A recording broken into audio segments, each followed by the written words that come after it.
right. And then, let me start our music here. Hit the play button. There we go. That's what I needed to do. Okay. So, when last we left our heroes, the Honorbound made haste to the Hobgoblin capital of Ubask in search of allies. Along the way, they met fair weather and an old acquaintance along the road, Loban. The mysterious figure let them know that his team had perished at the hand of the construct that had guarded Brightzeal ruins, though he was now making his way out to the sinking country for some unknown purpose. When they arrived at Ubask, they were greeted suspiciously at the outskirts of the city, though Clobar asserted his right as a citizen of the Empire to allow the party to traverse the city with an escort. They then went to go speak with the Eyes of White, the traditional leaders of the Hobgoblin Empire. After the Eyes had questioned them, each party learning a great deal from the other, they eventually agreed to give them a contingent of 30 Hobgoblin soldiers and 2 Wyvern riders, hopefully cutting the orcs off before they got to Horadin's hamlet. We pick up now at the home of Vorkath and Raksha, the home of Clobar's parents and the group's resting place for the night. Let's go to this one here. All right, so it is there anything you guys would like to do in the night before waking up in the morning and proceeding with tomorrow's events? I don't think Barsica has anything to do. Okay. I wouldn't mind learning Misty Step from Clobar. Sure. If you have the gold, then that's something you could easily go and get the stuff for. I have the gold. Yeah, I'm How much gold assuming. is it I'm again? assuming you have the gold. It was 50 gold per level of the spell. That's a level 2 spell, right? Yeah, so it would be 100 gold. Misty Step, here I come. Clobar will teach Assuming him- Clobar will allow him Yeah, to. Clobar Oh will- yeah. Is there anything Okay. you want to learn from me? I'd want. I mean I have hang on. Spell book. Do you want to know grease or shield or blur? Or what? Blur, No. silent image, No. Pincer's No. floating disc, No. thunderwave, Nah. alarm. No. All right, well, fuck Oh you my then, God. I guess. God. One of these wizards is not like the other. Oh my god. Fireball Mark II. I wish. Maybe after today. After Clobar finishes working with Calvio, he's gonna start writing out some battle plans for the following day. Okay. Sure. Anything in particular that you're planning on writing out, or just as a flavor thing? Mostly as a flavor thing. I mean, he would write down like a priority list of targets. Okay. So, I'm assuming this is happening at the start of the day with you guys getting your breakfasts and things as such? Or are you guys doing this before going to bed?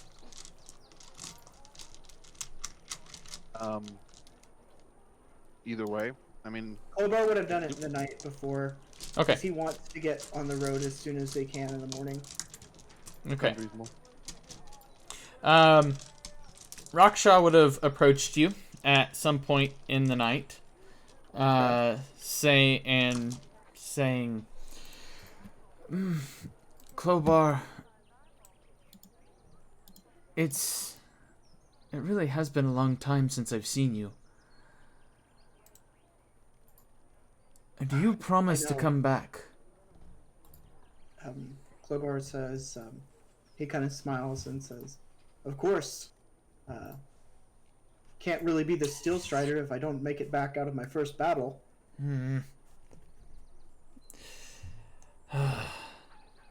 And also, you know you're an only child. You are the only hope for our family line at the moment. Clobar nods, and he's going to take off his fancy set of robes and give it to her and say, these are the most important thing to me in the world, and I'm going to leave them here with you. I will not leave this world without these robes. She nods, kind of clutches them together, and then goes off to bed.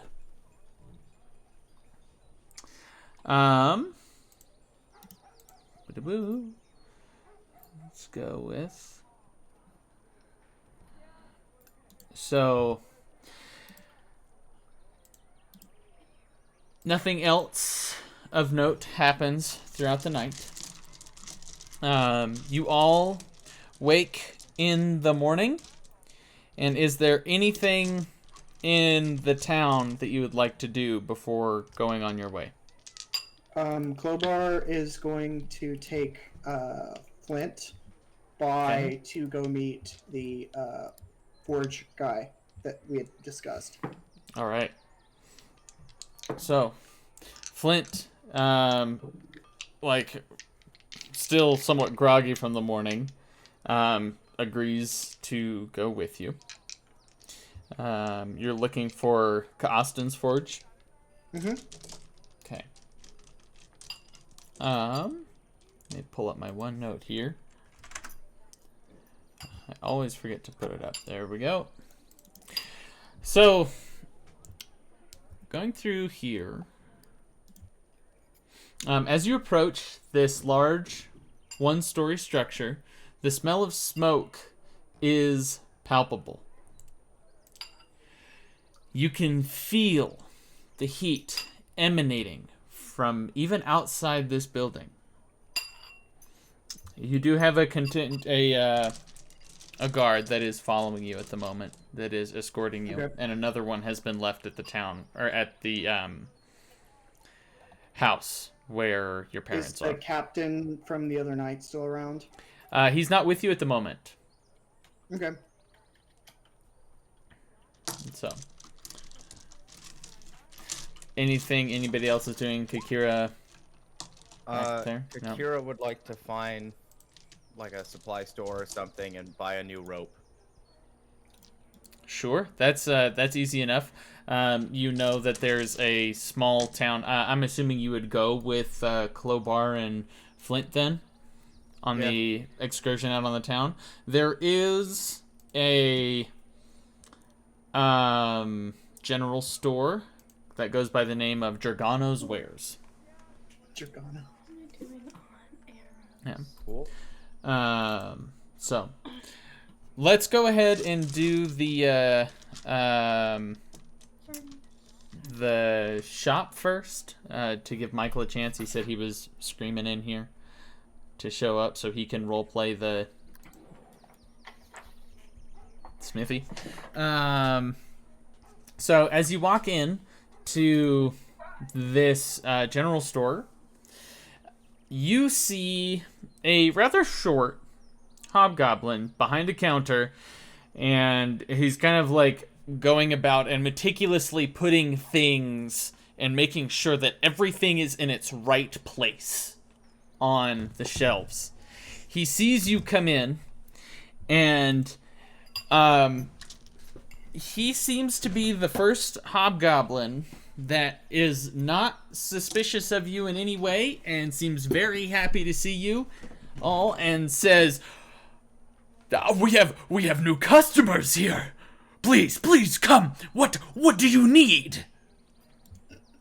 Are we all there? If you guys so choose, you're either with them or you're back at the house. Sure, let's be with them. I'm with them. Okay. Sita's probably. Oh, Seaga's probably at the house? Okay. Courtney, you're cutting out again. And this is a general store? This is a general store, yes. And here's Michael. General And store. Do general they have store. bundles of arrows? They do. They do sell arrows. And looking around, you can see that he has most supplies that you can buy and ammunition. The greater weapons can be found at the smithy. Michael, just coming in here. If you can hear me, you might not because he's currently frozen. Oh, there he is. Can you hear me now? I think that's on you then if you can't hear me. I don't know if you can hear me or not, but I am lagging really, really bad. Oh no. I'm hearing like glitches and little pieces of words right now. Awesome. Well, hopefully it gets better. Currently we're at a general store. Let me type that in our chat. Quick question, Aber. What's that? Would herbs be included in an herbalism kit? Or would I need to buy They those separately? the herbs would not be heard in or would not be in an herbalism kit. You would need to buy the herbs separately. Basically, what's in an herbalism kit is a set of like vials, mortar and pestle, things like that. Got it. Okay. And so, are you looking to buy an herbalism kit? No, I have one already. Okay. I'm looking Cool. to buy some herbs. Looking to Some buy herb. some herbs. Yeah, he doesn't really have any herbs here Yay. as much. Does But you he could always have, ask around. Does he have a rope? He does have a rope. He has a 50 feet of hempen rope, and he says, "Oh yes, this will just be 2 gold pieces." All right. I'll take it. Here you go. Do, So if you have any vials or anything like that, like Um, potions or he has. Things You like that. see on a shelf behind him,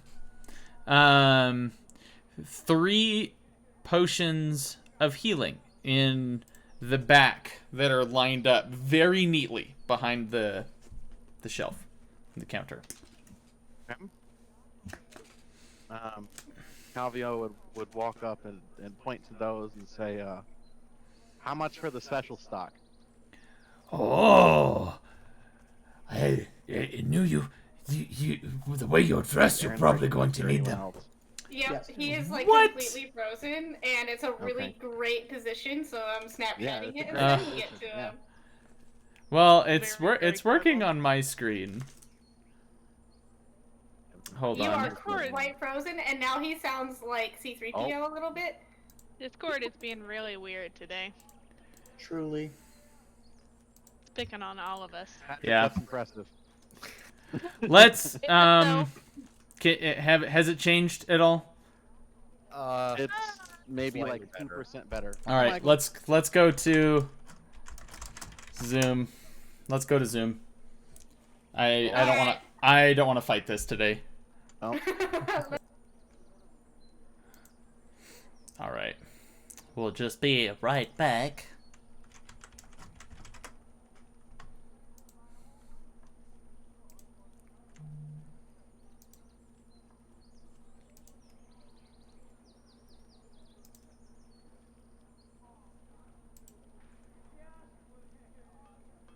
All right. There we go.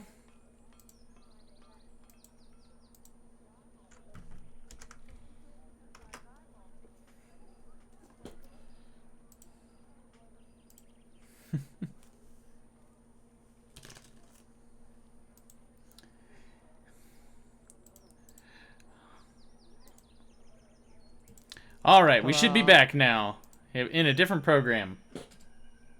yeah. I wonder what's going on. Can you guys hear me better here? Oh yeah. It's me. way better. Okay, yeah. Discord's being real fucky. Maybe maybe everybody's home for the night and they're all trying to hop on Discord. Yeah, everybody's and their mother's on Discord. That's okay. Give them a second Nice, Patrick. to come back in. So.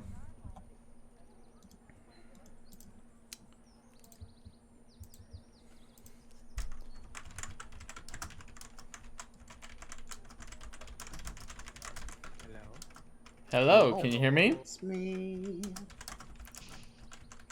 How are you guys today? Good. Now I can finally. Okay. Took me a hot minute. That's okay. So we all back. Yes. Cool. So, back in the shop of Dragano's wares, you are asking for potions, right? Yeah. And- So I pointed at the. You got the mute, Courtney. Okay. So I pointed at the potions and went, "How much for the special stock?" 50 gold apiece for each of those. They've sat up there for quite a while. The military makes their own. I'll take one of them for sure. Then he takes it down, hands it to you. If you hand over the 50 gold. And then what? Just regular. Just a potion of healing? normal potion of healing. Okay. Do you have any crystal vials by chance? Let me see here. And he goes and instantly, like maybe 2 seconds from there, he comes out with this box from behind the counter, opens it, and you see a set of nice glass vials. And he tells you that each vial is a gold piece. I don't think that's quite what I'm looking for. Well, what are you looking for then? A crystal vial worth 400 gold pieces. Oh. Let me see here. And he goes into the back and goes to check some things.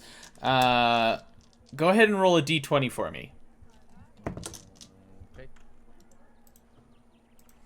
12. 12 is your number. Lower, higher, or the same as mine? Lower. Your number is lower? Is that what you're saying? Yes, but now I'm regretting that decision. So, I rolled a 13.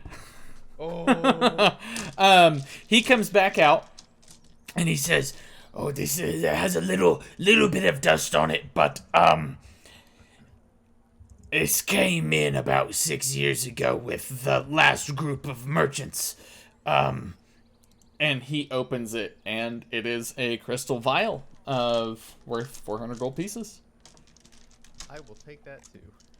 All right, he's like on cloud 9 right now. You get the sense that he doesn't get much business other than like very small ticket items of making farm equipment and things.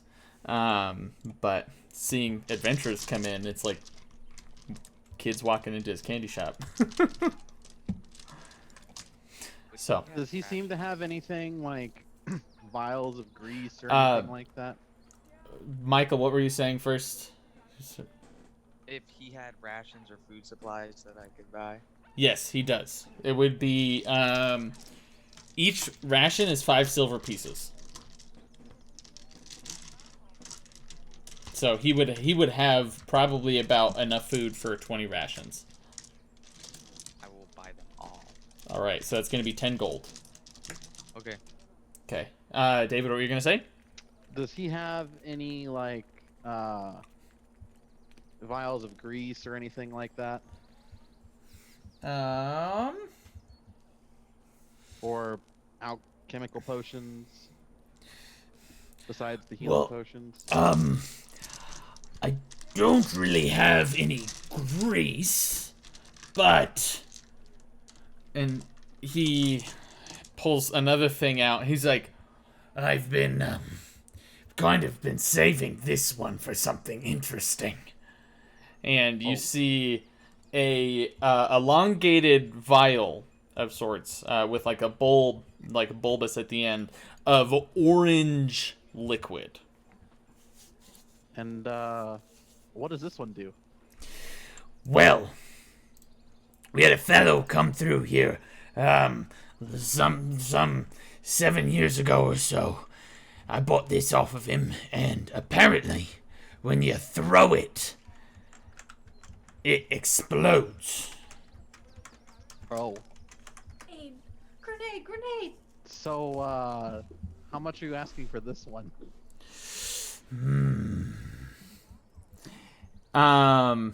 Juice that makes you explode.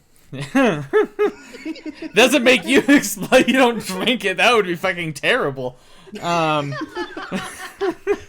tempt me.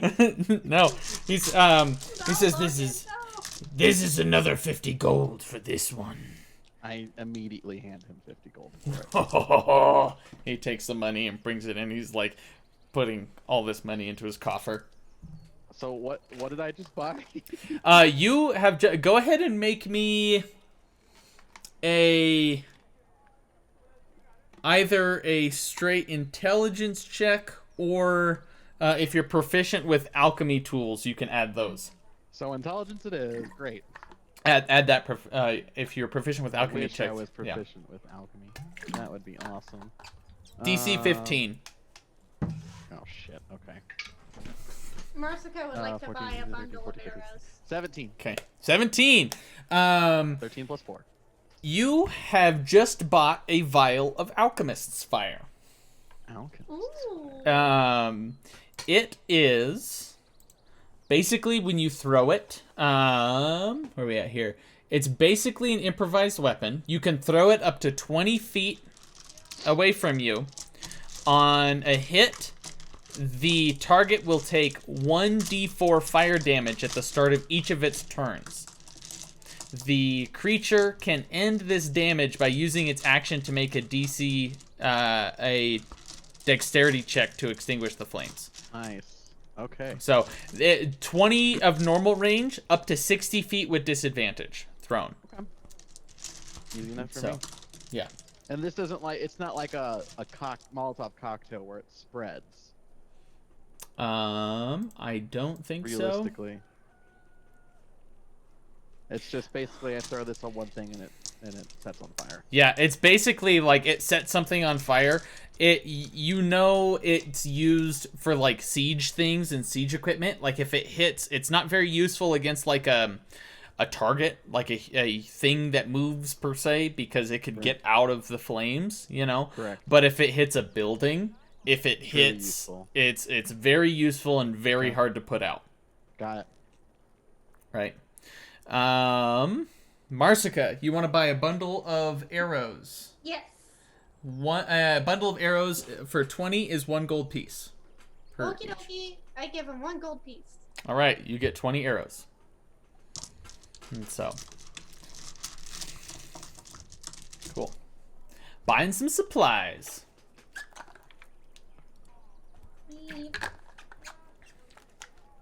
So, is there anything anybody else would like to buy here? I don't think so. Suppose there's like anything super shiny that catches my eye. I don't think is like magical or anything. Make me a perception check. Oh god, okay.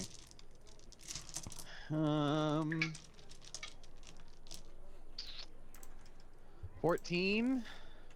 Not really. Damn it. I'm good. Cool. So,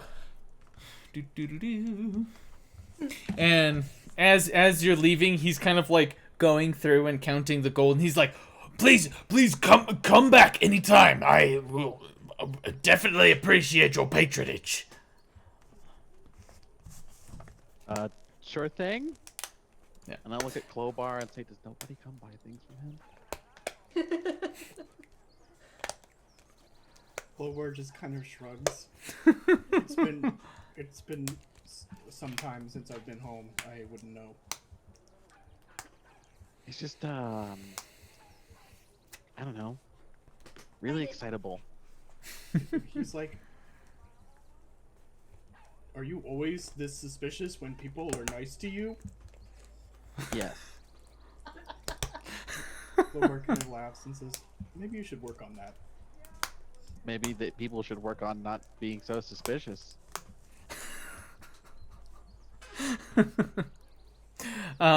So Be suspicious? Don't be Be suspicious. suspicious. are you guys? Oh my god! You guys making your way over to Costin's Forge now. Clobar wanted to show Flint Costin's Forge, so walking in front of this, since Michael wasn't here for this part, as you approach this large one-story structure, the smell of smoke is palpable, and you can feel the heat emanating even from the outside of this place. Okay. So who's knocking on the door? Who's initiating conversation? Does Clobar know him personally, or is it just like he's heard of him type situation? You know of his family. They are a very reputable family within Ubask, and they have that family has a reputation for being the best smiths of the Empire. Would Clobar have any reason to believe that they might know who he is? There's a small chance. Go ahead and make me a history check. Okay, history. I'm good at that. That is a 21. Aha, nice. So you would know then that their family tradition is that they have each, in that line, they each have 2 children, right? One child is destined to go into the military, often becoming a general of sorts or high up. The other child is to take on the smithing profession. So it is very possible that you served with his brother in the wars. Well, So, would I know who his brother was? his brother is... It wasn't the one who tried to kill me, was it? No, it's not. Okay. That would be real awkward. Yeah, but that is totally something you would do, so... I just want to know what I'm walking into. Yeah. You would know that the brother is Kurlas. And he wasn't very high up in the military as of yet, since you were a bit older than him. So, but he was working his way up in the ranks, but you don't know much of him. Okay, well, Clobar would knock then. All right. So, coming to the door, you hear the relentless hammering stop for a minute, and you hear him yell. Boop-ba-da-boo. Where's my notes here? That's a weird thing to yell. Sorry. You hear him yell, Hero, go answer the door. See who is there. and you hear pitter-patter of smaller feet, and opening the door is a small hobgoblin child. And he says, how can I help you? What brings you here? Tell your father that Clobar, son of Vorkath, has come to visit. Okay. Well, my dad's busy at the forge. I'll go tell him. And he, closes the door and runs off. And a few moments go by, and opening the door is a relatively tall, kind of with a pot belly, blacksmith apron and ripped arms. Hobgoblin. And he says, Clobar, son of Vorkath. You've been gone quite a long time. What brings you to my forge? I wanted to introduce you to someone. Who is this? and he's looking at your looking at your adventuring troop. Clobar kind of puts his hand on Flint's shoulder and says, "This is one of the fire forges of Andorra. I brought him here because of your reputation. I believe that he could learn a lot from meeting you." I've heard of the fire forges. Made their way out of Bulbodir to aid the Empire. Or the kingdom. What brings you to my doorstep, dwarf? When Clobar mentions the fire forges, I kind of like try and puff out my chest a little bit. Doesn't make very far over the stomach, but I'm just like try and look all proud a little, and I like stick out my hand to him, and I'm like, first, it's a pleasure to meet a blacksmith of your stature. He kind of eyes you for a second, stoops down, and then he reaches in and grabs you at the shoulder, like this, and does like that, and pulls you in and says, "It is not often that one of your kind shows respect to us." And lets go of your arm. Well, I've come here with my friends, and I was just curious about your forge and your style of craftsmanship. My family is known for their blacksmithing. I myself am not a blacksmith, but a chef. I could tell by your arms. I was like in the middle of reaching for a dish I made, and I just stopped, and I'm just like, they're stubby. That's fine. And I just pass them the dish. He takes it, and he says, and he yells back, he says, "Hero, quell the fires a bit. It seems like I have been brought lunch." And he takes a moment and he like sniffs it and takes a bite. What food did you give him? One of my breakfast dishes that I made. All right. Potato and mashed potatoes. And it's Flint's food, so it's always great.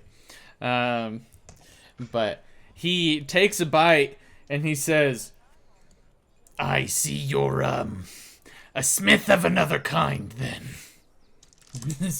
This. I want to eat this all right now, but this would be impolite. And then he kind of like goes into the doorway and sets it on a table there. And he says, "I'm in the middle of an order for our esteemed Empire's troops. You are welcome to come in and see my forge at any point, but word does get around in a small empire." And with that, you see out of the corner of your eye, the captain that was chauffeuring you guys around yesterday has begun to approach you in the streets. Clobar is going to wave, and as before turning to talk to the captain, Clobar says, "Yes, my friends here are quite handy with a blade. Perhaps at some point we can what's the word I'm looking for? Test? Skirmish? Provide you with some service." Which, what services are you offering? Clobar says, they've spent nearly 500 gold at the store around the corner. Oh my. He says they... Alvio starts like flicking a gold coin in his hand when he says this. Clobar says, I told them if they're looking for the finest weapons on the continent, this was the place to go. I do have many things that I can make. If there's anything in particular that you're interested, I would gladly take an order. Clobar says, we're headed off to battle this morning, but when we return, I'm sure we could arrange something. Does he have like anything propped up that looks like it is for sale, or is he pretty much like? You can see some things that are kind of within the door. There seems to be some sort of shop front. So you could make me a perception check from where you're at to see the kind of things that he has up, if you'd like. You can definitely see a very nice blade that looks like a Hobgoblin style. Okay, I'm definitely interested. While this is all happening, Flynn has realized he has not 21 eaten breakfast, and he sits down and eats. Since Flynn's gonna just sit down in the middle of the street. The door, just like sit down with my back against the wall and just sit there, start eating. 21. Yes. Propped up on the wall, like you see behind him, is a very nice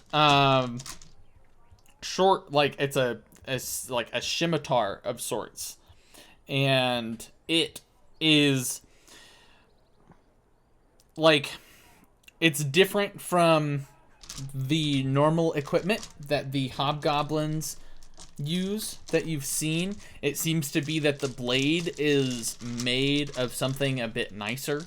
The hilt has this almost grimacing face kind of crafted into it. And that's the thing that kind of sticks out to your eye. You see a few other blades and things like that, but that is nice. So it's seeing the scimitar, I would try to reach out to my head tenant, because since he was the blade singer, be like, that the sword kind of seems like your style.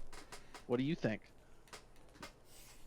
It needs the finesse weapon property, right? Yeah, I have scimitar, yeah. Oh, okay. So then you would get the feeling that your head tenant is very intrigued by that weapon. Still no conversation. Okay. I'll kind of like lean to the side of Clobar, who's probably between him and Flint, taking up most of the doorway, and kind of point to the scimitar and say, it looks like some fine craftsmanship up there. Can you tell me about that blade a little bit? I'm not in the doorway. I'm next to it. You're next to the doorway. You and Clobar, you're taking up much of the doorway. Try to get out of the way. So, looking around, Austin replies to you and saying, now, that blade. Every member of our family has to have some crowning achievement. I don't think I'm there quite yet, but that is the closest I've come so far. Haven't named it yet. It needs a worthy warrior for it. Do you mind if I take a look at it?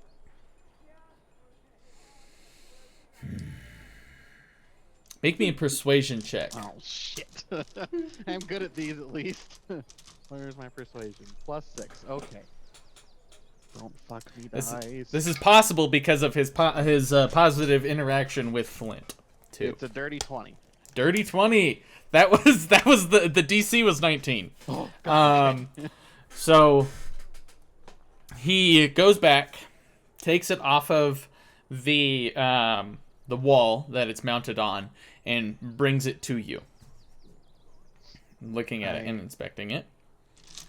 Can I reach out and take it? He offers it to you, yeah, much like this. I will reach out and take it and look at it, and begin like make sure I have space. I'm not gonna like hit anyone or anything. Kind of like spinning around a little bit. So, like, go ahead. For the weight and stuff. And make me an investigation check. Oh, investigation. As you're playing with the blade. That's good. 24. So, You're doing all of my good stats right now. Nice. He, looking at it, looking at the blade, it seems to have a bit of a sheen to it. This blade is silvered as well. So it's a silvered scimitar. And looking a bit closer, there seems to be a few runes at the hilt of sorts.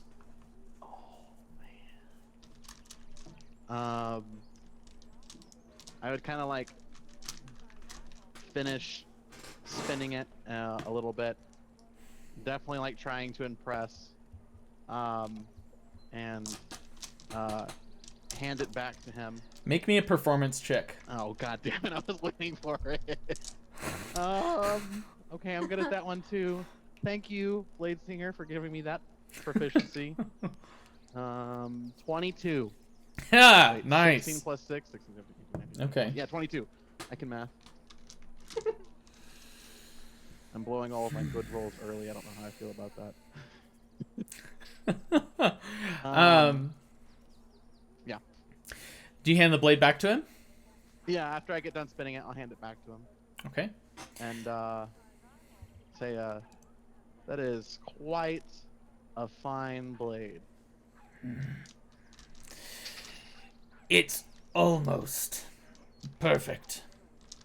I was so proud of it that I brought it before the council and asked them to bless it.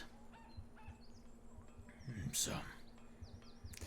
And he goes to take it back, like squinting at you, and then starts to walk back into the room to mount it. Did I get the feeling that he was squinting at me out of, like, suspicion? Or squinting at me out of, like, curiosity? Make me an insight check. Oh, okay. This one's not as good as the other one. 16. Yeah, it wasn't a hard DC. You got the sense that he was squinting out of you out of a mix of curiosity and being impressed at your blade skills. As he walks away, I'll ask, I don't suppose you'd be willing to part with that one? I was waiting for it. As he's about to put it on there, he takes it back down. And he says... And he turns to Clobar and says... I don't suppose you wouldn't travel with these interlopers if you did not trust them. Clobar nods and says, I've traveled much of the continent. I've yet to meet a group with more honor than these five.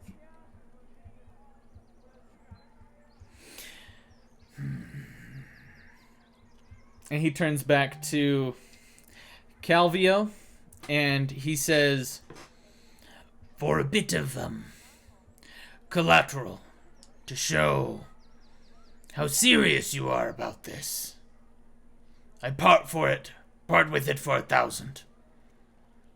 I just deposited all of my fucking gold.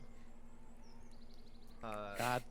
Kakira will see Damn it. disappointment on Calvio's face, and she'll just walk up and whisper, I have that much. But aren't you trying to spend it on yourself? You can pull out more gold from the bank of gold. That's While they're figuring out their financials, Clobar will ask, I don't suppose you know where I could find a staff or some other magical conduit here in the city.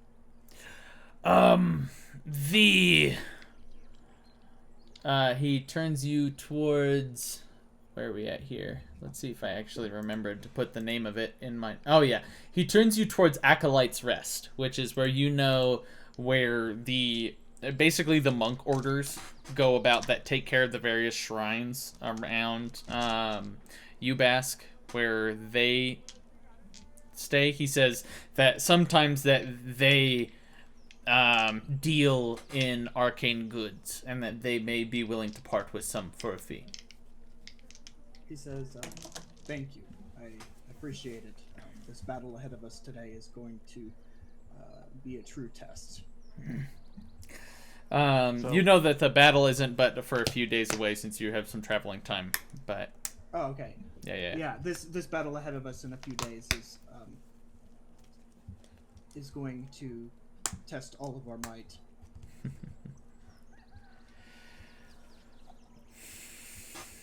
He nods.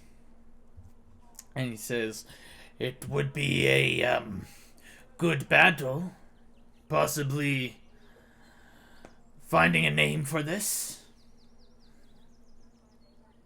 turning towards Calvio. While he was talking to Clobar, Calvio would have worked out with Kira and would have tried to take the 700 gold without being seen. Make me a sleight of hand check. Oh, you are asking all of the good stuff And he right had now. advantage because he was chatting with me. That's true. Yeah, he would have advantage. Well, You guys would see Noristan is off, kind of like watching you guys. well, He hasn't. My first roll was a 27. And Okay. my second roll was a 19, so we're gonna go with Go with the 27. Yeah, easily. Plus Even 10 though it's like this is huge awesome. bag of gold that Kakira's just like. Austin is paying attention to the conversation as well. And then I will hand him literally all the gold I have. And he takes it and says, If I hear a legend of that blade, then something worthy of it, I may consider returning this. and he takes it and puts it, and he hands you the blade, and it is a let me check my Dungeon Master's Guide real fast for something. Where is my Dungeon Master's Guide?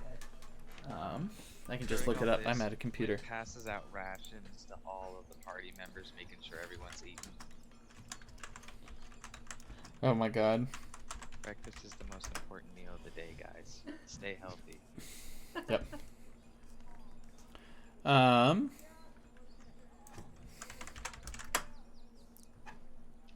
Marsica will start chowing down.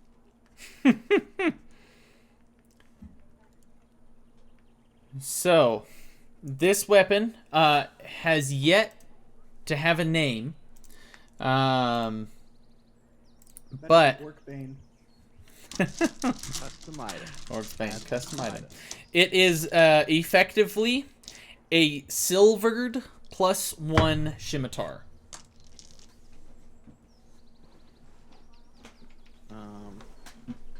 Is that a thing that I can just add? You might be able to add a silver +1 scimitar. They might have that.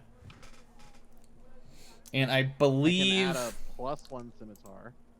you can put in the notes that it's silvered, possibly. Okay, I'll do that.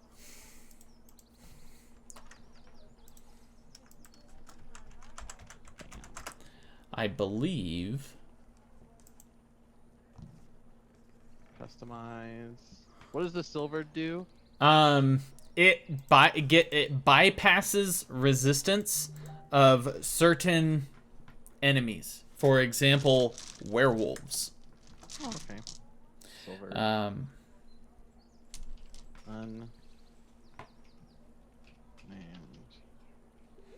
And so I'll take this sword and tell him that I am honored to hold such craftsmanship. I've heard you're the Honorbound.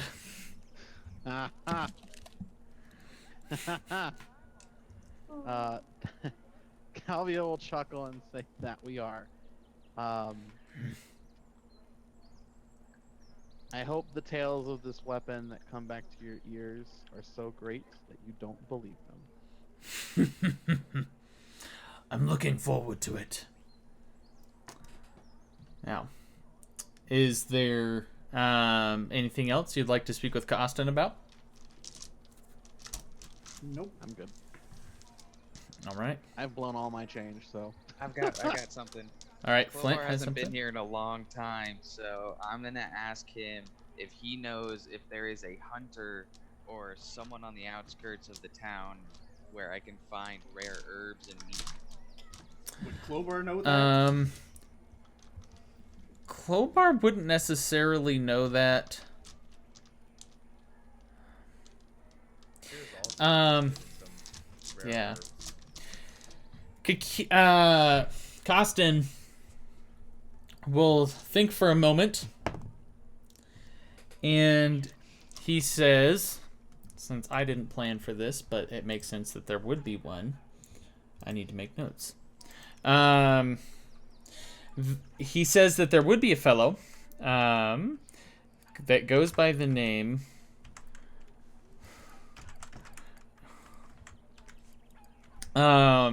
he says Gruton is who you are looking for. Gruton? Gruton. And where can Oh I my find God. him? He's hard to track down if he does not want to be found. He has been seen as far close to the mountain range. He makes his home up there, but he comes down here through town to get supplies probably once every few weeks. And when was he last seen? It's been a few weeks. What does he look like? And where does he get his He's supplies? probably orange. He says that he mostly gets his supplies like hunting traps and things like that. He gets the rope from Jurgons and the all of the random things that he would need from Jurgen's wares. Alright, Flint So. is going to walk back to Jurgens. Head over The to captain's Jurgen's. coming to speak with us. Yeah, the captain is waiting right there. Alright, I'll wait until after. Yeah. The captain at this point approaches you guys as you are leaving the forge, and he addresses you and says, The troops have all gathered at the southeast side of Ubask. We are ready to leave when you are ready. Clobar says, so you will be joining us, Captain. I will not. I will be introducing you to... I will be introducing you to Euriska, son of Gerlan. He will be heading the battalion. Clobar says, well met. Well, I hope that we shall meet again. Yes. and he kind of does like salute, and he walks back off. You have time to go back to Jurgens to speak with them really quick, but you get the sense that they are wanting to leave. We should probably just go. Unless there's something like if people want to go to Jurgens, like you have time. Oh, yeah, good point. I have no desire for Jurgens. I just, since Aaron's giving out magic items like they're candy, I kind of want one, but I also have no money because all of Excelsior's money is in the is in the Andoran Bank of Gold.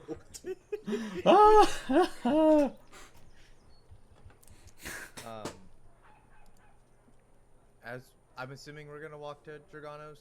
Sure. Kakir definitely needs some herbs with regenerative properties. Yeah. You would like I don't think you actually asked Dragano if he had herbs. You were just asking me if herbs were in an herbalism kit. Wow. You would see that Dragano does have some herbs. Oh, Like okay. we could have bought you could have bought those while you were We're there if you heading- want we're to. gonna head back over that way. Yeah. That'd be fine. So I'm sorry I did not clarify that because there are several things happening at once.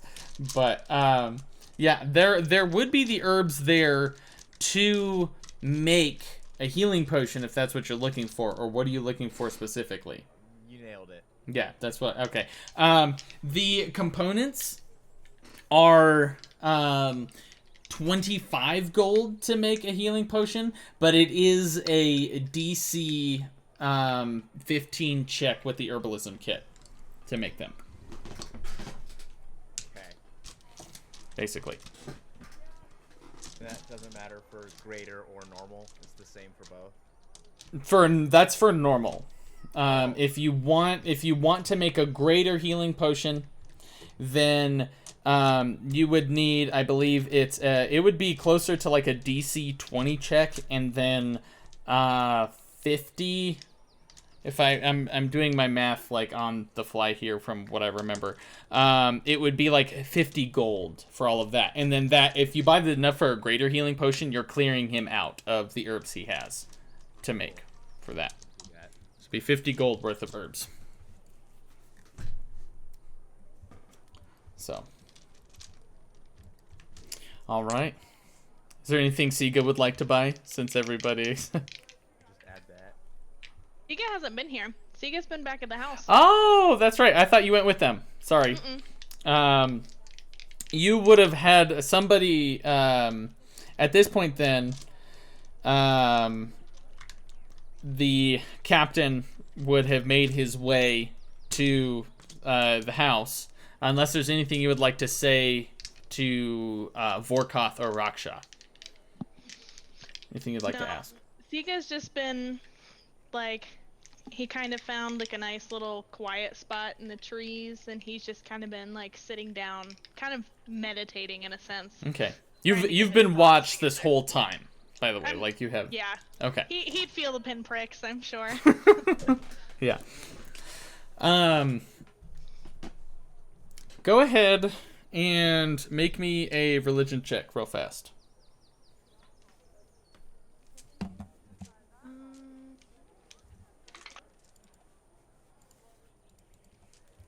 Eight?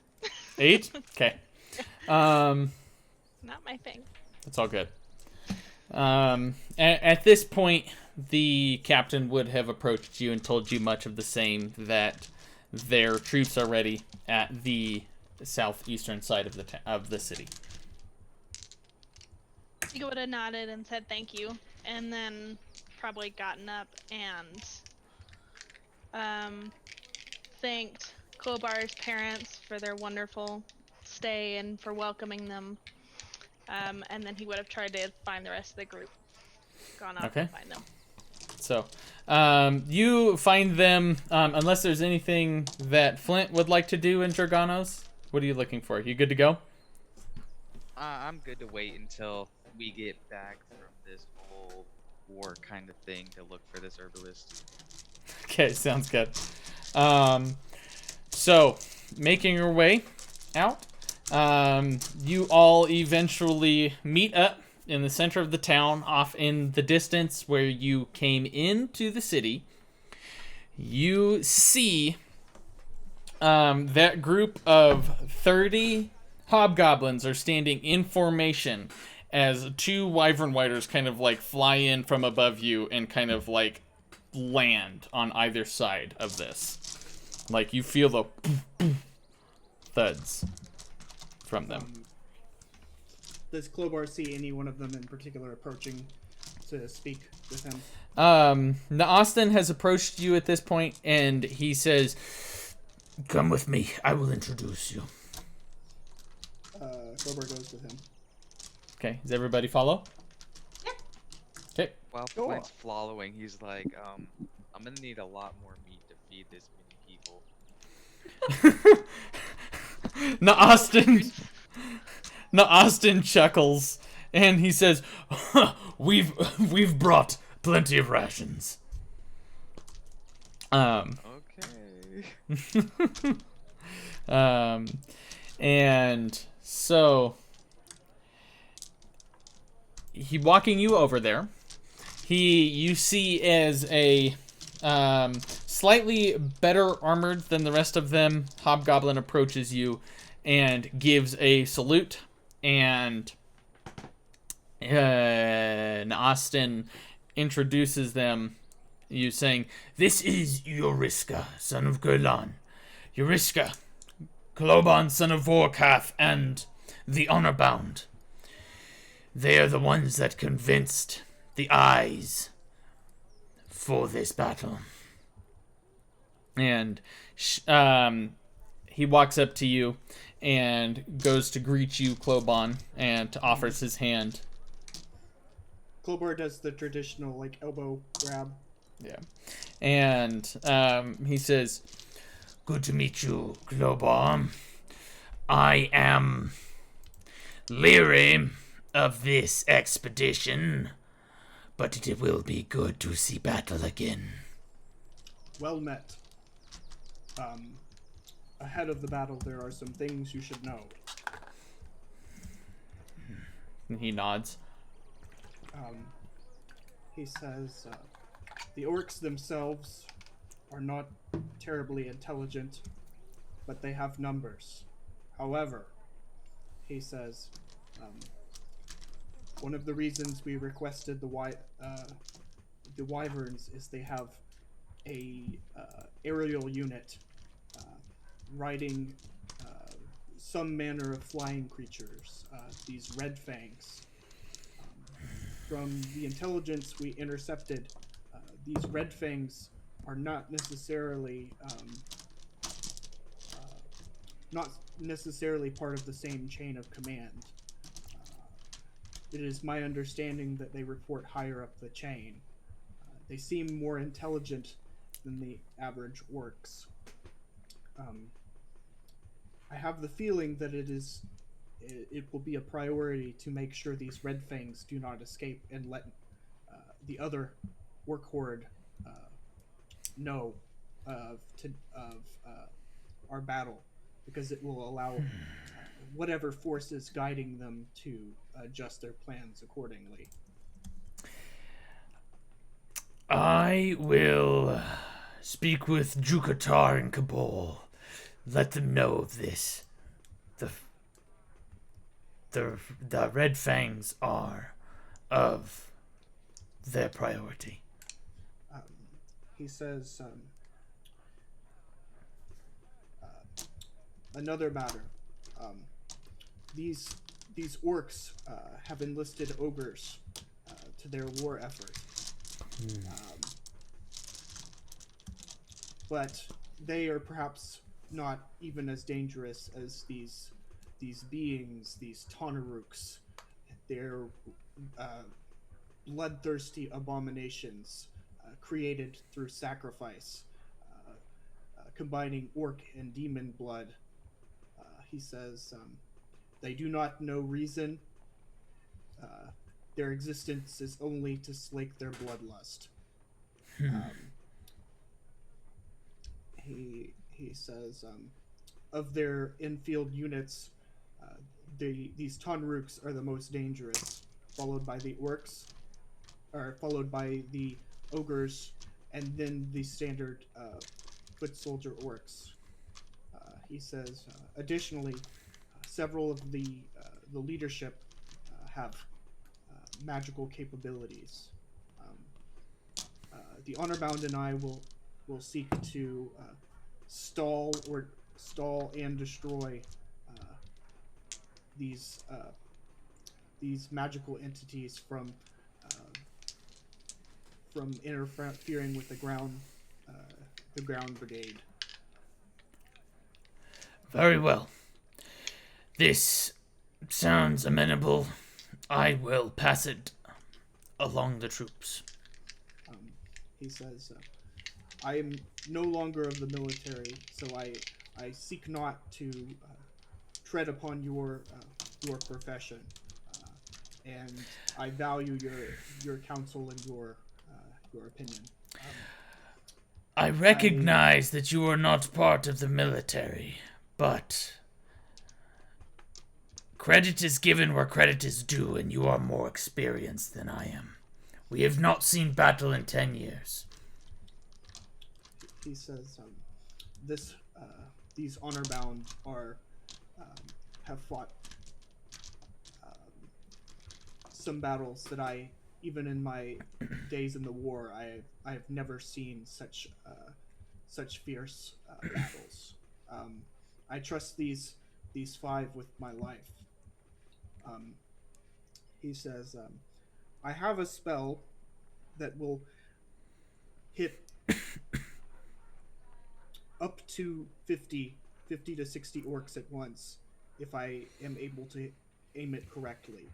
He says, I believe if I can catch them by surprise and land it in the middle of their ranks, that they will scatter, and that will provide us an opportunity. Unable to contain his bewilderment and surprise, he says, we will definitely make use of that. But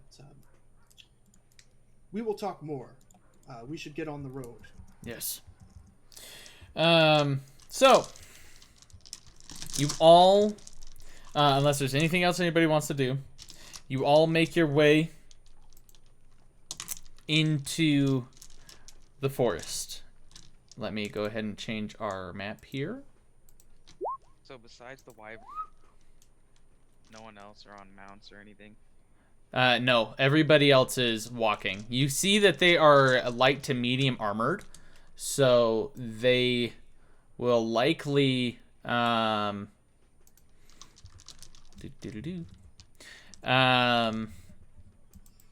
likely move faster still.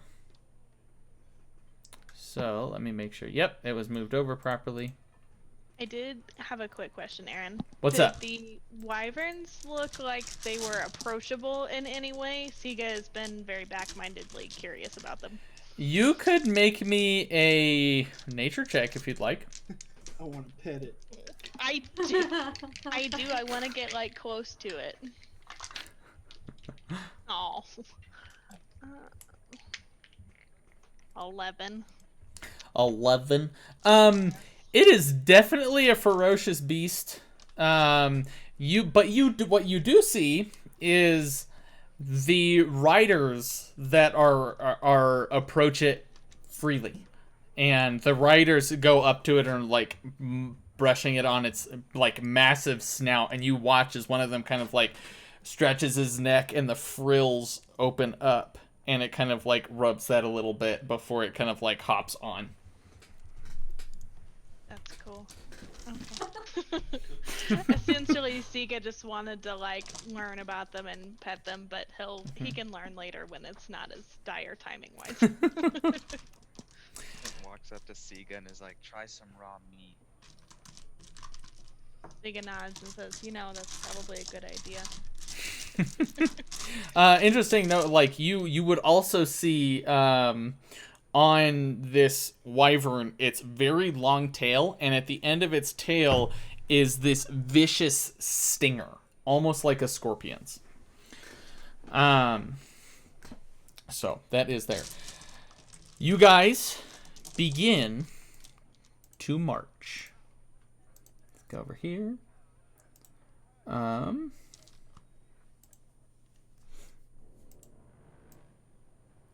Making your way into the forest,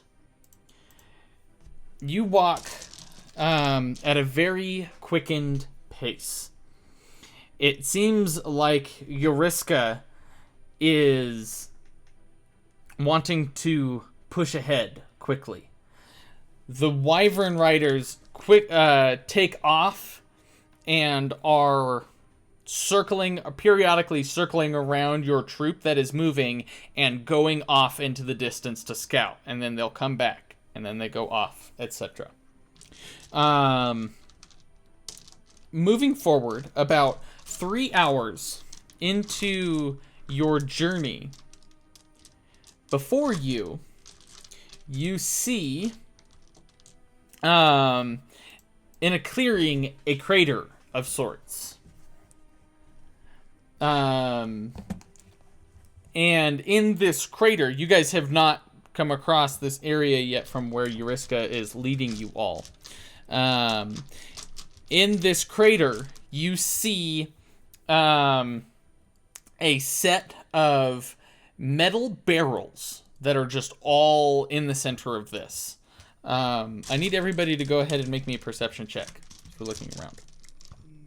Okay.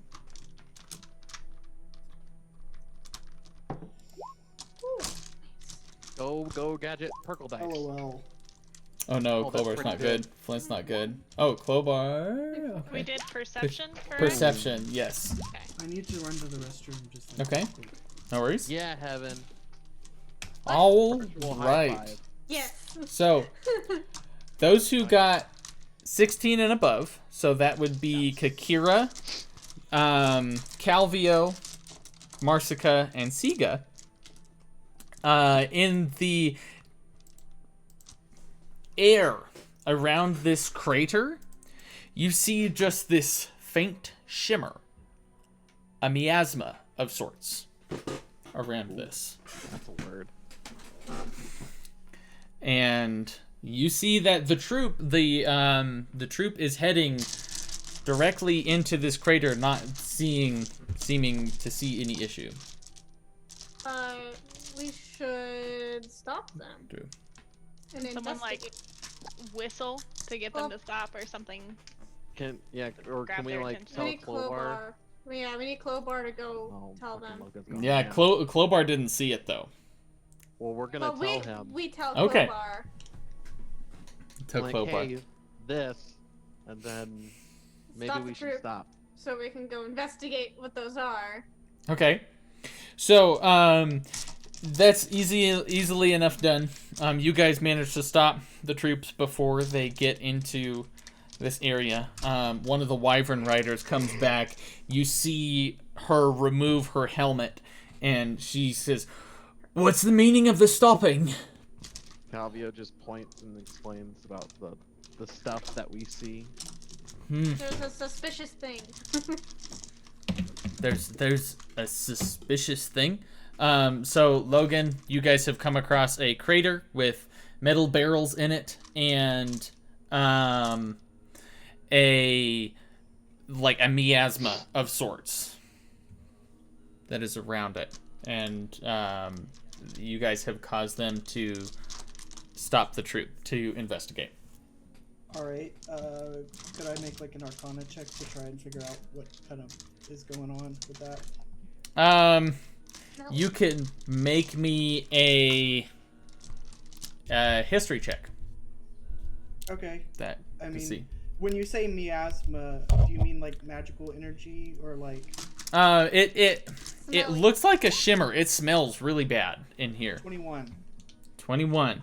You know that in this, in certain parts of the forest surrounding Ubask, there are these areas that seem to have, that seep a gas of sorts. People that have gone into it often come out not feeling great, poisoned of sorts, and they're very flammable. So Good. let's go around. Yep. Fuck that shit, I'm out. Yes. Clobar says, I wonder if we could use those barrels as a weapon. Aren't they in the crater? They are in though? the crater. They are in the crater. But we don't have the suit, do we? You do not have the suit. Okay. Clobar says, questions for later. Let's get back.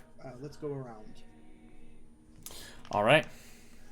So, you guys easily make your way around this interesting obstacle, and night begins to fall.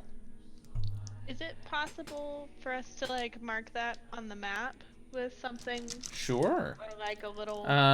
Let me go here. way It to would remember be- that that's there. Do freehand here. Do yellow. It would be, I guess, in about this area. Like something is happening around here, right? There are different areas that kind of happens. Wait, it wouldn't be quite that far forward yet. You haven't gotten to the river. It'd be about here. Different spots. I was like, shit, we went really far in one day. Yeah. Yeah. I was gonna take it. No. I was like, wait a minute. Exposition. Yeah, at the speed of montage.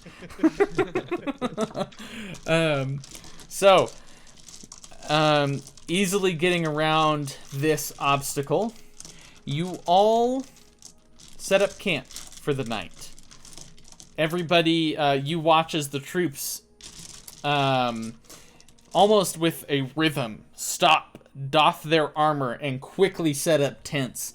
And there is a sense of almost tensed relaxation, if that makes sense. These hobgoblins always have a weapon on them, but they are sitting at campfires. They are eating food, but there is an element of being at the ready. Along your travels, you've seen a few creatures throughout the day, but they've easily been scared off because of the size of the group you are. Giant boar. Any of them giant boar? Yeah. Roll me a d20. Oh, God.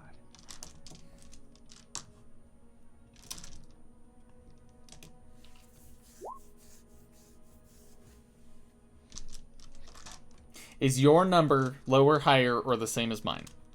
I'm gonna go with lower. What did you roll? 6. 6. There was, in fact, a giant boar. Is there a way I could ask Marsica and some other people to kill this thing? I Sure. really need this for a dish. Marshika can kill it for you easily, no problem. So without needing to go through the whole combat of this, you guys easily get you easily get the giant boar, and you get some troops to kind of like hold on to a giant stick of sorts that are in as you are going through, and they're holding this boar that's like tied up to this stick. Yay! And so, yeah, you guys get that. He's being and- talked at. He is being talked at. He's probably being told to clean.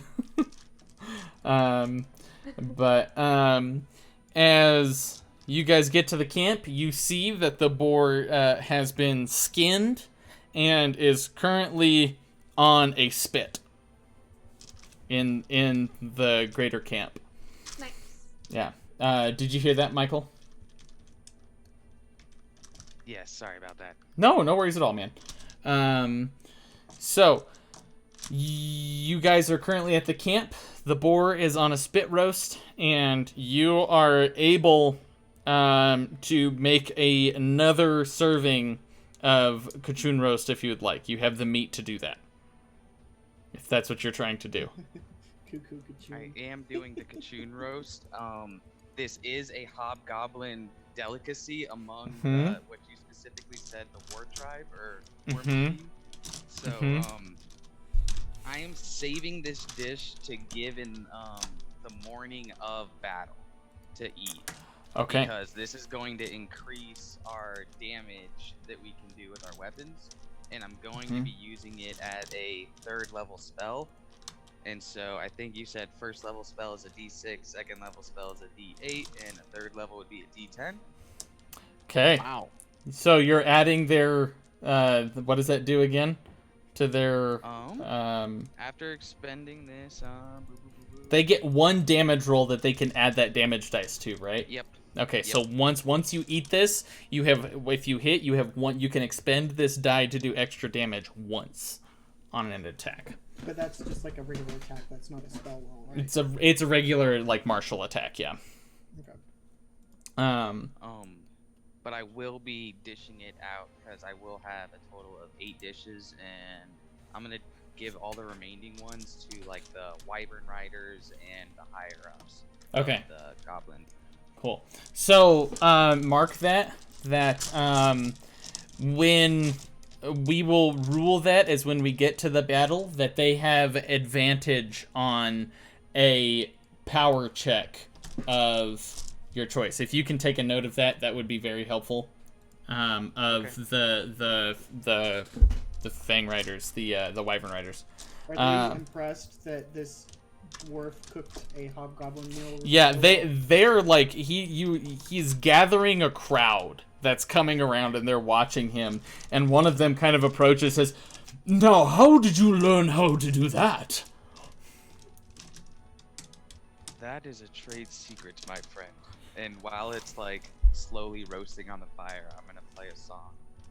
One of the Song of Rest to kind of like help cheer everyone up. And rest. So you definitely bring a sense of calm throughout the camp. That is a nat 20 for my performance check for a Dude, nice. Total of 30 of plus 11 to performance.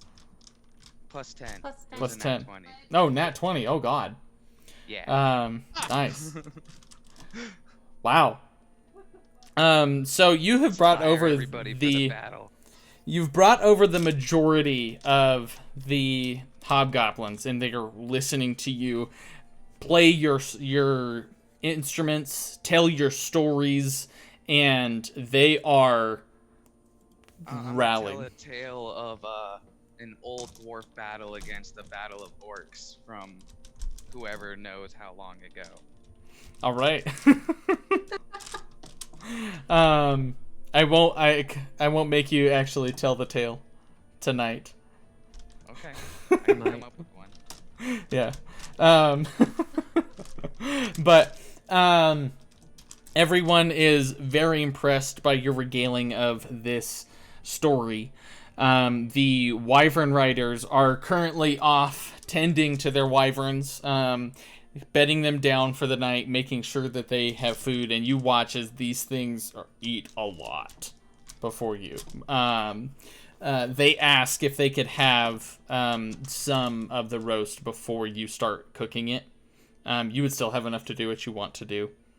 But since it was your guys' kill. I ask if they are going to be feeding them our kill, if Siga and I can come up and help feed the wyverns. Yeah, they would agree to that. One of them, the woman's name is Jukatar, and she kind of eyes you and she says, "Fine, you can come." So as you guys approach, I like wave over at Siga when she's standing there. I'm like, "Come on." Siga will kind of be a little confused at first as to what you're talking about, and then realize what you're doing and go, "Oh," and then he'll like make just like a couple strides and be over there next to you. So as you approach,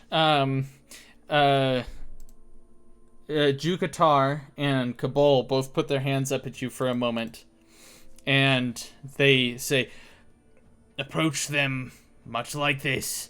There's no guarantee. If they do not like you, you will be bitten. It will hurt." Clint like takes a gulp and he's like, "I'm kind of small. How much will a bite take out of me?" Let's hope you're lucky. And they turn towards the wyverns, and they kind of go through this process of showing you of like doing this, like putting their hands up in one hand and then in the other hand having food.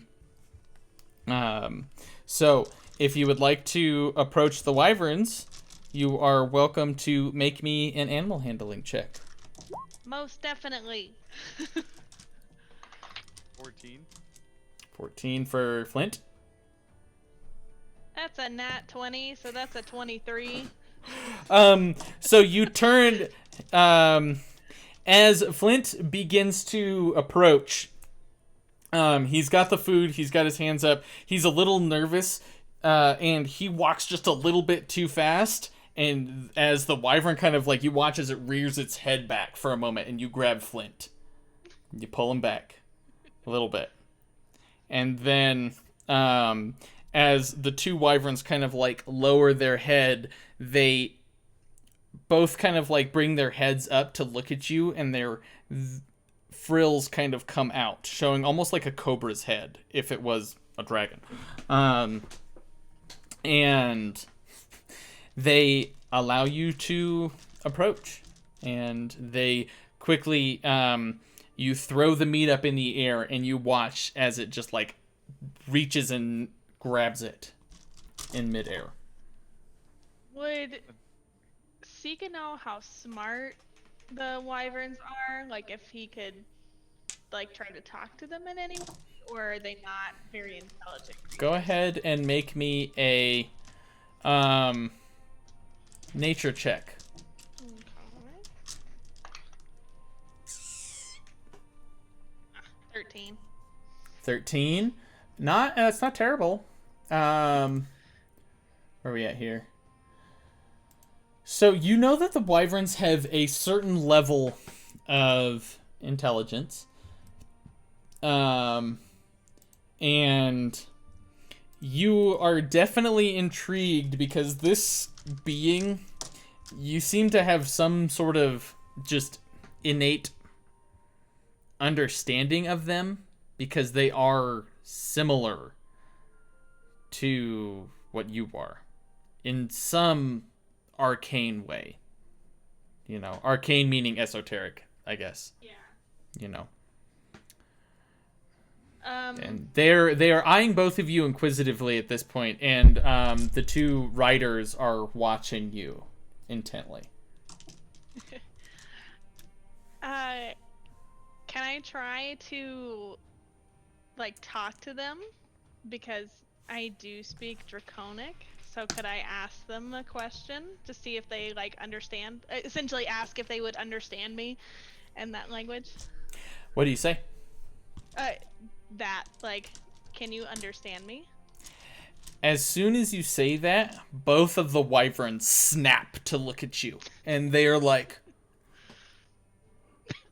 dogs moving their heads back and forth, and Went backed up immediately. yeah.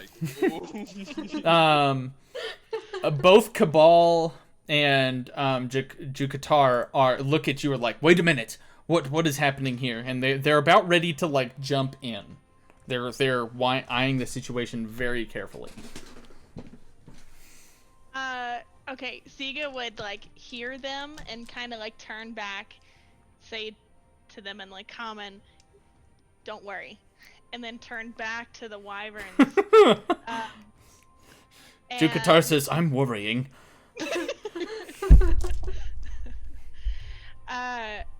But then, oh god, what does Siga want to say?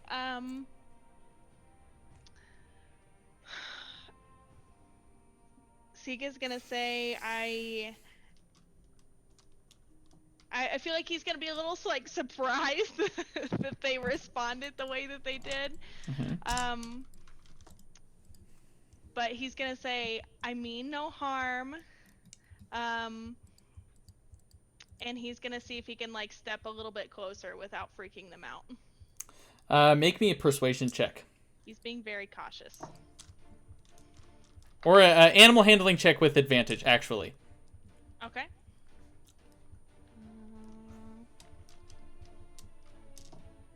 Okay, so 22.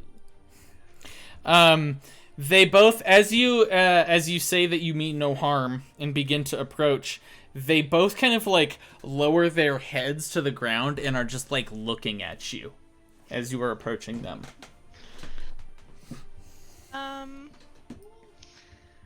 Oh.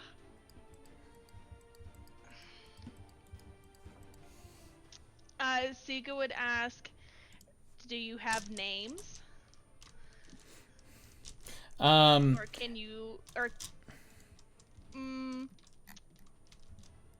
can you respond? Can you talk back to me? Maybe let's do that one first. I don't know if I'm getting too above there. Make me an insight check. Okay.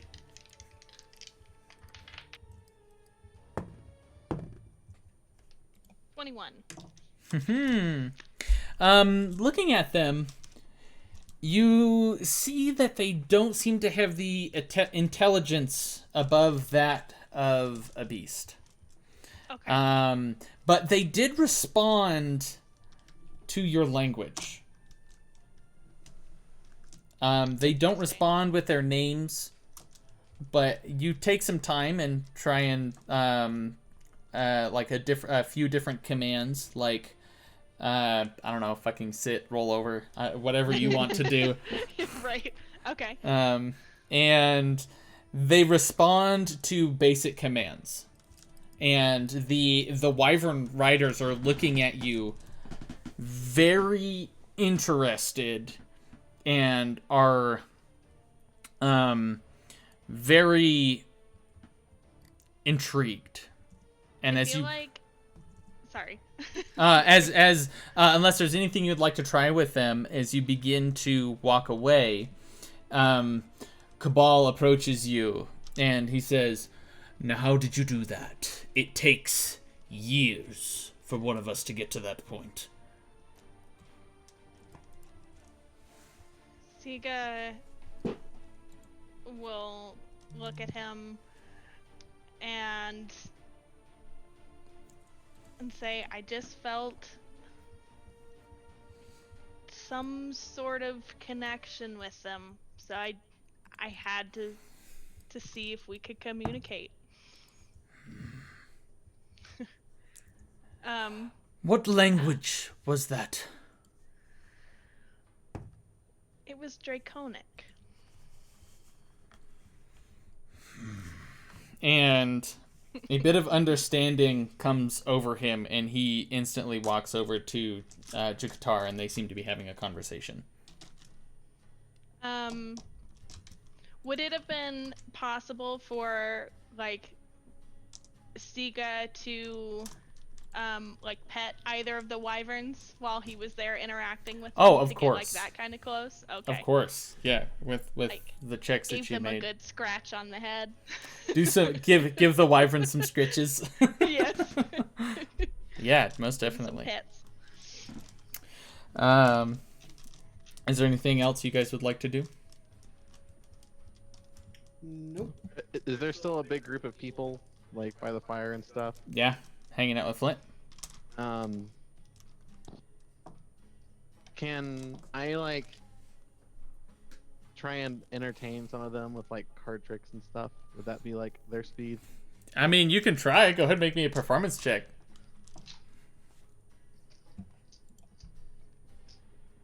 What dice do I want? Okay. Oh, that's really good. 24.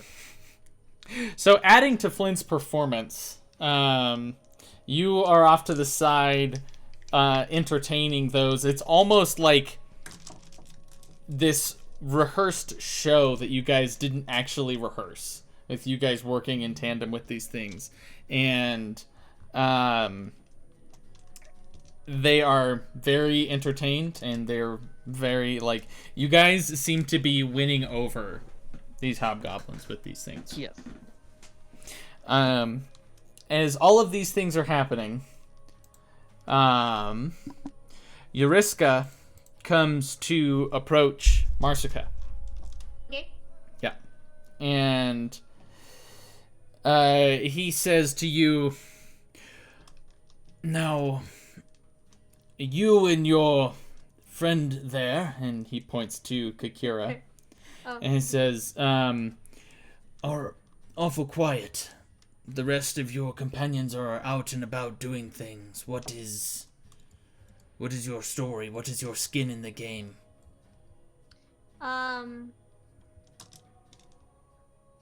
Marsica. Okay. So she'll look at him and she'll say, she'll explain what she does, how she's a ranger, and she's very familiar with the forests, and that how she's extraordinarily tense with orcs because of basically her upbringing. She'll kind of tell him a little bit about how she's always kind of fought the orcs, and so she's just keeping a look. She's being very aware, basically, right now of the surroundings around the camp. So, like, maybe while this is going on, maybe she's pacing a little bit around the camp. Just Go ahead and make me a perception check. Oh, okay.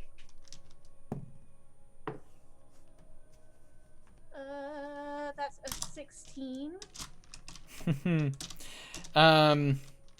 the middle of this conversation, looking way off in the distance, you do see a shadow of something that seems to be flying away. So then she would These stupid pause backs. and say, I think I just saw a bat. Well, we know that they have seen us, but we've been keeping an eye on them and tracking their movements. It looks know- like What is that? No, continue. it looks like we'll actually meet them on the morrow. So they know where we're coming from. Presumably. Or something. It looks like we will be meeting them on the battlefield just south of Horadin's hamlet on the Fraygon River. So we'll be taking a sharp turn towards the north in the morning after we cross. Okay. We have also seen troops from Andorra making their way. A few of them have pushed past Horadin's hamlet. They seem to have had scouts of their own pushing ahead. That's good. That's good news. That means everything's kind of coming together as far as we have planned so far. Now let us hope that your kingdom will not fight us as well. They've been instructed not to. So if they do, it won't be only you guys having problems, but us as well. And I believe they highly regard us as, champions or adventurers, whatever you want to call us. And he will say, Very well. and he takes his leave. Unless there's anything else you want to say to him. Nope, she'll just kind of nod and she'll continue doing her thing, like looking around, being ready, she's got her bow. Taking stock. Taking stock, yeah. Counter arrows. I make sure I give some of that boar to Fang too. Oh yes, Fang will love you forever. So, you guys bed down for the night. There is a series of watches set up already, so you don't need to keep watch unless you want to. And so, if there are those that would like to take some of their time to watch, you're more than welcome to. But- Goes to bed. Okay. Regardless, you all sleep soundly, and waking up in the morning. Would Marsica disseminate that information to everybody? Oh yes, she would. She definitely would have told everybody about her conversation. Okay. That night or in the morning?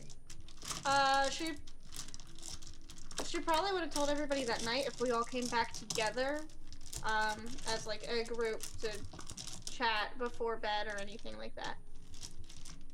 Because Clobar would have been deeply concerned about that. Okay. Okay. Is there anything you'd like to say?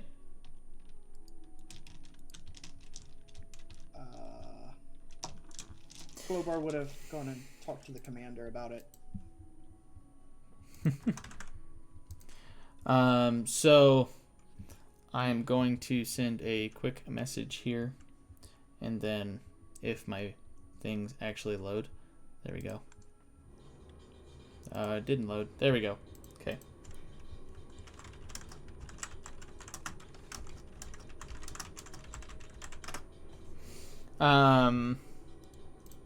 So you go to approach the commander, and he says, Yes, Clobar, what can I do for you?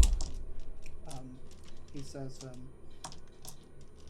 Marsica saw one of the Red Fangs. It is possible that we have lost the element of surprise. But is it within enough time for them to respond properly? He says, my feelings, probably not.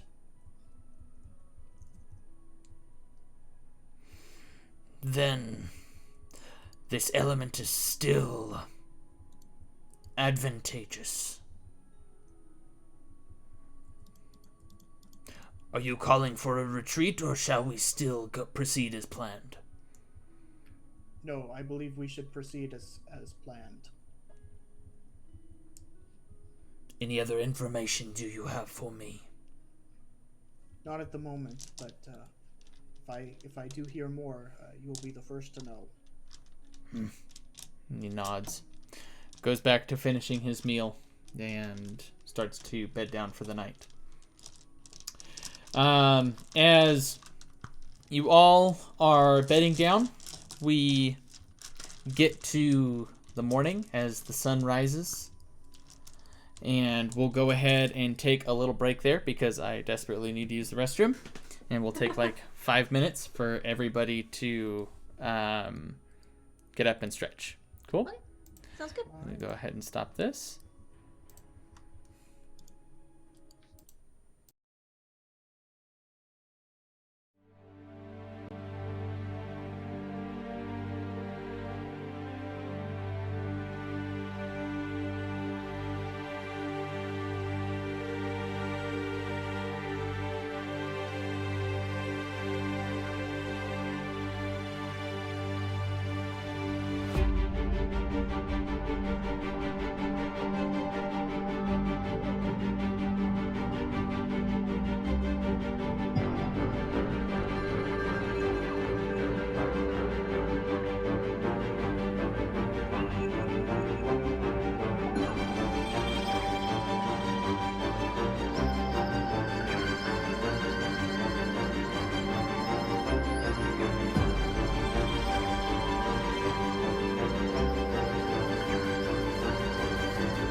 Good. I think so. We are jumping back in. I'm ready. I'm ready. Let's do this. So, you all wake up on the second day of your travels. Would Flint like to do anything? Flint is up early as hell compared to normal, and he is trying to do what he can to bake like some kind of cake in the coals of the fire. Having kind of a hard time about it because there's not really I a bet. something. Is there some kind of roll I can make to see how well it turns out? Go ahead and make me a roll with cooking tools with disadvantage because of the cooking situation you're in. But you're proficient with those, so go ahead and do that. What do we got here? 7. Yeah, you kind of like pull it out of whatever kind of like makeshift container you have. and it's just like sunken in, and just it's probably the saddest cake you've ever seen. I just like shake my head at it. I don't throw it away or waste it or anything. I just kind of put it away for now. And I will start warming up and prepping the boar dish. So when everyone gets up, they have that for their breakfast. Nice. So, raise up. You see, whoever was up had seen Flint try and work on this cake, and then is now working on making the boar dish. Anybody else would like to do anything? Ika would have been up, and he probably would have chuckled at Flint's cake sadness. Oh. All and, right. Said that he's sorry that all he knows is ice right now. Does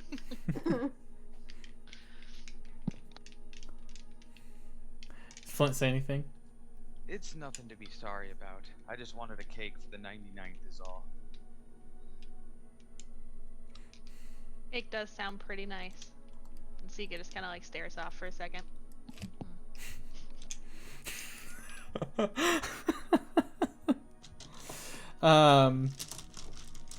So as everybody begins to rise, the troop starts getting together. Is there anything anybody else would like to say or do? Kira will go sit by Calvio and say, so remind me how this interest thing works? Calvio's gonna look at Kira and say, what are you talking about? You seem pretty invested in getting this idea across to the bank.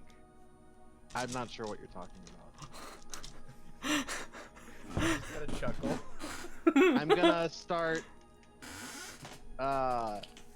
speaking to Kakira in the old tongue, explaining what interest is.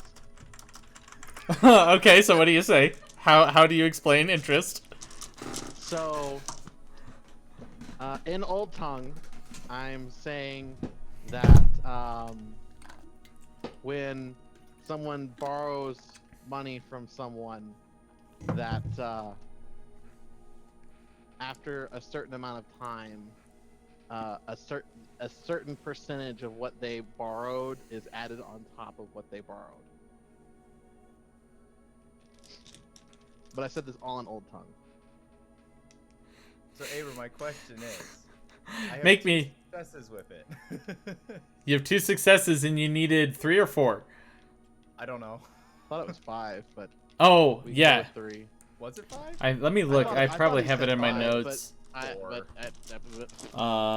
It's not my problem. I speak But old tongue. I know something. I know something. It's- I know some of it. It's 4. I have it in my notes. 4. Sweet, I'm halfway. Oh, sweet. Okay, cool. So go ahead and make me an intelligence check, Kakira. Okay. If for every 5 you roll, you know more of what he said. For every like, so if you roll 5 or below, not very much. 10 or below, maybe a little bit. 15, okay, you're getting the gist. 20 or above, you got the message. Okay. Here we go. 15. Nice. 15. So you got the majority of the message. Like, you don't understand possibly why people would want to do this, but it seems maybe like a confusing process. Because I know I gave him 700 gold. Yeah, it's very true. In common, Kakira will go, ah, yes, thank you. So Calvio would look at her after that, realizing that that she understood most of what she said, and then in Thieves Can't say to her, "Don't expect any interest." Understand that one, bitch. Oh my god. So Is Clobar witnessing this? I mean, I'm assuming everybody's witnessing this if they're around. Like, they're not trying to be. Clobar would secretly before he said that second thing, he You would use cast the fucking spell slot. He would Don't you cast fucking use the spell slot. comprehend languages. You are not on allowed to bitch about Kira. not having spell slot.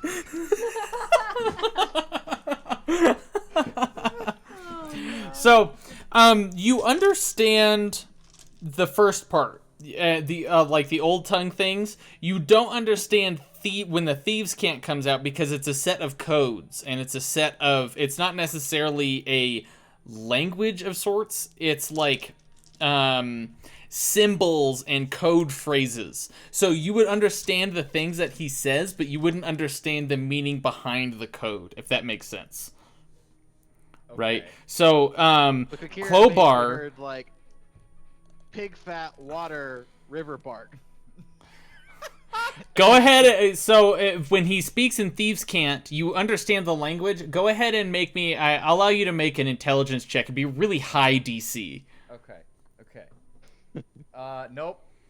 Okay. Yeah. You don't understand that part. But you understand completely everything else. I'm just gonna look at Calvio and say in Arakokran, well, I can speak other languages too. As soon as she says that, I'm gonna get like a grumpy look on my face and just be like, okay, see if you learn Old Tongue. Yuriska comes up to you all at this point and says, "Are we quite ready to go?" So before I I'll look got over and say interrupted, yes. I wanted to ask if it was possible, since I have parchment, to prepare a spell on this parchment. prepare a spell on the parchment? Yeah, I'd like write it, make a scroll. That takes... To make like a spell scroll, you would need a bunch of other different types of materials. It's a completely different process. It's like a magical process. Never mind. That's okay. That was a good idea. I would probably have you you'd have to go get the materials. It's like really nice parchment paper. It would be a DC check, and you would have to basically expend the spell slot of the spell so that it has that magical power in it, right? Along with the DC check and all of the components. So it's something that's possible because you're basically making it so that anybody who has the spell scroll can use it. Correct. Right. So basically, more or less, I could make like give someone a fireball, and they could be like a suicide bomber, and just run in with fireball. I mean, theoretically by those rules, but it would be a lot of money for the spell scroll costs, right? Because you need magical components. Like you would need magical ink of sorts and magical paper, right? So, moving forward, unless there's anything Flint would like to do, anything else? Are we going to meet combat today? Such furious clicking. If you're clicking that much, can you mute yourself? I'm sorry, man. It's just like whoa. It's all good. It's all. So Flint said, "Are we going to meet combat today?" Yep. Well, are we? You get the sense that you are. Like it depends. I'm assuming he's asking you all. About meeting, or was it? No, it was Marsica. Marsica, yeah. Mm-hmm. Yeah, but it's Clobar that wants to go chat with the authorities because he's worried about the plan. Well, they already did that. Yeah, they talked about that, Right. and so we are theoretically meeting combat today, and you guys would know that. So Yes. So Well, the I answer don't is feel yes. that bad about casting. Throwing a first level spot out. Who would have I've thought still got- that the got day plenty one of- is brought into Hold this on. world, one may go out?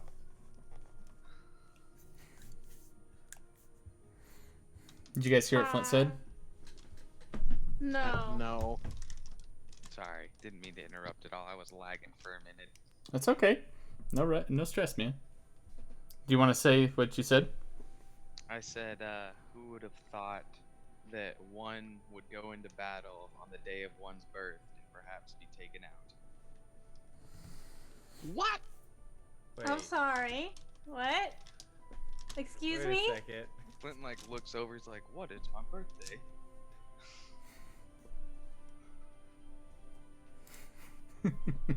Is there any like remnants of the cake he tried to make at this point? I don't know, Flint. Did you discard it at all? No, I said I saved it. Okay. Yeah, there's still Can I remnants see, of like it. crumbs of it or anything? It is pretty much all just like a half baked at this point in this little like clay pot that I took from my mom. Okay, never mind. Yeah. I tried to make it. It failed. Marsica will just be like, "Happy birthday, man." Flint just looks over and is just, "Thank you."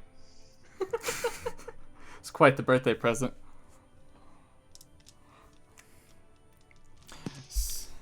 Siga would like turn at hearing this news and it'd probably be like the most excited anyone's ever seen him yet, and he'd be like, "Happy birthday!"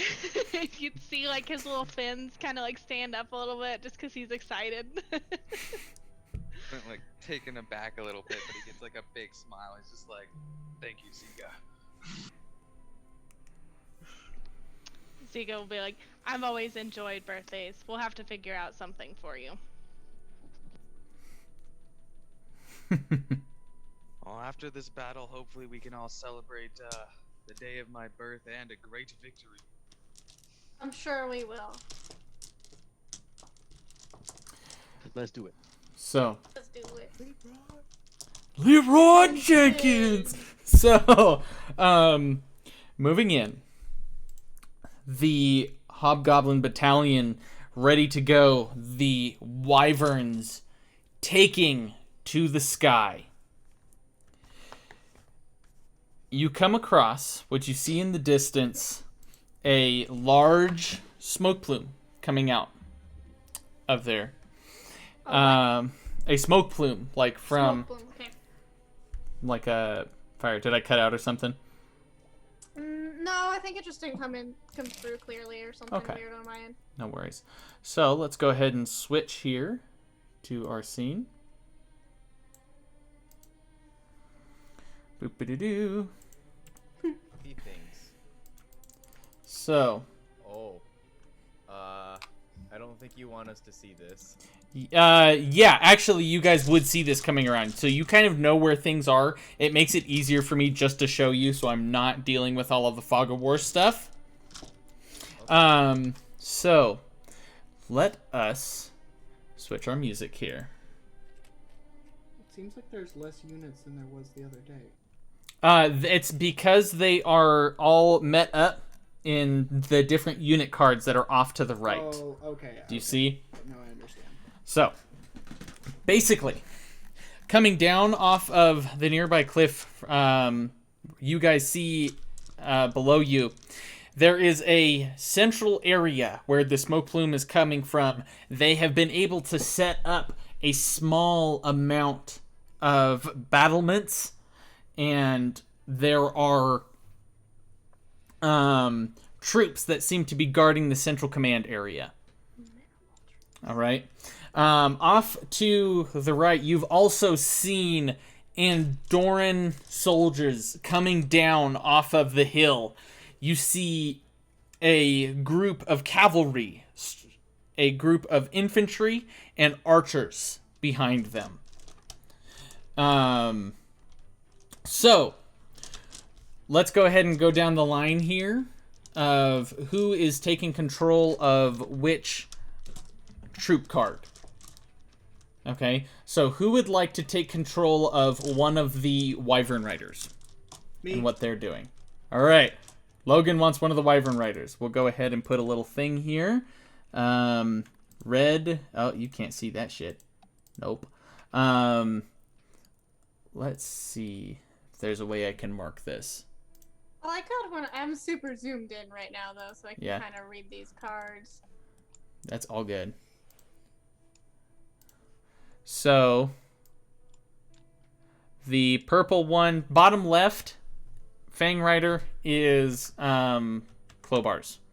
All right. So you guys are not your characters are not controlling these people. You as players are controlling these units and telling them what to do, right? Okay. Okay. So, Clobar has the Fang Rider to the left. Who wants the other Fang Rider? I feel like since I had a cool connection with one of them, or with them, it'd be All cool right. for Seega to have the other. So, Courtney, so you guys keep track of each one that you have. Who wants the Zal Iron Claws, which is the infantry of that is with you all?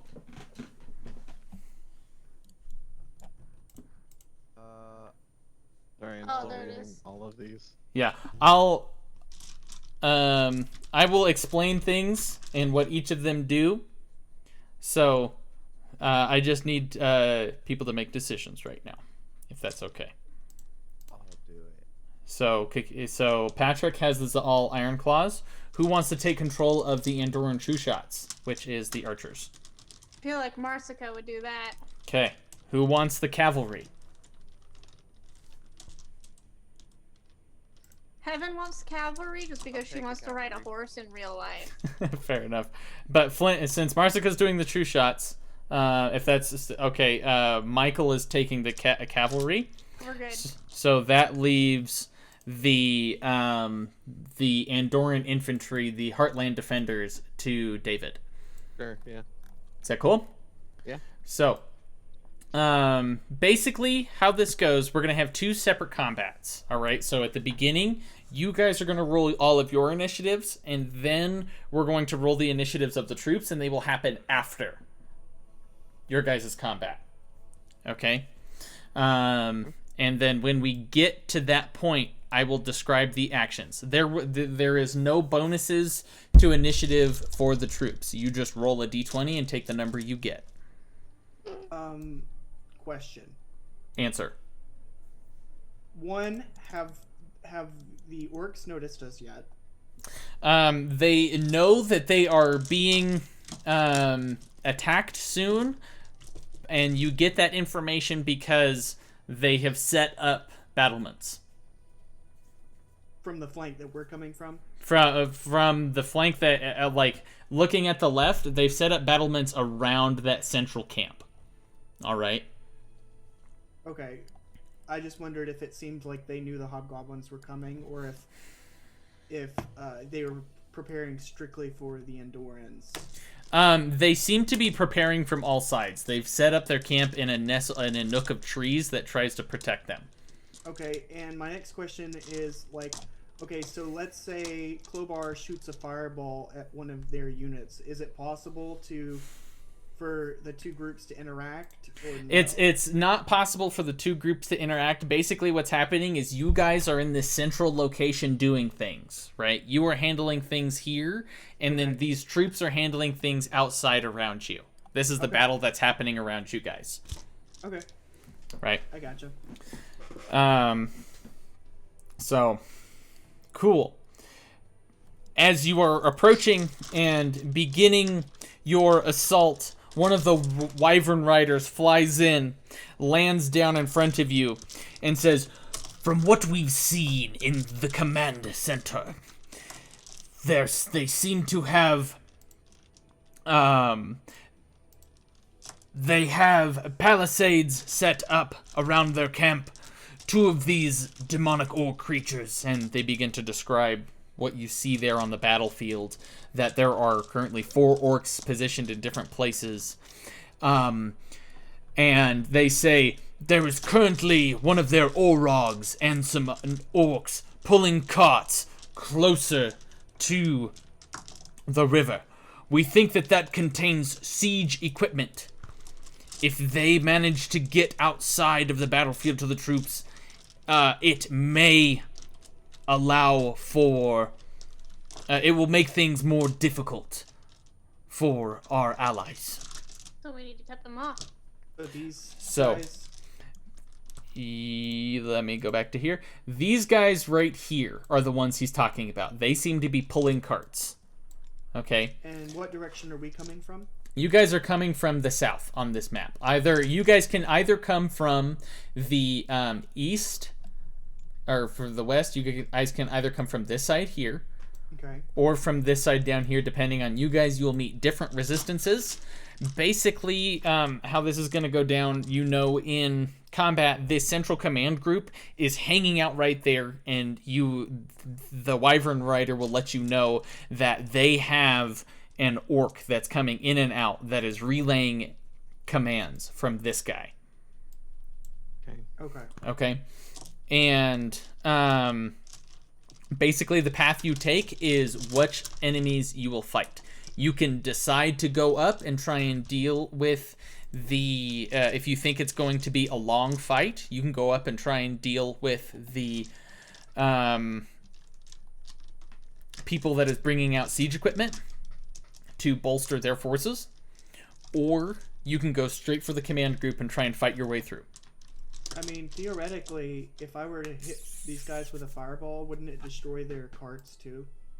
The carts, there are metal components and things like that, so I mean, yeah, if you kill them, and it might destroy the carts as well. At least it could probably burn the wheels. Yeah, I mean, if it hits with fireball, yeah, definitely, it would hinder what they do. That would be Clobar's suggestion. Yeah. That we first hinder the carts, and then we swing around and take on the commanders. If you hinder the carts, they will get their attention. They will probably join the fray at some point, unless you manage to kill all of them with the fireball. I feel fairly confident that I will kill all of them with a fireball. You underestimate my power. I have a 4 portent roll saved up just for such an occasion. They will all right. fit. All right. So, which area are you guys going to enter from? My boat's here because we have tree cover. Sure. Yeah. I like that side too. Sure. The only issue with that side is there's more contact. Yeah. Whereas up here, there's less contact. That's also true. You have a fancy new scimitar you can test out. Yeah, but if we're talking from sheer action economy, coming in here means these guys can see us, these guys can see us, this guy can see us, and probably this guy can see us. These guys will be dead. Don't worry about those guys. The action economy is still higher coming in from the south than the west. He's still worried about these guys here. We want to come in wrong. on the side that we can do the most damage and make them move the most on their turn.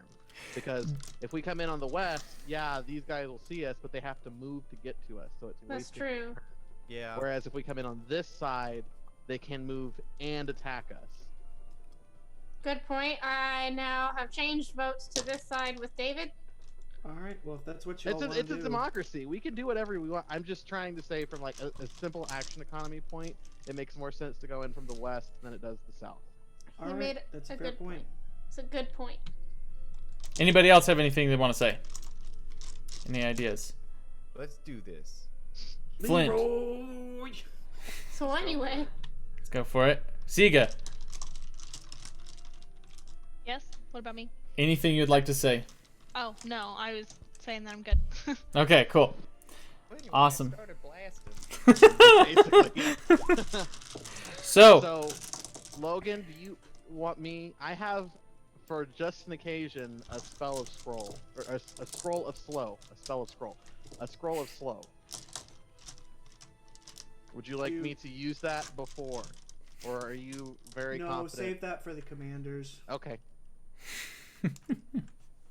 all right. So, go ahead and place your tokens out onto the battlefield where you are entering from. Okay, we'll go ahead and change those sizes there. Boop, boop, boop. Don't forget Fang's token. he's out Oh, you there. already got it out there. Dope. Yeah.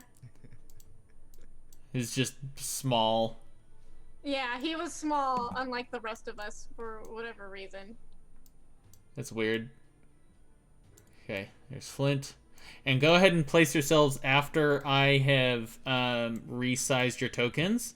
Go ahead and place yourselves in the order that you would be in and where you would be coming from. I imagine closer to the trees, right? Yeah, we would. Definitely. Yeah. Are you guys going to try and move stealthily also? Until Up I to see you a guys. fireball, I am moving stealthily. Yep. All right. Yes. Yeah. Awesome I sauce. concur. So that is where you guys are entering from.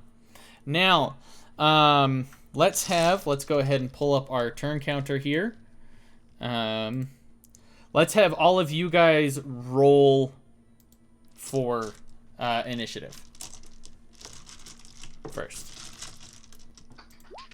Where did my red thing? Oh, there it is. I hear the sigh of doom.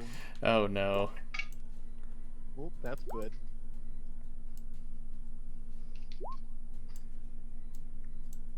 Oh, man, that dice was doing good earlier. You know what it sounds like you need? Another dice. All right. So, where are we at here? Where's my browser? Okay. Marsica, what'd you get? 17. 10 for 17. Fang. 17 for Marsica. We'll get rid of that guy. Fang is 10. Yep. Flint got 19. Right? Yes. Yep. What is Siga's? 16. Get rid of those guys. Clobar. 11. Kakira. 6. Calvio. 19. Nice. You can go first. I probably would. go Higher first. decks. So then we'll do oh, wrong way. Descending order. And then entering in here, let me roll some initiative for these guys. Good, I'm in the back. Ogres.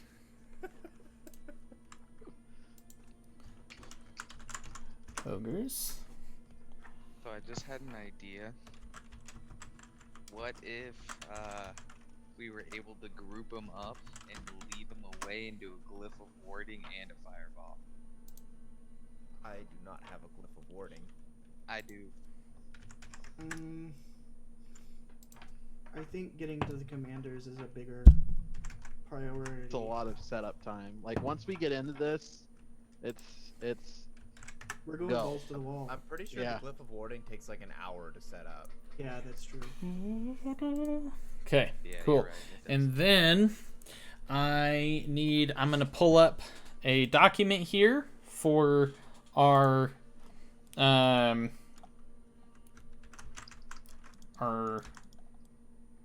side combat.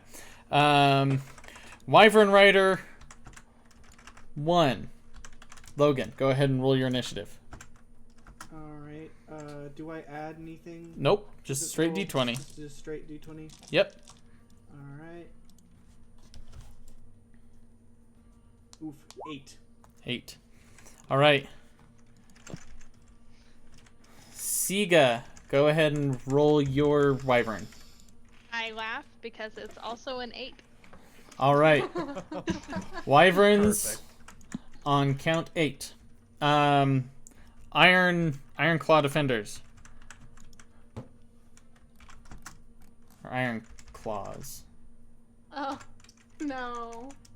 What do we roll here? Drag. Patrick, what'd you get? 1. All right. I The used a different dice. oh no. The true shots. 17. 17. Nice. The who's next? The cavalry. 13. 13. And also, yeah. Are the Endorans on this side of the river? Actually, I just thought of something that would be much easier than doing it this way. The Andorans are on that side of the river. They're on the north side of the river, and you guys are on the south side of the river. Let's just have it so that you command your group on your turn when it happens. All right, Sounds good. let's just do that because that makes things easier. And then I will command the bad guy troops on their turns. All right. So basically, with how the combat stuff goes,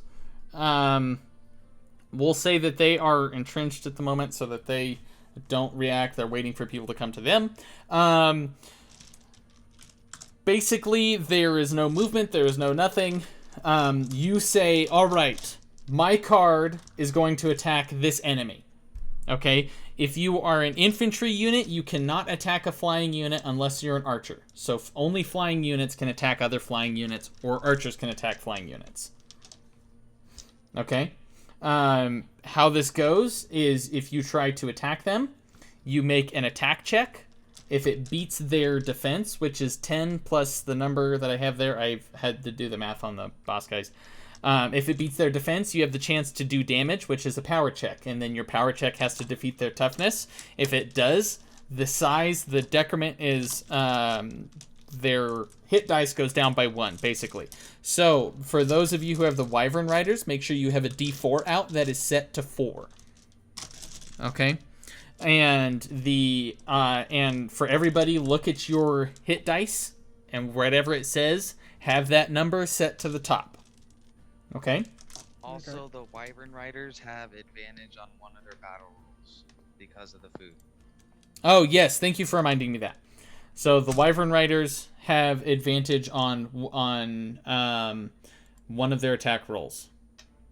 Right? Why is it that their toughness is so much higher than ours? Because there's more of them. The toughness? Oh, it's like orcs. It's some of the orc stats. But basically, if one of the let's say one of your troops, if the allied troops are defeated and some of these troops are still alive, enemies will start pouring into the battlefield if you guys have not taken care of it yet. Right? Great. That is how that will work. So, get those all set up. I need another D4 for me. And then we will have everything happen on their own turns. So for the command turn, they are going to entrench themselves around and wait for people to come to them at the moment, because they are effectively surprised since you guys ambushed them on both sides. Okay? So green... There, that's fine. So, command group, they are not doing anything. They are issuing orders. Calvio, you are up. You guys are moving stealthily, you said. Yes. Okay, make me a stealth roll for Calvio. Like, everybody can go ahead and make me a hide check if everybody is stealthing right now. So I made mine right before initiative roll. Okay. Sure. Nat 20. Nat 20, awesome.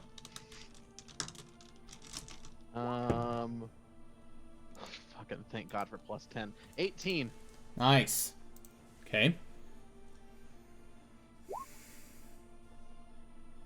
Jesus.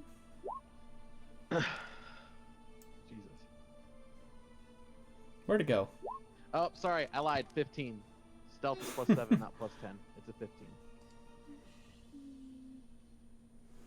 All right. Record. There we go. Pop that out. So, okay, I can search who these are. Cool. So, what is everybody's roll? If it's above 10, you're fine with this. This cool. This ogre has not seemed to take notice of your moving into the battlefield at this point. Is there anything you guys would like to do? You have the element of surprise as it is. So is it my turn or is it all of us? It is Calvio's turn right now. Okay. I am casting Blur and Blade Singing and waiting for Fireball. Okay. Fireball. Blur and Blade Singing. So we are now to Flint.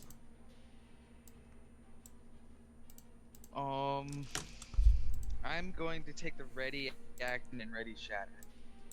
Ready Shatter? What are you planning on attacking? I am aiming at the ogre in case he does notice us in the middle of everything. Oh, I probably should have Okay. moved into a tree for that. Oops. Yeah. Because if Clobar is going to be aiming at that cart pulling guys with a fireball, then I'm going to prep for the ogre just in case. Okay. Cool. So, let us... Sorry, I'm having technical difficulties right now. Let's just do this. That's fine.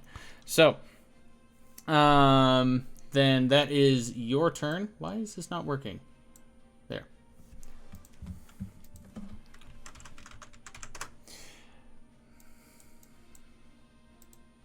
Then it is the orcs' turn. You see that they all, this group here begins to move forward. My DM screen version of this crapped out on me, so I had to reload it. So, there we go. This group, just imagine they're pulling the carts with them, because I forgot to make them as tokens and not. 1, 2, 3, 4, 5, 6. They're moving up in this direction here. Okay.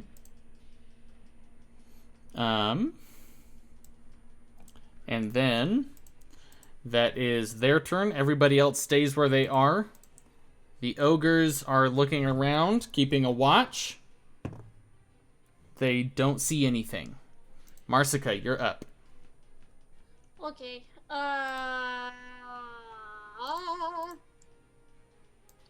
Marsica is... She's going to move a little bit closer to the tree. Okay. And Fang's gonna come along with her. And Fang then... operates on his turn. Sorry, he operates That's okay. on his turn. My B. He was there-ish, something like that. Okay, my bad. All good. I was thinking about both characters for a second. She's... Okay. Oh, we didn't do the other cards. So, we'll finish your turn, and then we need to do Calvio's card, Flint's card, and then your card. Okay, so I think she's also going to ready her shot for this ogre from once these guys are all blown up by a fireball. Okay. Yeah. All right, so let's go back to, I believe, Calvio then. What are your Heartland defenders doing? Who are they attacking? So, and I can just pick, like, these aren't like the actual positions of those. They are not the actual positions. Just tell me. Just pick One that you're attacking. Mine are attacking the Baron Walker Raiders. All right, The cool. light infantry. I'm moving these around. So as you move them into attack, make me an attack roll. Do I add anything? Do I add the attack? Add the attack number. Yes, it has to beat their defense. It has to beat a 13. It's 14. 14. Awesome. You now go ahead and make me a power check and describe to me what your unit is doing rushing into battle. So the soldiers are like, assuming this is a hill right here. Yep.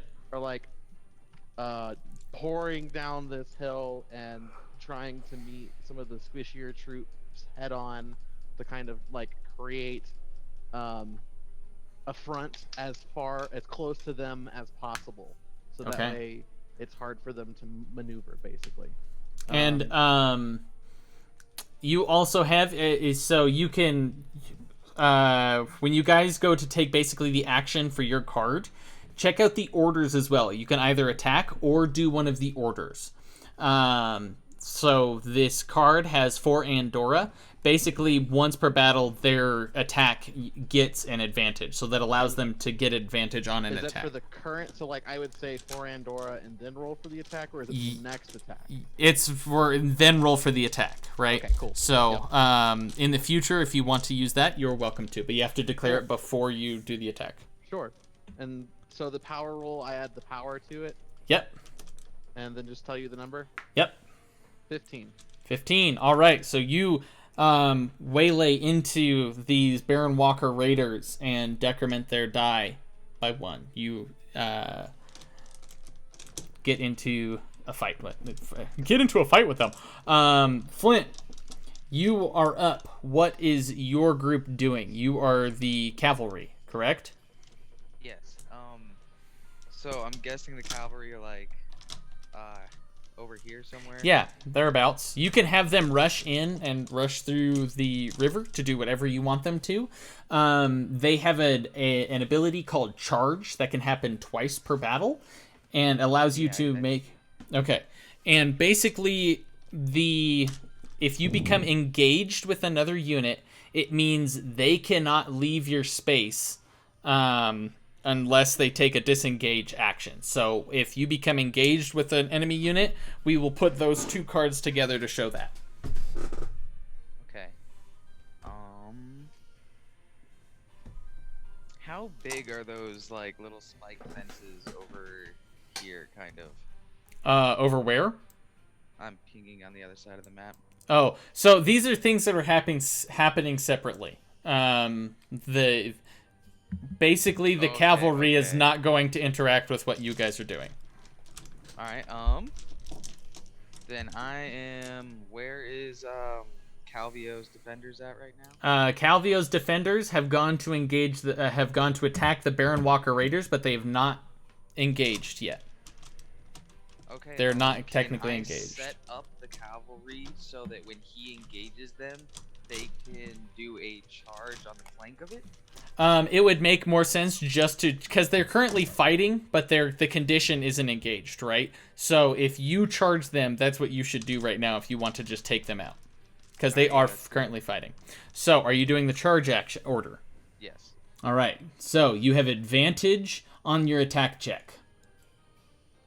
So just roll a d20 and add their attack. And yep, add the attack of the King's Cavalry. With advantage. All right. Do it again. 14. We can do one more. All right, 14 it is. Yeah. So that 14, you get. Oh yeah, plus theirs. You definitely get past their defense, and go ahead and make me a power check now. Same a. Roll a d20 plus 5.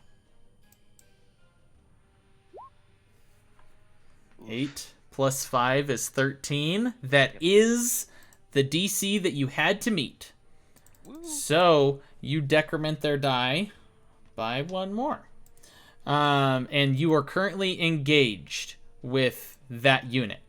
So they cannot leave your space, and you cannot leave their space until you take the disengage action. Okay. Okay. One of us die.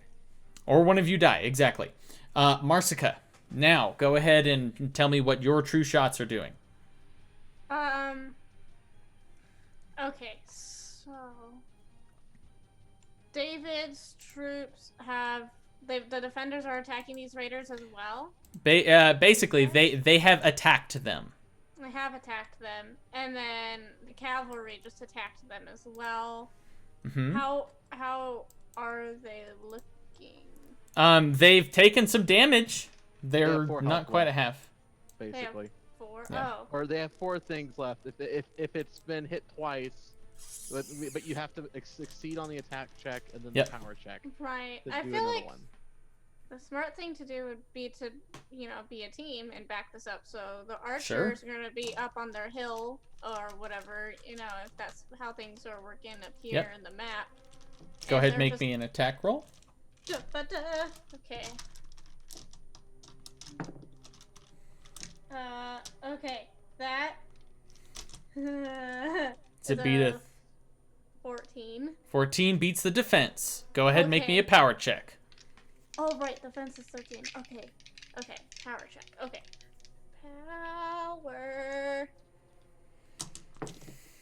Okay. Power is 17. That gets past. You decrement their die by 1. This unit is now considered diminished. You have killed half of the men in this unit, so they must now make a morale check. Which is 10. Oh, man. So, with all that you have done laying into this unit one after another, they those that remain alive run out of the battlefield and are heading into the nearby forest. Good. So this unit, killing a few off into the distance, you manage to take out the Baron Walker Raiders. Can I like say that our units like let loose like a mighty scream or yell like? Of course. Try Yeah. and like Oh yeah, intimidate the other units with how quickly we just pummeled that one. Yeah. Yeah. My defenders would be like smashing shields and swords together, like. And in response to that, as you see these Baron Walker Raiders running off into the forest in the distance, your troops see a group of demon blood Tanaruks entering into the fray. Now, Marsica, you are holding your action. We are now to Siga.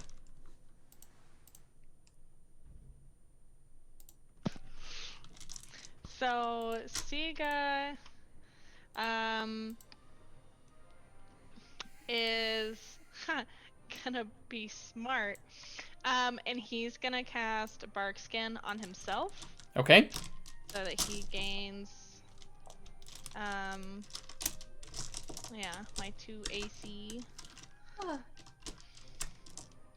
so that I don't die too fast. Okay. And then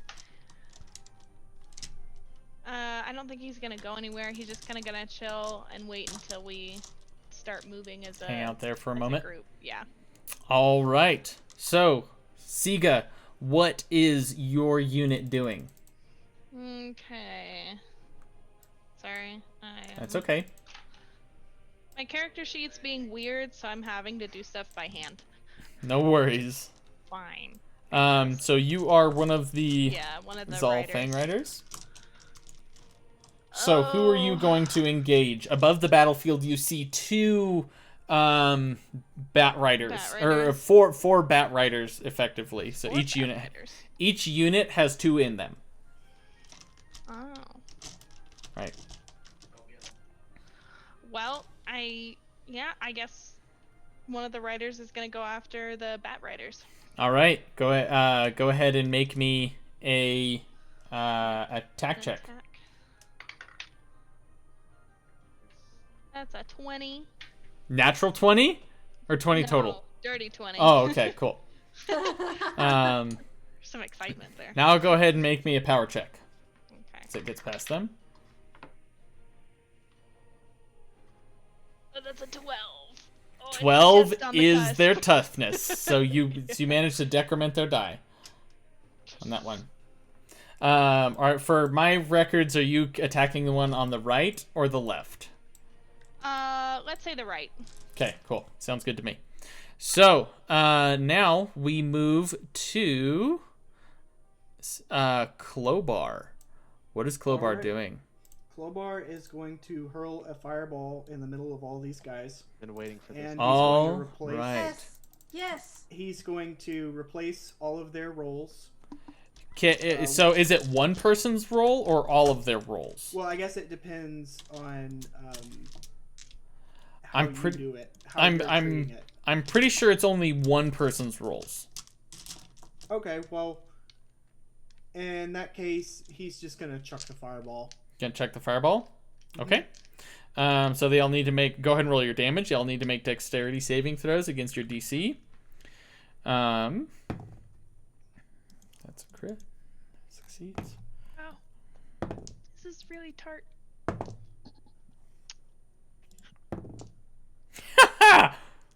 Okay, go ahead and roll your damage. 27 damage halved. Yeah. You manage to, with one fireball, giving away all of your positions, you see these 4 orcs here go up and burn in a crisp from the fireball as you hear just this. You see this small mote of flame go in and then just. What about the carts? The carts are. Oh yeah, the carts are destroyed with that amount of damage. They're fine. This guy here is looking pretty hurt. And he looks very surprised, and now he is turned towards your attention. Are you moving at all? Or does this allow the other held actions to happen? Since you guys, is that what the condition was? As soon as he holds his fireball? I think so. Flint, Marsica? Sorry, yes. Okay, where are you casting Shatter Flint? On this guy. On the ogre. Okay, he needs to make a Constitution saving throw. He fails. Go ahead and roll your damage.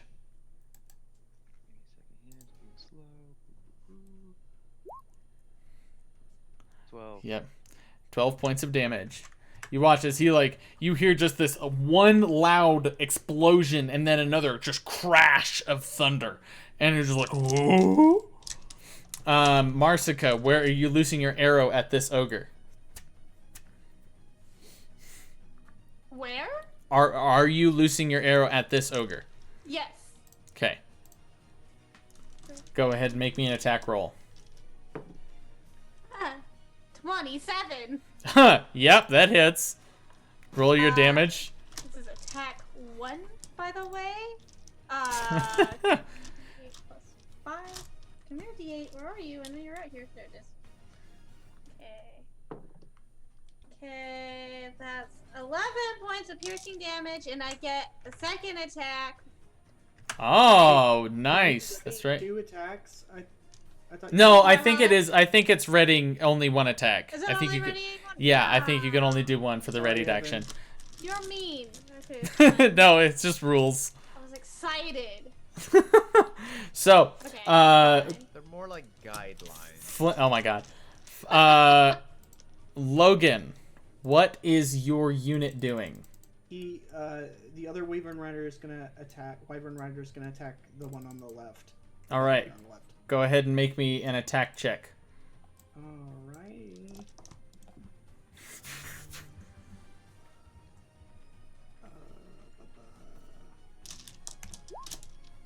Oh yeah. Oh yeah, that definitely hits.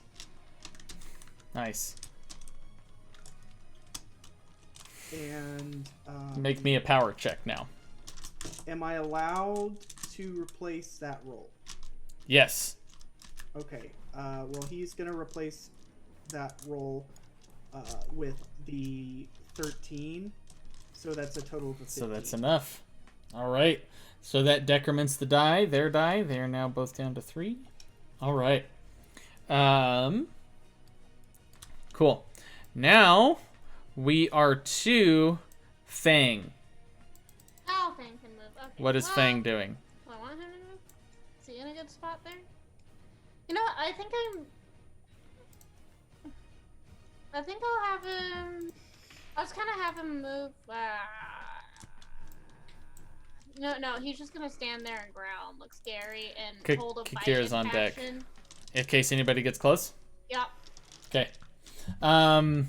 Kikira, what are you doing? I'm gonna cast Spiritual Weapon, All right. and it's Pull gonna out. go. Oh, that's the ruler. It's gonna appear over here by this guy. Okay. Time to swat the fly. We're gonna Where'd it go? whack.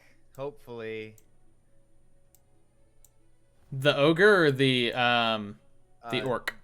The orc that survived the fireball. Okay. Now go ahead and make me an attack roll. 26. Yeah, that hits. Make your Okay, cool. roll your damage. With damage.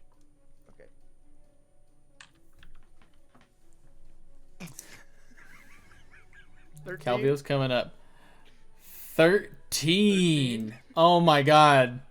This guy looks really fucking hurt. Like he is on death's door as this ethereal tombstone comes around and just whacks him in the face as he almost turns towards you and some spit comes out. Bad day. Yeah, he's having a bad day. Is Kikira moving at all? No. All right. It is the command group's turn. Oh, troops. Your troops, yes, thank you. So, what are your troops doing? The Iron Claws are gonna go ahead and attack the Rage Bringers. Oh ho! All right, go ahead and make me an attack roll. Jesus, 5. Yeah, they are not able to penetrate their defenses. All right, so now it is the command group's turn. The Rage Bringers responding to the Iron Claws attacking them from behind. They are going to turn around, roar as these Tanaruks lay into the Hobgoblin forces. So they're going to make an attack roll. And since it's the first attack it has made this battle, it does so with advantage. But it still rolled goddamn awful on both of them. So it's not going to hit the Iron Claws. So you have a +3. I did when I made the allied cards, they're wrong. So effectively your defense is 13, toughness is 12. I did that wrong, right? So it's +3, +2, and the base is 10. I was doing the math and forgot to read one small thing last night since I was doing this super late. Good job. Yeah, I know, I'm the worst.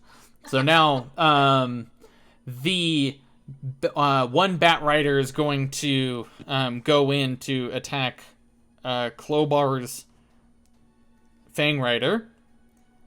And they are not going to make... Oh, it's the Savage, so they get advantage. Wow, I'm going to have to put those dice in dice jail. They don't get through because the Wyverns miss them. Then the other Fang Rider is going to go after Siga's Wyvern.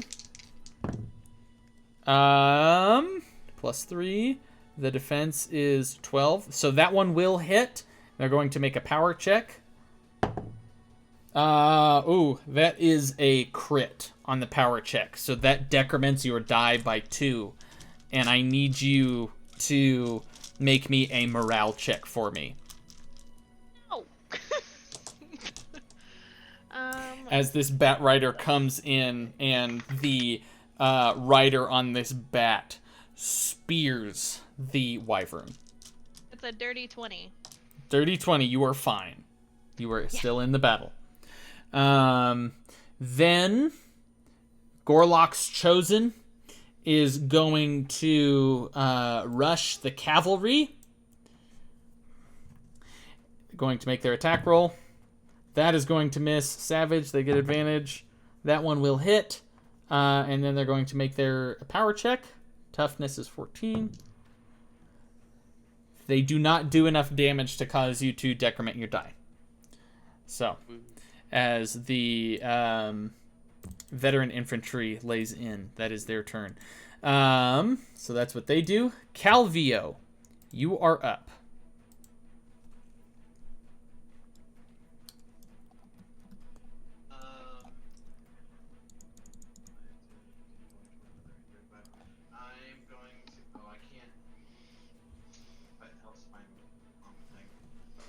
David's really soft. It's because I was muted and you can hear me through Courtney's.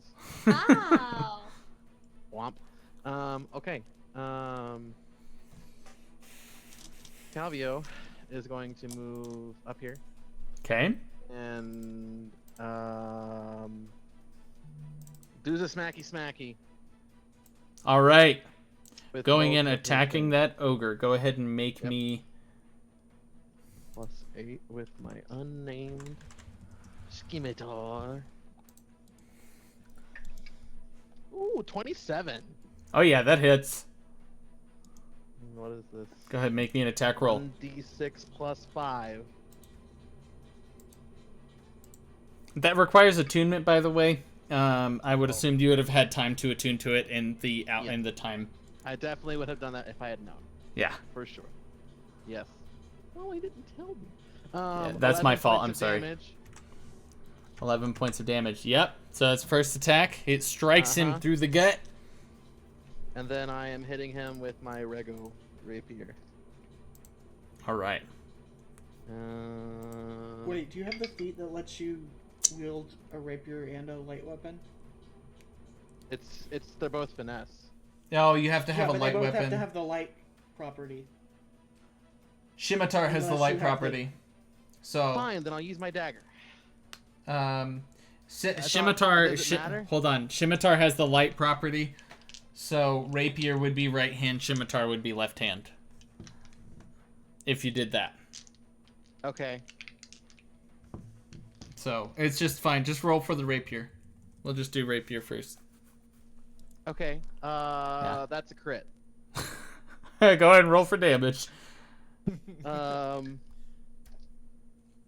I need another D8. Where's my other D8? Where you go. Thanks for keeping honest with the rules, Logan. No, Nice. it's fine. Yeah, no. This is what the thing says. Okay, cool. You can use a bonus action to attack with a different light. Okay, cool. Good to know. It's fine. It's fine for this turn because we'll just say that you attack first with the rapier and then the offhand. I don't want to go back and redo that. So, just moving forward. Double dice plus 4. Double dice plus 4. 6, 7, 8, 9, 10, 11, 12 points of damage. 12? 12. 1, 2. All right. This guy's looking pretty hurt. He's still standing though. His stomach is very cut up. I'm good. All right. What is your unit doing? Back to the other side of the battlefield. Basically. Yep. So Gorlok's Chosen is fighting the cavalry right now. Yep. Gorlok's Chosen is with the cavalry. They're not entrenched really yet, but unless he uses that charge order. I am going to send my Heartland Defenders after Gorlok's Chosen with the cavalry. All right. Go ahead and make me an attack roll. Plus 2. Better than 14. Okay. That's a crit. 2 in a row. Nice. That definitely hits. That's all good, man. Now, so you automatically do 1 wound to decrement their die. Go ahead and make me another power check. See that. Oh, that's 8. 8 total. That does not. At least I still got 1. Yeah, you still got 1 wound, which is good. All right, now we are to Flint.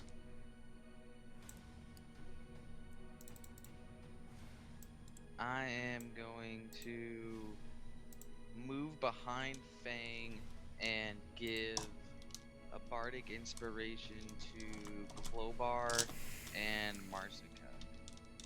All right. Cool.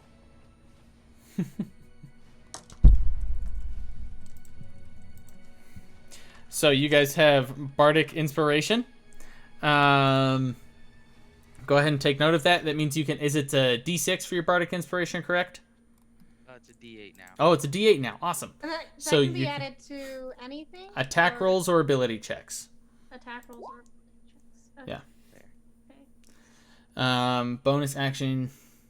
I think. So are you going to use your action and your bonus action to do that? To do both? Yeah. Boom, boom. Okay, cool. Yeah. That's fine. So that what is your unit doing now then? Whoa. The cavalry. defenders came down and are helping with Gorlok's Chosen. Yes, they have rushed down the hill. I'm gonna just have the cavalry attack the Chosen then. Are you using the charge at order, or are you just attacking them? I am just attacking them. Okay, go ahead and make me an attack roll.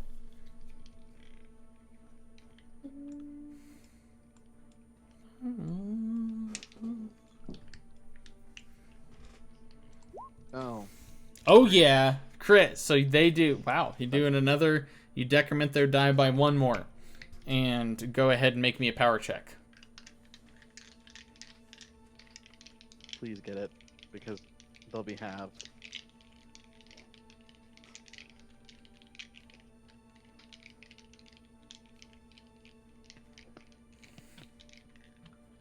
Oh, that would have been a 24, not a 25 for the last one. Sorry.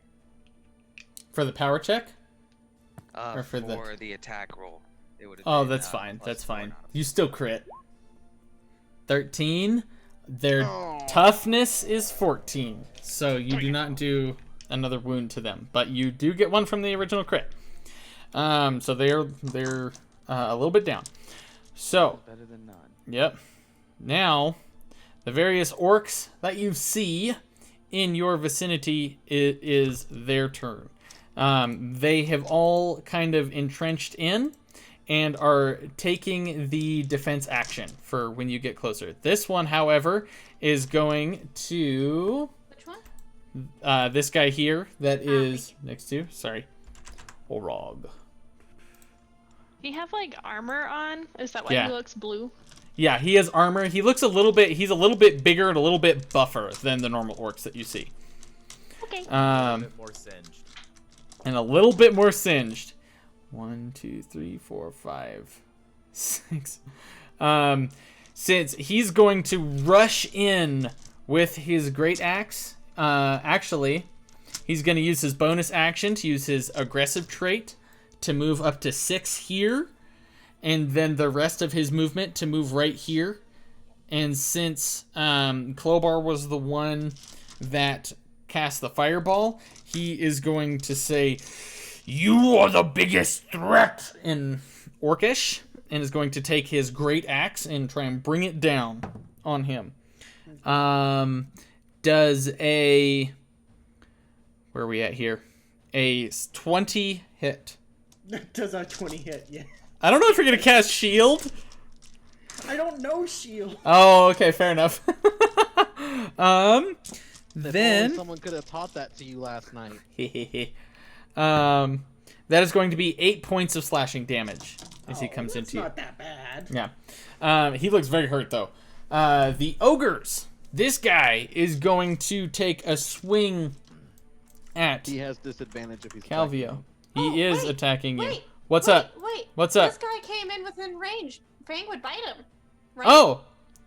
Yeah, he sure would. Go ahead and make me an attack roll. Okay. Because he's within allies, he gets advantage. Yep. Correct? Correct?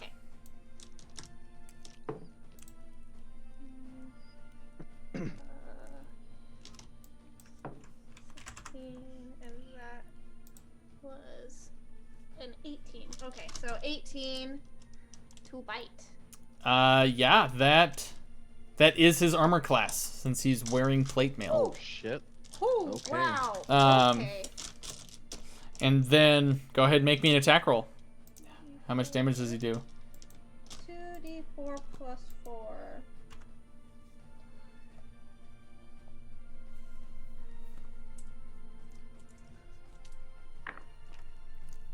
Okay, that's 9 points of.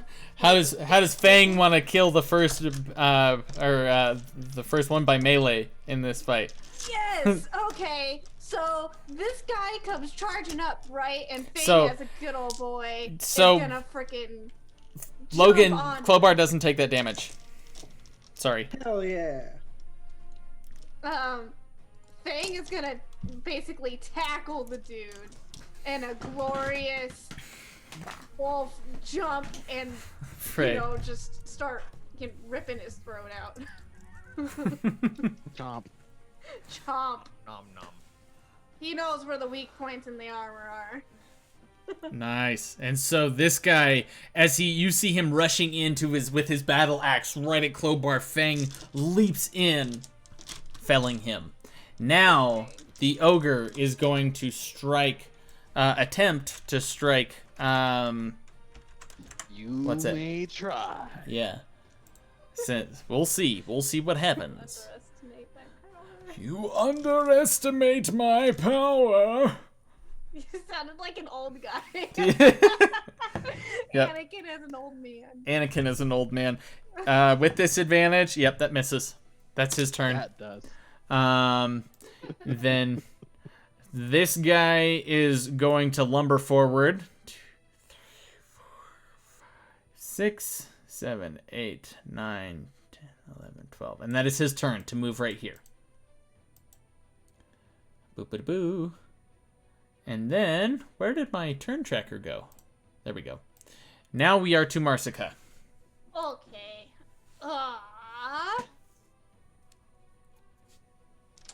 Okay.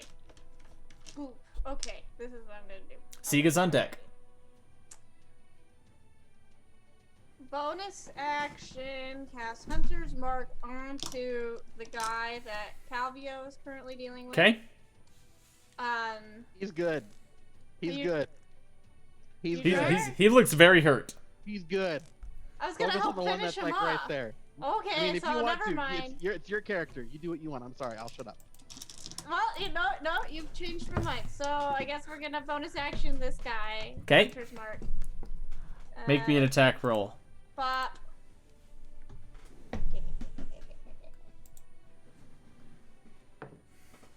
28. 20? Oh, yeah, that hits. His armor class is 11, but, you know.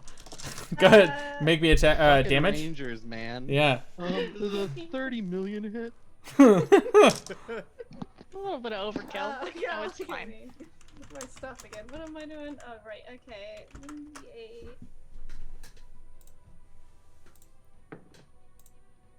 Plus the d6. Where'd my d6 go? There it is. Okay. That is 13 points of piercing damage onto that guy. 13? Yes. All right. Oh, wait! Watch. Second attack. Yep, there we Ah, go. I forgot about my Is second that attack. 13 including your Hunter's Mark damage?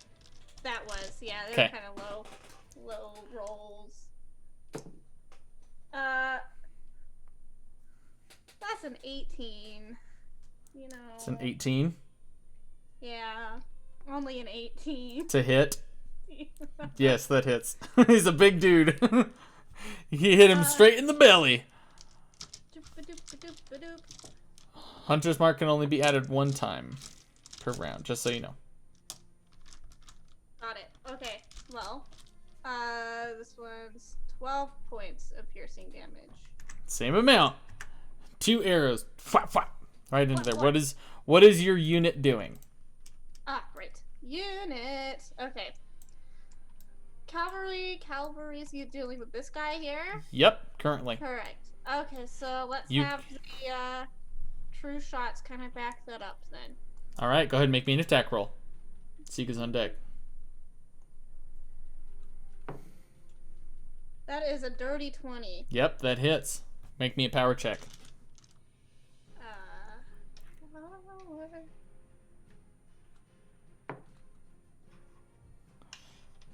Shit.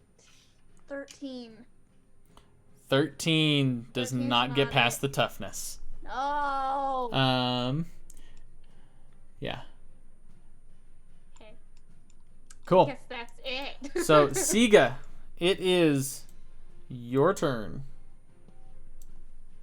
Okay. We're getting close to the 10 o'clock mark, Mm-hmm. too. Alright, so Siga is going to cast... Yeah, he's gonna do spike growth, pretty much around this ogre here. Okay. What does Double that do? Okay, so it's a 20-foot radius. When the creature moves into or within the area, so I guess I'd put it like, okay, so if I put it 20-foot there, radius. he has to walk into it for it to cause damage, Okay. right? Or if I just put it there, would he just get the damage because I put it there? Is it when he starts his turn? Can you link the text in the I chat? think so.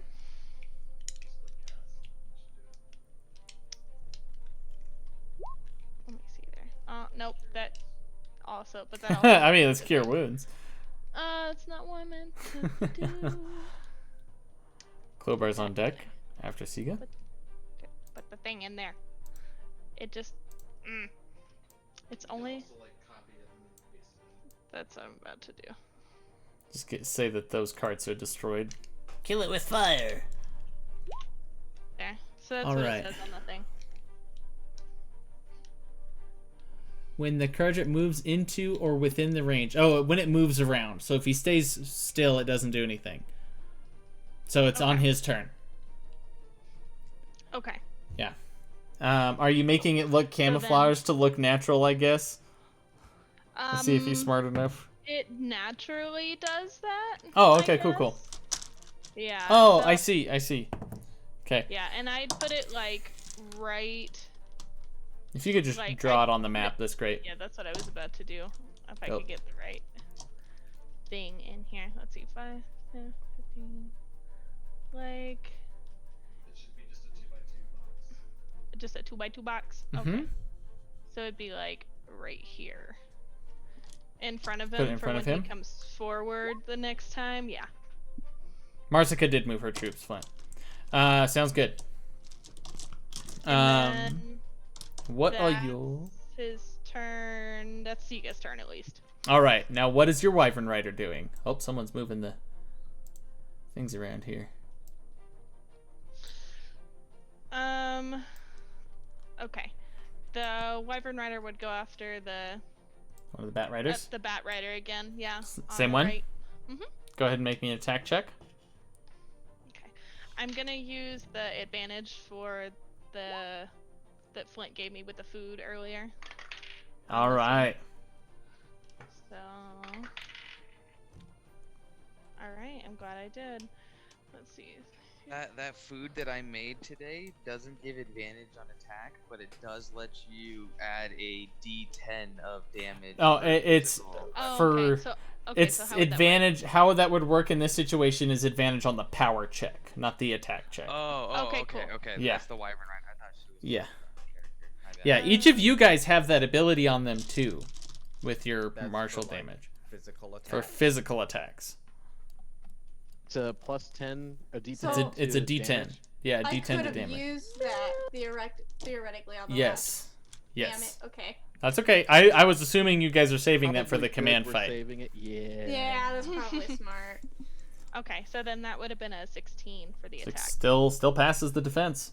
Yes. Now go ahead and make me a power check. Okay. You can roll this one with advantage if you're using the food buff. Okay, cool. Alright, so that's a 14. Oh, that gets passed. So it now needs to make a morale check, Yes, it does. and it's gonna fail the morale check. Real terrible. So you watch as the Wyvern Rider swoops in with its stinger coming in, poisons one of the Bat Riders and throws its rider off to the ground. Falling, you watch as it splashes into the river, and the other Bat Rider is beginning to fly off into the distance of that unit. So, Yeah. cool. That unit is dealt with. Now, we are to... did you already... Oh, you did Spike Growth. So, we are at the 10-minute mark. If we want to stop here... Or 10 o'clock mark. We can keep going or not. I know Michael has a job interview in the morning, and he was needing to get off here soon. So I'll leave that up to you guys. I'm totally cool with calling it. Michael is tired as hell because of everything. Yes. Michael looks I've tired. been up at 6 o'clock and home at 9 o'clock, and I have to be up at 5:30 tomorrow. So Yeah. Go to bed, Yeah, dude. then go to Yeah. bed. Go to So- fucking He sleep. sleeps. Get your Samuel Jackson on. Would you want us to wait for you to finish the rest of Nah, this man, fight you out? guys can totally do this. I believe in you. You guys can play Flint well. All right. Yeah, because I still have access to your character if you're cool with me. Yeah, totally. Okay. I believe. Yeah, I've been keeping track of everything, my spell slots, bardic inspiration points, everything like that. So Sweet. I Awesome. don't know if it Well- updates for yours, but It should. If you're, it's a sheet. So what I update, you all will see, and what you update, I will see, and whoever else can see the sheet will see. okay, cool. So, Yeah. No worries, man. Yeah. Go to sleep. You guys have fun. Yeah. Some orcs butt. Good luck in the morning. Yeah. luck, I hope Good it luck goes with that well. job Bye. interview, We'll man. play No Man's Sky. Sleep well. Yeah. Oh, snap. Someone text me even after if I'm asleep, just like send a message to the group if we like did well or not. Or if we Yeah, all just- die. Yeah, tell what Everyone everybody died at did. the end. You'll Yeah. probably Yeah. see it in GIFs, you know, as everything As goes. everything's Ew, should going. we just say gifts with a hard G? It is gifts. Gifts. I will Oh, it's stand gifts. by Gifts. this. It's GIF. I will It's stand by gifts. this. If you call it GIF, get out of here. Don't call it Mimi. Michael calls them frickin' memes instead of memes. Yeah, I love Maymays. I had a friend that did that in high school. Yep, me. Oh my god. I was like, what the fuck? Seriously. Have a good night. Night. All right. Have a good night, Mike. I'll see you later, man. Thank you. Love you. Love you too, man. All right. Cute. So Clobar. we are now to Clobar. What is Clobar doing? Clobar is going to goad the ogre on the other side of the thorns Okay. and be like, your mother was a half giant. Oh god. I guess go ahead and make me an intimidation check. But I don't want that to be my action. I was just doing that for flavor. Oh, okay. Sure. And so he's going to say that, and he's going to cast Magic Missile at 2nd level. Hell He's yeah. gonna hit this guy with 3 bolts, and this guy with 1 bolt. Okay. Go ahead and make me attack rolls and tell me how much each of them make. Magic Missile always hits. Oh, yeah. Sorry. Just tell me how much damage it does. Each one does. Alright. I want to cast Magic Missile. Magic I Missile. cast Magic Missile. That one is 4. Okay, so that's the first 3 bolts that hit the guy. Okay, so how much total is that? That It's is 11 points of damage. minus Force damage. 11. Awesome. Okay, And he's then the looking pretty last hurt. Guy, that is 5 points of force damage. Nice. That guy, for an ogre, he looks like he's really friggin' hurt. Is that Clobar's turn? Which one looks like he's hurt? The one. The one in front of Calvio. Yes. Okay, yeah, he's good. Yeah, that's all Clobar is gonna do. So what is your Wyvern Rider going to do? My Wyvern Rider is going to attack the other Red Fang. All right, go ahead and make me an attack roll. Alright.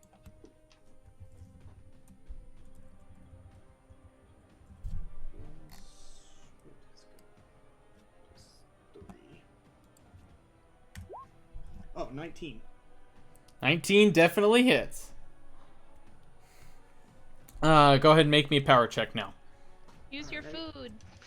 Oh yeah, I'm gonna use my food. Thanks for the reminder. Nice. 14 and 16. Yep, that gets passed. You decrement the die, and they have to make him them. use his racial trait. If a unit succeeds on a power check and has a size greater than the enemy, they inflict 2 wounds. Oh, nice. They make their morale check with disadvantage. Then, you watch as the I forgot wyvern about that. comes in. What is that? Oh yeah, he rolled well enough on the morale. They're still in the fight, but he has 1 wound left. And you watch as the wyvern does much the same thing and tears its rider off the bat. There is 1 left on the battlefield circling. All right, heading back over to here. We are now to Fang. What is Fang doing, Marsica? I think Fang's going to hold his attack again for if Okay. this ogre gets close to the group. That worked out really well last time. All right. Do that. Now we are to Kakira. Alright. I'm gonna use my bonus action to bring my tombstone down here. Okay. And we're gonna thwack the ogre. Or we're gonna attempt to thwack the ogre.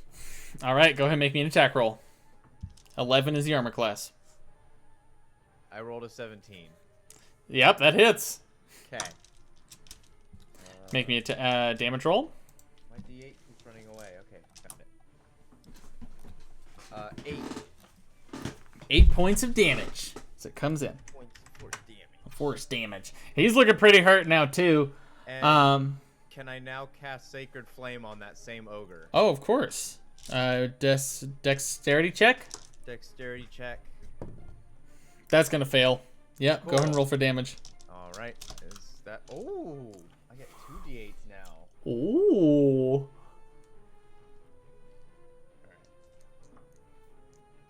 That's another 8 points of damage. Oh, nice. This guy looks about as hurt as the other ogre now. He is beaten, he is bruised, he is bloody, and cut up. Is that the end of Kakira's turn? Are you guys moving at all? I'm just standing there. Just standing right there, just doing shit. Okay. And now the command group's turn. Now, let's move over back to the battle. Oh, Oh, yeah, your unit. What is your unit doing? We're gonna attack the Rage Bringers again. Rage Bringers again. All right, go ahead and make me an attack check. Let's do this. 16? That is their defense. Cool. So now we do power. Yep. All right. 16. Yep. You managed to decrement their die. And I'm going to use the trait since I am larger than them. They take 2 wounds. Oh my god. All right, now they have to make a morale check. But I think there's like Do I only get 1 trait, or can I use both traits in one go? A trait is just a thing that they do. Oh, okay. Oh wait, no, never mind. I read. Yeah, that wrong. the orders. The orders are basically yeah, the thing. Oh, I should have rushed him. Oh well. Cool. That is. They are able to stay in the battlefield, but they are currently diminished. Okay. So now it's their turn. They are going to. Do I have to make the orders during my turn, or can I? You to make an order instead of attacking. You can either attack or do an order. Okay, got it. So the Ragebringers are going to rush in the Zal Iron Claws. And they will hit. The attack is going to go through. Let's make a power check. Let's see what happens. Defense power check is +5, 16. Yes, they get past. So these all Iron Claws are their hit dice is decremented by 1. Cool. And where are they at now? 5. 5. Okay, cool. So, that is their turn. The Bat Rider that is left is going to come in and strike Siga's. Actually, it's going to use its order for into the shadows. You watch as the Bat Rider casts darkness around itself, so that it becomes shrouded in this magical darkness, meaning that it cannot be attacked the next turn. Ooh. Sure. Yeah. And now, the Gorlock's Chosen are going to strike the King's Cavalry. That is going to hit. And then they're going to make their power check. That will also hit. So, the King's Cavalry is now diminished another dice. I think they're down to 4. If you can keep track of that now, Logan. Okay, yeah. If that would be great. Thanks for taking over his character also. Yeah, no problem. So, that should be all of their turns. And now we are to Calvio. Smacky, smacky. Smaggy smacky. Go ahead and make me an attack check. So Attack roll. I'm doing this with the rapier first, Rapier in your main hand. then the scimitar. Yes. Okay, I just want to make sure I'm getting this correct.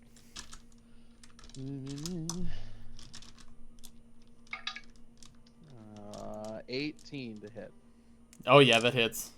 and I'm gonna add my D10 to this damage. All right. So it's a D8 and a D10 plus 12. Where's my D10?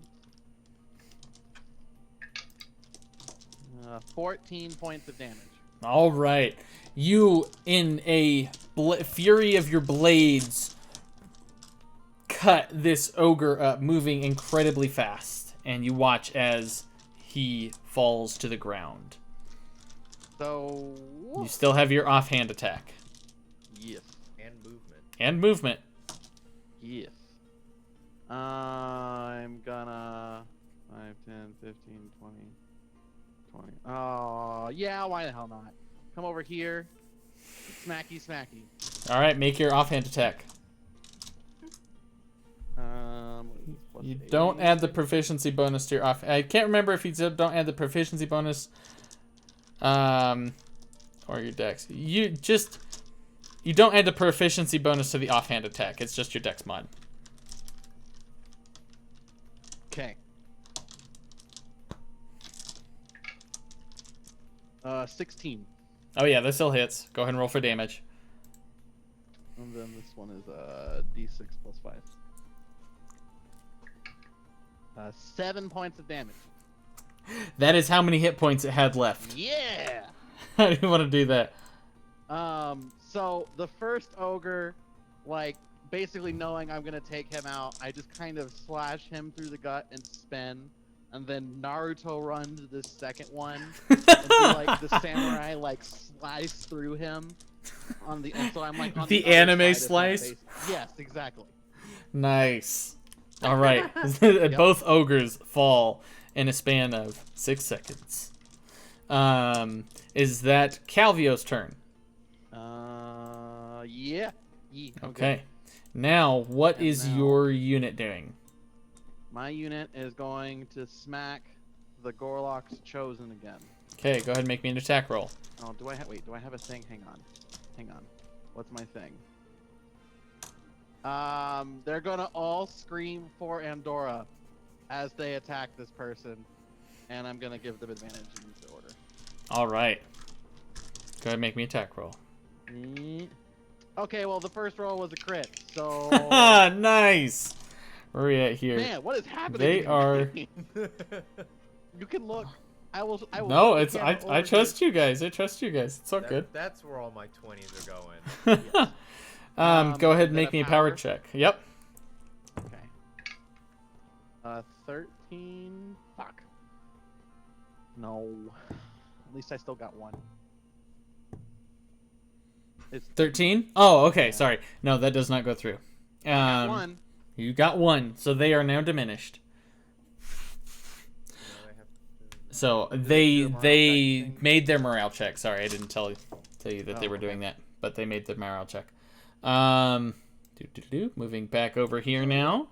How many do they have left now? 2? So, 2? Yep. Okay. Oh, if we take out all of their forces, does that mean we get to bring the troops into our battle? Yeah, the troops start from your side. Troops start coming in. Oh. Yeah, exactly. That's why I'm glad we've all just been like, and we're gonna team up on this guy dead.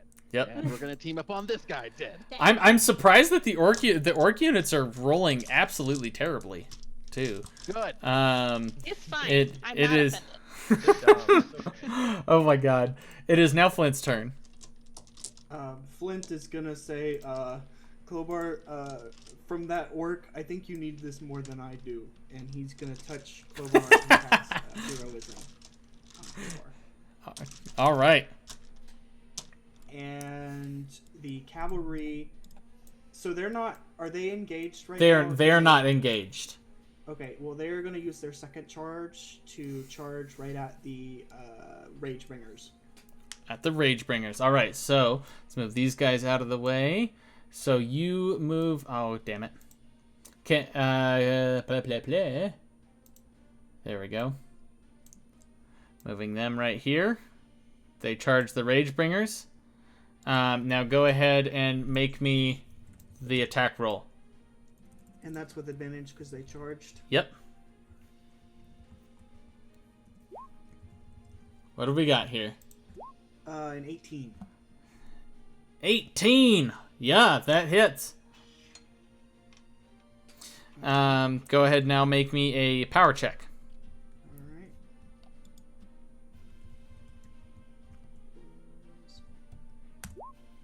Oh, that's a 10. So you engage the enemy, charging into them, but do not do enough damage for them to do to decrement the die. Okay. So, is that everything they're doing? Yep, that's Flint's turn. Awesome.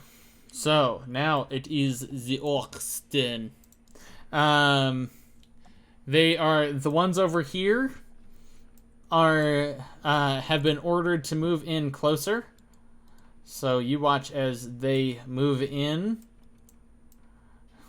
to protect here, and are currently taking the defense action. The ogres in this area are dead. We are now to Marsica. You see, you say move in closer. All I hear is fireball. God damn it. Yep.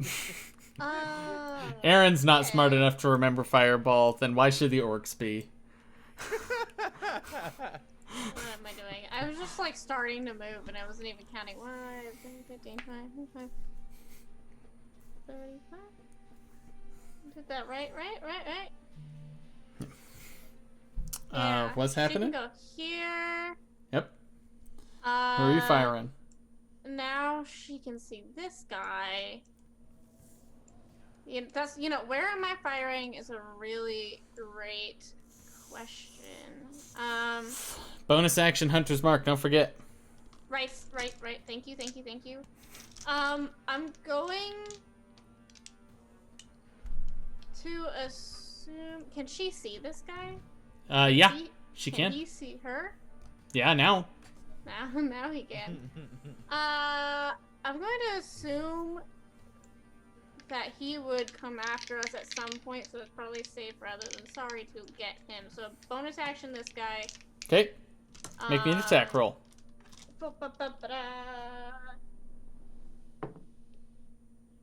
23. 23 hits. 23.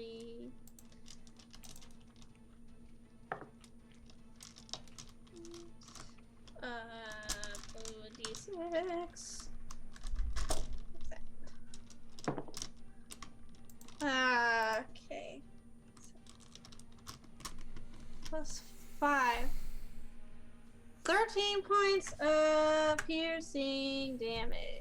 As you come out from behind a tree, you loose an arrow at this ogre, and you hear "Hooah!" as he turns towards you. Oh, wait, second attack. Yep. Shoot him in the butt. Maybe. Lieutenant Dan. Oh my god. 21. Oh, I thought you were Yep. making a Shrek reference. Yep, that hits. Make your make your damage roll. Shoot me in the butt.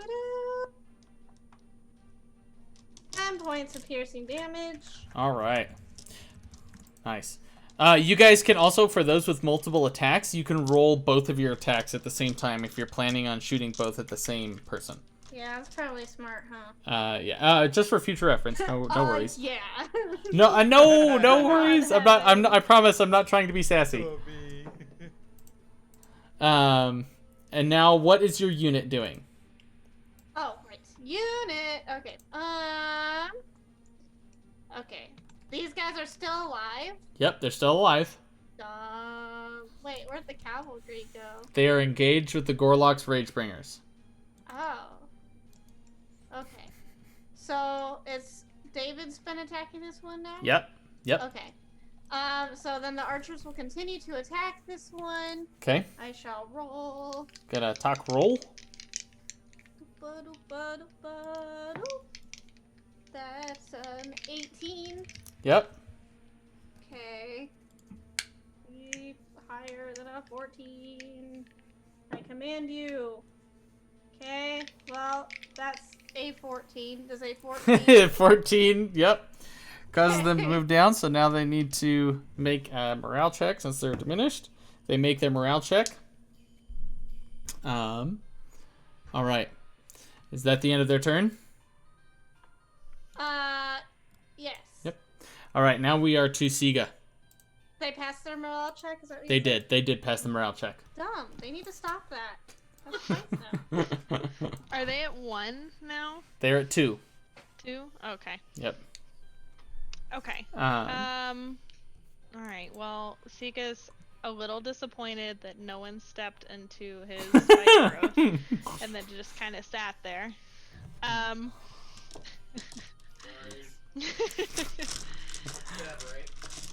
Yeah, it's dead. So let's see. How do I do the thing? Very carefully. Yeah. No. How do I do the thing where you guys measure across the board? I haven't figured that one It out doesn't yet. work on this map because Okay. it does not use the Roll20 grid. The grid that's on there, each square is 5 feet. Oh, yeah. Oh, I see that, 5, yeah. 10, 15. Okay, I guess I should have counted beforehand. But we could say that this middle group is within 150 feet, Yes. right? Yes. Okay, cool. They're definitely within 150 feet. Wonderful. Well then, I'm going to recast it. Okay. Where are you putting it? Let's see. We said a 2-block radius. Okay. Just because these guys will probably move within some point, at some point soon. Hold on, not there. Let's do it here in front of these guys. All right. Okay. So that's gonna go there. I'll figure out a way to get rid of my last one. I can do that. Okay, thank you. So he's gonna recast that there, and then he's also gonna move. Stop that. We're not drawing shapes anymore. What if we want to? yeah. What if we want to draw shapes? Siga's also just gonna kind of move up, so he can Okay. start to get closer to everything. Cool. And that's Siga's turn. Sounds like a plan. Siga, what is your unit doing?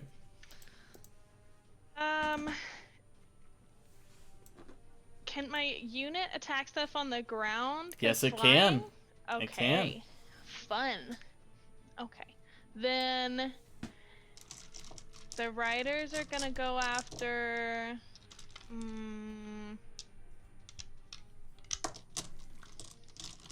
We're gonna go after the chosen. All right, go ahead and make me an attack roll. Yeah, let's do it.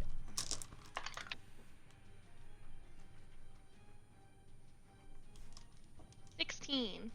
Yep, you get past the defense. Go ahead and make me a power check. Also a 16. Damn. Yeah. Nice. Now they're making their morale check. 8. Fail.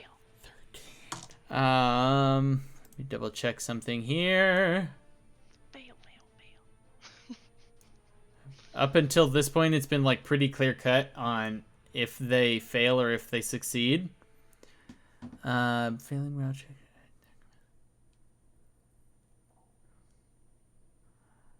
Use loss. Ability.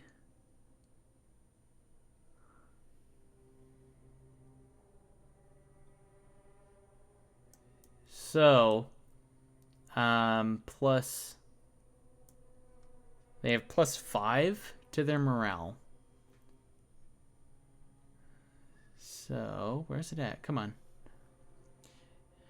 Oh!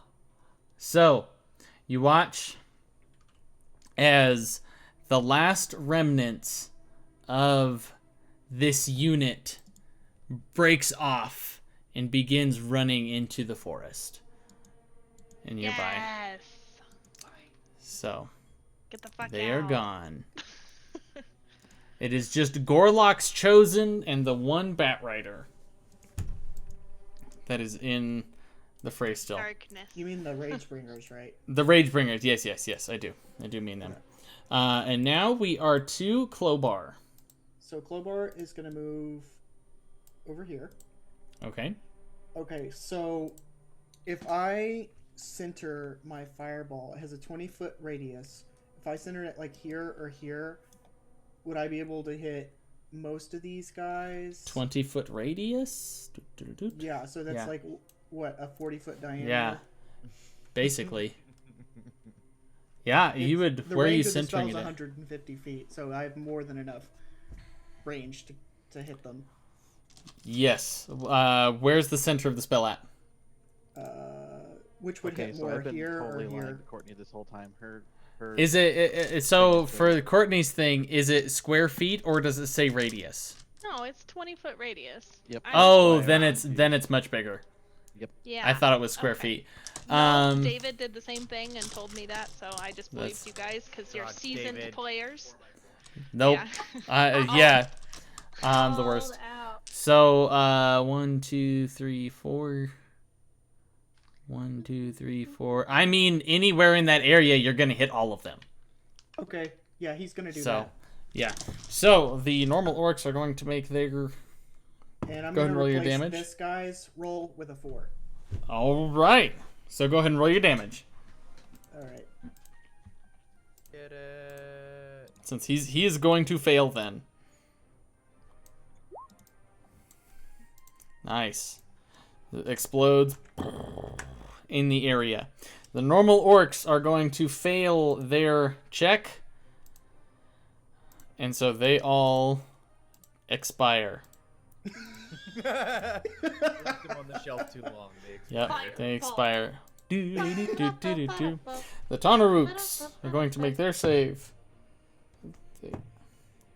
Oh my god! Even with their resistance to magical effects, they still fail.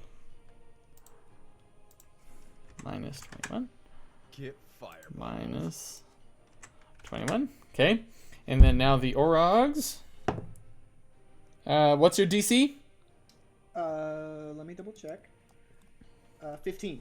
15. He is going to fail. He is going to fail. Oh my god. And then the Orc Claw of Luthic. She's gonna succeed.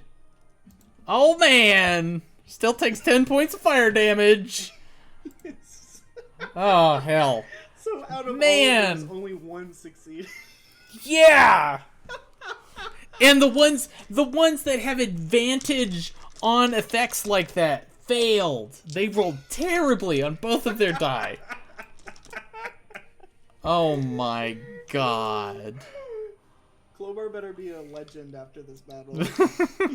So, all the fucking fireballs, all of you guys, like, you guys are rolling so well. All right, Clobar, what is your unit doing? What is the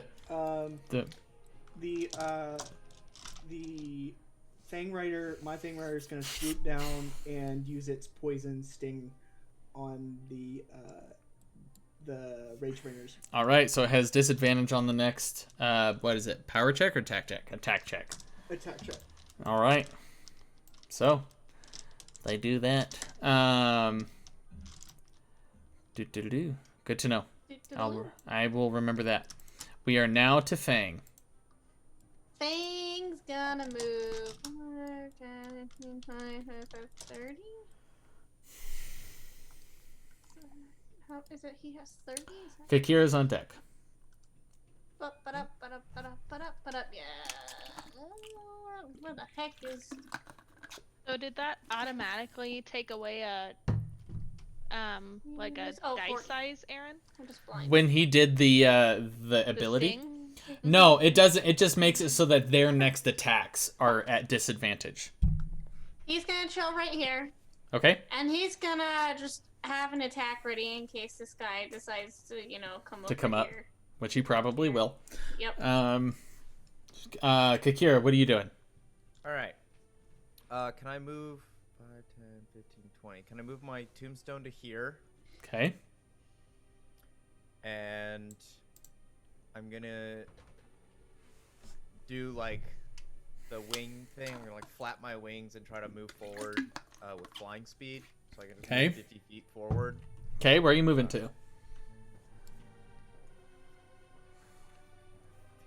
So that's It's gonna put me right here with my tombstone.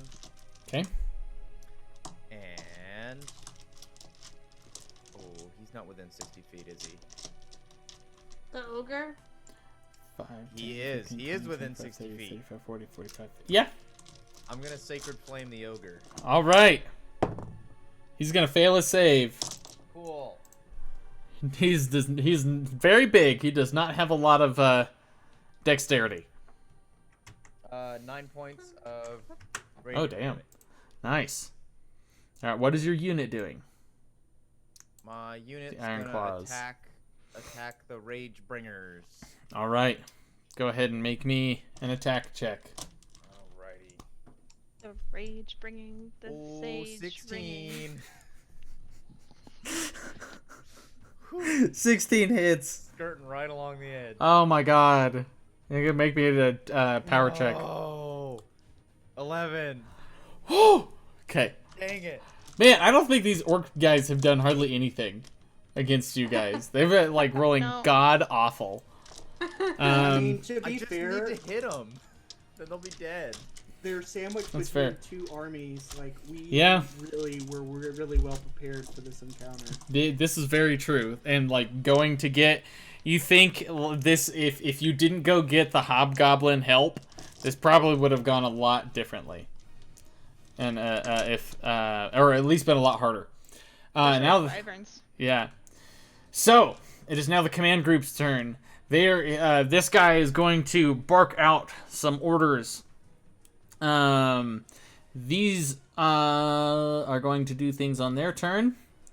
You see as the two Tanaruks rush into the fray. 5, 10, 15, 20, 25 into this area. So what happens when they get into this area? Sika? Okay, I feel like I should have changed that and made it bigger because that square is so wrong. Sure. Just definitely make it bigger. So I'll redraw that in a second. But they take 2d4 of piercing damage. Okay. Do you roll that or do I roll that? For every 5 feet it travels. I guess I can do that. Oh, for every 5 feet it travels? Okay, we need to re-roll. We need to That's- I'm gonna do something different then if that's the case. Yeah, Let's because go I ahead would've- and Can they see it? they have to No. make a check to see it. So, is that the center point? Yeah, because I guess I would have done it then. So I would have done it differently had it been a different size, but it's whatever now. So then we'll it's just about make it- that size. Yeah. Is that about where you wanted it to be? I would have put it further, like closer to the bigger guys, but honestly, because it's already done, it's Okay. fine. It can just stay right there. We'll put it here, if that's okay with you. That's fine. Thank you. Okay. Yeah. Let's go over to here then.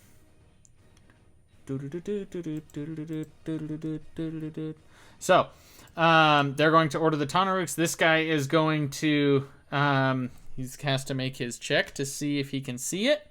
What's the DC on it? Doesn't matter. He's not going to see it. He's going to take 5, 10. So he's going to move that far in before he realizes he's taking damage. So go ahead and roll 4d10. Or 4d4, 4d4, not 4d10. Yes. 44. Roll 4d10. 4d10. Yes, do it. Oh my god. That guy will see this though. And so he's going to use his turn to go 1, 2, 3, 4, 5, 6, and then use his bonus action aggressive. 1, 2, 3, 4, 5, 6 towards the enemies, and then he's going to use the rest of his turn. 1, 2, 3, 4, 5, 6, and this Tanaruk is just gonna rush around to get in front of you guys. So, okay, so the area, by the way, also becomes difficult terrain. Okay. Then he so- would stay here, I guess, before he realized. And then this first guy that did get the damage would have been 7. 7 points. Okay. Mhm. Yeah. The other Tanaruk saw the spike growth and went around it. This guy is then. I got you. He's going to realize he's taking hurt. And that 7 was. So that'd be 5, 10. So that was with the 4d4, right? Yes. So that would be 1, 2 things of his movement. And then 3, 4, 5, 6. Then aggressive. 1, 2, 3, 4, 5, 6. And then he's going to use his action to get even closer. 1, 2, 3, 4, 5, 6. To rush you guys. As you see 2 Tanaruks rush in towards They're you. almost in tombstone range. Oh my god. What do you mean? They're in tombstone range. They are in tomb. That is fair. This guy is, what is he going to do? He sees it, and so he's going to go around here. 1, 2, 3, 4, 5, 6. Aggressive. 1, 2, 3, 4, 5, 6. Bonus action. 1, 2, 3, 4, 5, 6. As he ends up right there. Whoa. And then, is she going to see it? Yes, she is. Thanks. She'll go around 2, 3, 4, 5, 6. 1, 2, 3, 4, 5, 6. 1, 2, 3, 4, 5. And she'll put herself right there. And this is their whole turn to get there. These guys are going to get in. Yeah, but now if they hit them, you guys might get hit with fireball. No, I don't have. That- I don't have any more fireballs. Sorry. These guys are But not that's smart okay. enough. 1, 2, 3, 4. So go ahead and roll 4d4 again for this guy.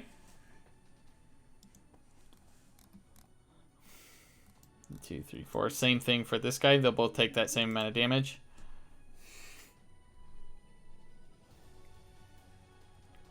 Courtney. Yeah, sorry, I was. Oh, rolling. okay. Oh, sorry. No, you're good. So, do you want me to do the 4d4s twice? Sure. Yes. Okay. So the first one gets 12. Okay.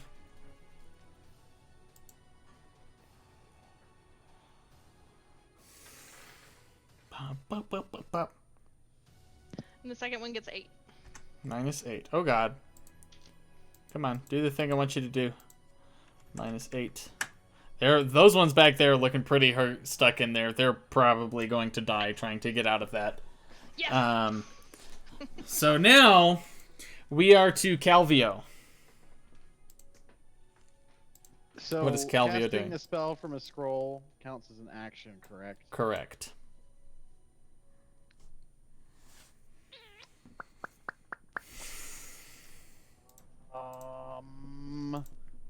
I am torn between casting grease or casting slow. Cast slow. Sorry, that was needlessly aggressive. It's all good, man. Stack. Depends. So, It's not just. There's a lot. Yeah, I mean, it makes sense. Calvio's gonna cast slow. On who? 1, 2, 3, 4. All 4 of these bastards right Is here. it all 4 of them? I can Yeah, it pick hits up to 6. Oh god. Okay. It's a wisdom saving throw with a 15 DC. 15 DC. Okay, there's the first guy. Let's do the Orclavlithic, because I have her wisdom saving throw. Wisdom. DC 15. She fails. She is slowed. The Tanaruk they have advantage on the effect. Oh, fuck. Let me see what their wisdom I need to take this is. out of my inventory. Scroll up slow. Remove. Ah, one of them fails. Yeah. One of the Tanaruk fails. See the other one. Fuck y'all reaction. So, Okay, one succeeds. There we go. That one fails, and now this guy. What's his name? The orc eye. He has higher wisdom. Yes, not by much. DC 15. Yeah. He succeeds. Damn it. Okay. All right. So 2 of them failed and 2 of them succeeded. 2 of them failed. 2 succeeded. Oh, I can see the 2 Yep. that failed. Yeah. What is your? Is there anything else you would like to do?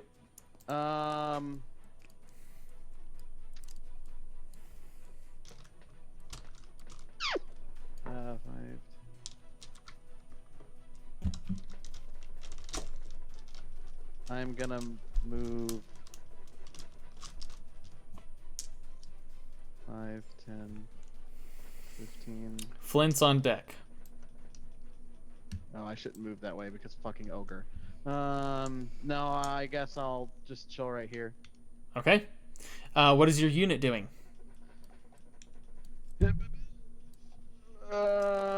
We're just gonna dogpile on these On the Rage Bringers. Yep, go ahead and make me a power check. Or attack check. What is my thing for this again? Do I get 4 Andorra again, or is that No, gone that's for the- once per battle. Okay, cool. 16. That is the defense. 16. All right, great. Oh, fucking goddamn it. 4. All right. Do not get past the toughness. Sorry. They are so lucky. They are. That has happened over They have times. two. They have 2 left. Flint is up. If I could All right, just hit Flint. them once. Is going to move up a few squares, just to Okay. like here, Okay. and he is going to cast Hold Person on the boss. All right. What save? Wisdom. He needs to make a Wisdom saving throw, and I believe this save is 15. Save is 15. Do do do do do do do. Do do do do. Might be a little late to be saying this, but Yep. if somebody could buff Kakira, that would be great. That he makes the save. On that. Okay. Yeah. With that, that's the end of what Flint's gonna do, but he is Okay. gonna have his cavalry attack the Rage Bringers again. All right. Go ahead and make me an attack check. Okay.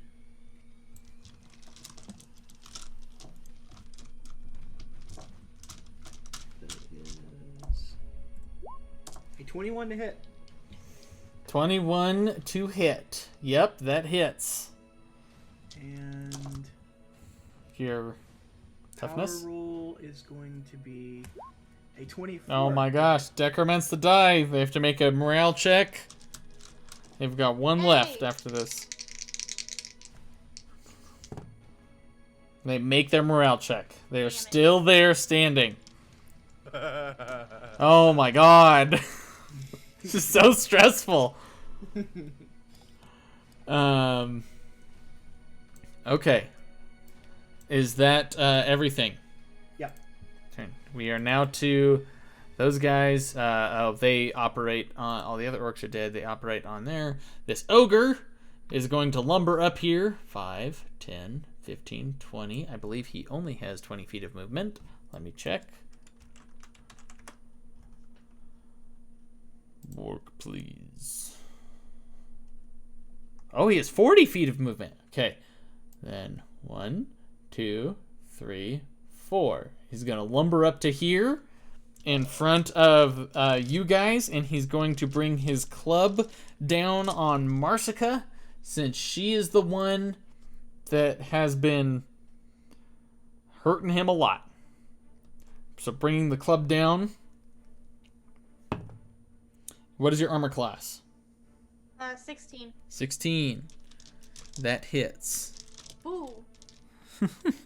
Right. He's going to deal. Oh, that's 16 points of bludgeoning damage as he brings his great club down on you. That is their turn, and it is now Marsica's turn. Well, that was really freaking rude. Okay, I guess I'm going to bonus action switch to my short swords, All right. and then I will attack with my Main hand. main hand. Yeah. All right. Go ahead and make me an attack roll. That is 17, 18, 19, 20, 23, 24, 25 to hit. Yes, that hits. If it's above 11, it hits. But I have to count it up, you know? Oh my god. How much damage do you do? Don't forget Hunter's Mark.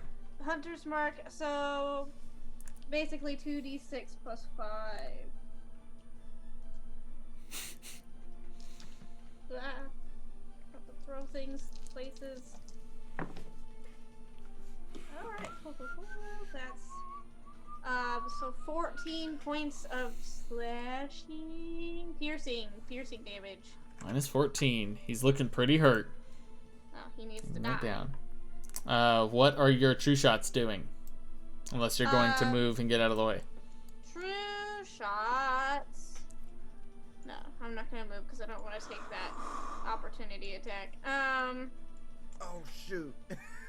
True shots are going to continue to. They're gonna. Yeah. Yep, make me an attack roll. As a volley of arrows shoots out. Yeah, the arrows just kind of went everywhere. All right, they do not strike true, Yeah. that like their doesn't hit name it. suggests. Yeah. We are now to Siga. Clobar is on deck. Yeah. Okay.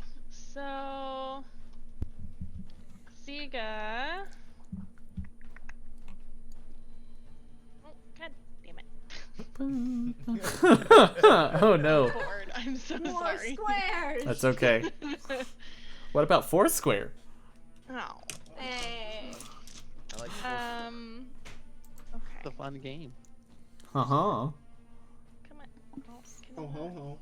Ho ho ho. Or should I say ho ho ho? Oh my god. Okay. I was gonna say Sika just kind of like scoots up a little bit, just because everybody's in the way, and then Sika is going to cast Conjure Animals. Does that mean you drop concentration on spike growth? Yes, it would. Okay. Which is fine. So then that goes away, and Sika's gonna pull up two. This is what I was just on the roll for. Figuring out two. Sure. We'll do two giant hyenas. Those are gonna All go right, two now. giant hyenas. Where are you putting them down at? All right. Okay, so one is. Oh gosh, everyone's like crowded around. There's so much stuff right here. So one's gonna get like, kind of right here. So I guess he could go like in the middle of these 4 blocks. Yeah. Yeah. Okay. so Oh big. my god. Yeah. I'm here for it. I'm trying to like put up some physical defenses at this moment. Yes, it's smart. That wouldn't be in my attack, like in my line of sight. Would it? Would I be able to attack? Yeah. It would be. No. He would be able to attack around them. Oh, okay, Okay. cool. It's not like they take. It's not like it's a Like wall. the actual block. Yeah. Wall. Oh, hyena. It's like its attack radius is the amount that it takes up on the battlefield. Yeah. Yeah. And then the other one is gonna go right here next to this ogre. Next to the ogre. Do You some. would spell Yeah, wall of my goodness, hyenas. 'cause this ogre Wall needs to of die. hyenas. I do Yeah. not want to take another 16 points of damage from that Yeah. stupid thing. And then they're with. Shoot. There it is. They get their own initiative as a group. So do you want me to go ahead and do that for them? Can we just have them act on your On my deal? turn? Yeah, let's go ahead and roll the initiative. Okay. I was like, that's totally up to you. Yeah. I got a fucking 7, so. It's actually good considering the situation. Yeah, Actually, yeah. it's not terrible. I need it. So, Might be able to kill ogre. and then I might end up killing the ogre. You might. Is that everything should be Siga's doing? it for Sika's turn. Okay. Yeah. Now, what is your wyvern unit doing? Back over here. Can it come help us? Or does it have to stay on I that mean- side of the battlefield? After after everything. After else everything else dies, like that was their directive over here. Okay. As soon as this battle is won, you guys can start directing them to enter the battlefield. Okay. Sort of deal. So then, can I see the other Red Fang now? Has his darkness turned like No, has not come back yet. Oh. Yeah. I thought he had his turn already. Oh, I don't. Okay. If he did have his turn, I didn't have him do anything. Or like. Okay, that's fine then. Then, since I still can't see him, I'm not going to be able to go after him. So I guess I'm gonna have to go after the rage guys. Okay. Make me an attack check. They have. One. They have They're, like, one left. Completely surrounded. I don't know why you guys talk to me like that, because you make my dice freak out, and I only have 8. So Oh no! next time These, you shut your pie these, holes and don't say shit. these rage bringers are standing stalwart against all foes surrounding them at the moment. I crit on my They're dice like like that. Boromir. Oh god, but it's like reverse Boromir. All right, Clobar, what are you doing? All right, how hurt? So I know this guy took the full brunt of the fireball, Mhm. and then she succeeded. How are they looking? She looks fairly okay, and he looks like he's still pretty reared and ready to go. Like he's pretty singed and hurt, but Okay. Clobar is going to shoot a firebolt at him. all right. Go ahead and make me an attack check or attack roll. Wow. All right, and depending on how this roll goes, I might use my bardic inspiration. Okay. Oh, that's a crit. I don't need it. Oh my god. So Make me your attack. So it's 4d10 of damage. 19 points of fire damage. Are you kidding me? Wait, it says 8 in mine. 4 plus 4. 8, 2d10. 19. I've Oh, got you 4 rolled. plus 4 plus 5 plus 6. Okay, I'll go with Yeah, what you that's good have. for me, but yeah. What was it? 4 plus 4 plus 5 plus 6. What's the total? 19. 19. Okay, now he's looking a little hurt Just a after little. that. Yeah. Is Clobar moving or doing anything else? Nope. All right. What is your Wyvern unit doing then? They are going to attack the Rage Bringers. All right. Make me an attack check. Alright.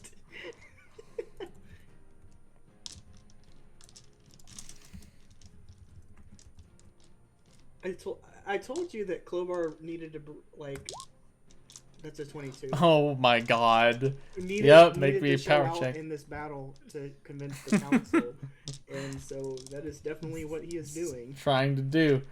Make me a power check. Alright. That's a 12. That does not get through. Oh my Did goodness. not-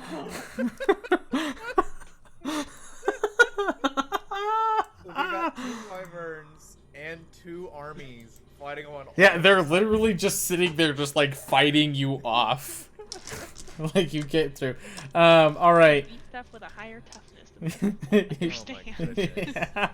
goodness. What's Fang doing, Marsica? He's gonna boop, and then he's gonna bite. He's gonna bite. He's gonna bite. Make me an attack roll for him. Okay. The 19 is the winner. What is that? Let me pull this. Yep, that hits. Roll It's a some 19 damage. Plus whatever, you know. Yep, that hits. Yeah, I guess. But I gotta count it. The hyenas are up. 2d4. Oh my goodness, there's so much going before me. Yeah. Okay, so that's 9 points. Piercing Minus damage. 9. You grab him, bite him in the leg, and he has to make a check because it's a wolf. Yep. Or get pulled prone. What is the DC for that? Do you know? DC 11. Okay, then he's fine. Okay. All right, that's Fang's turn. What are the hyenas doing? Hyenas are gonna do some bites. All right, who are they attacking? Okay. So this hyena is gonna go for the Tanaruk in front of it. All right, go ahead and make me an attack roll. Okay. Let's see. Not too many tabs. That is a 16. That hits. Yes. Okay.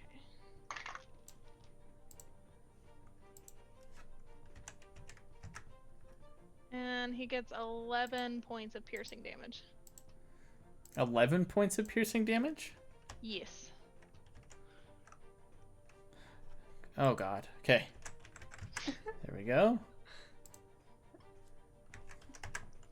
All right. So as the hyena barrels into him, piercing his skin, what is your other hyena doing?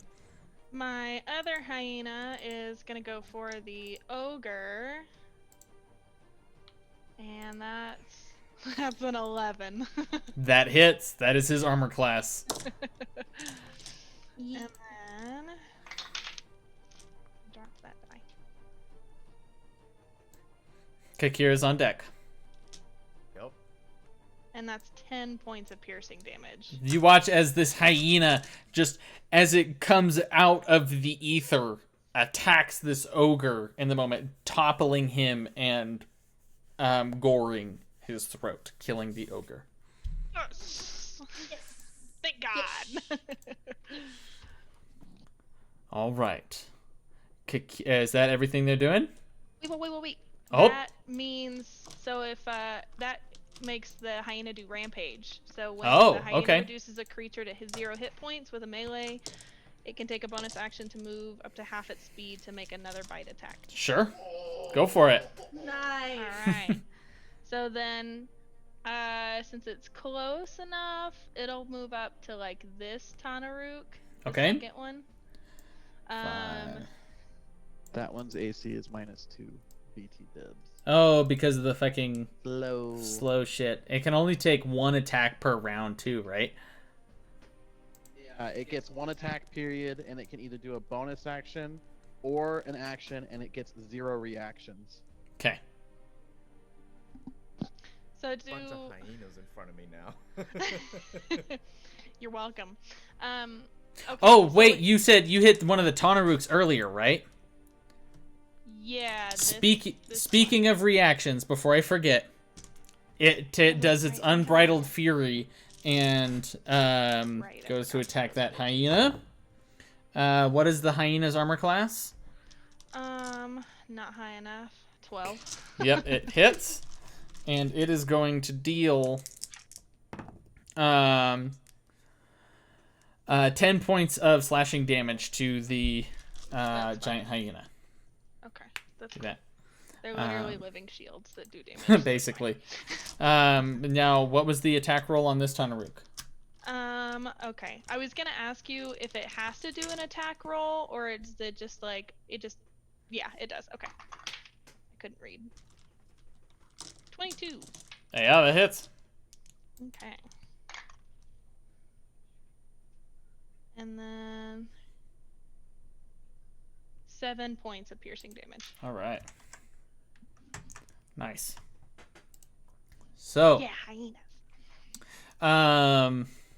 now it is Kakira's turn. Okay. I'm gonna move. Can I move my tombstone up here? Sure. And I want to thwack the claw. Oh yeah, sure. Go for it. Also 20. has -2 AC. A dirty 20. Dirty 20 hits. Alrighty. That is 7 points of force damage. Okay. And then Kakira's gonna take just 1 step forward. And she's gonna cast Spirit Guardians. All right. So that's when they start their turn in that, right?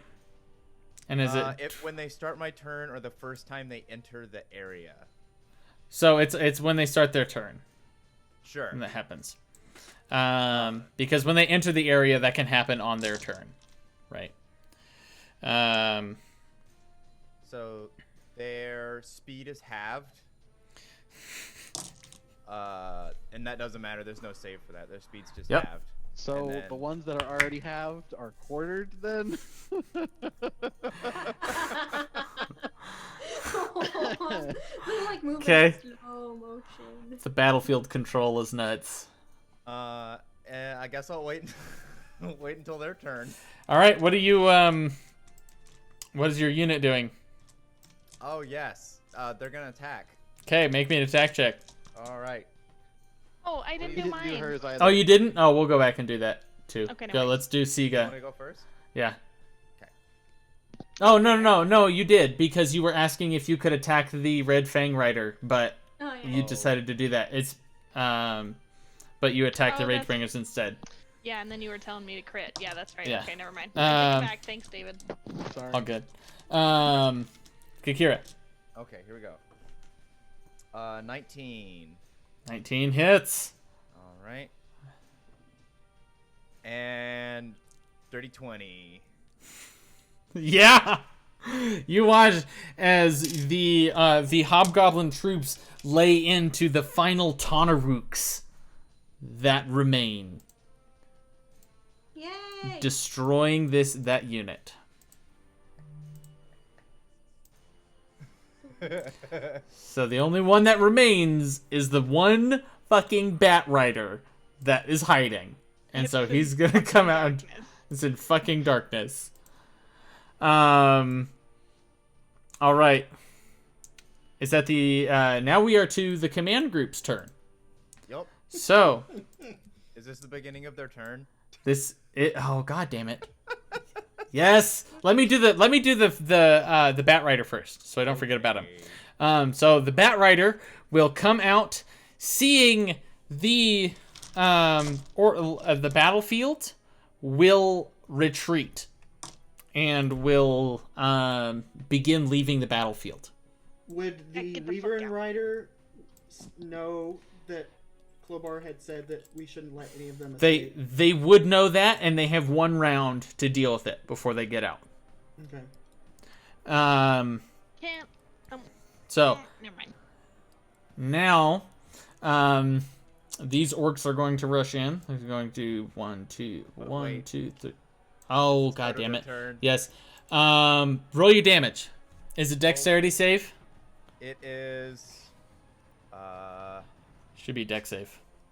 think you're correct. No, it's a wisdom save. Oh, okay, cool. What's the It's a DC? wisdom- 16. Okay, so the big guy succeeds. Orc Claw succeeds. The Tonaruk does not. Tonaruk 1 does not. Tonaruk 2 definitely does not. So go ahead and Alright. roll your damage. That is 13 points. Oh, they have of advantage radiant- on it. 13 points of radiant damage. They one of the Tonaruks actually does succeed because they have advantage on things like that. 13 points total. Total.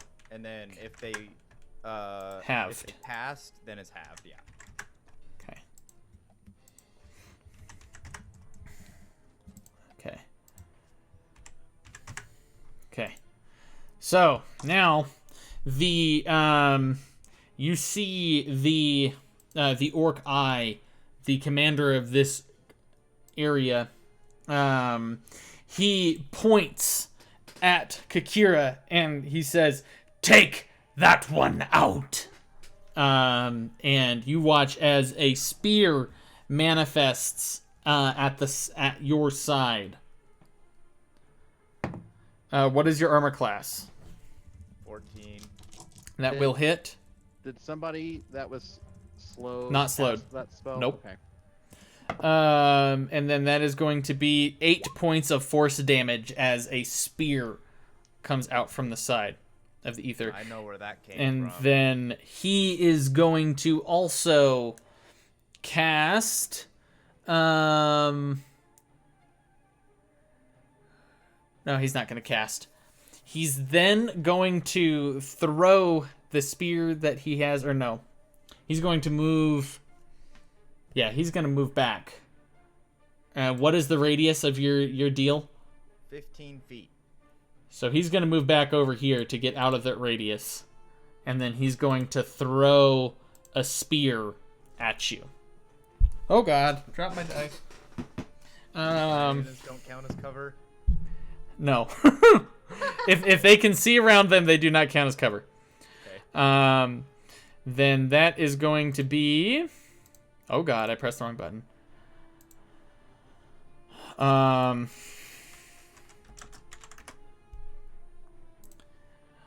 So that the spear hits, and that is going to be 13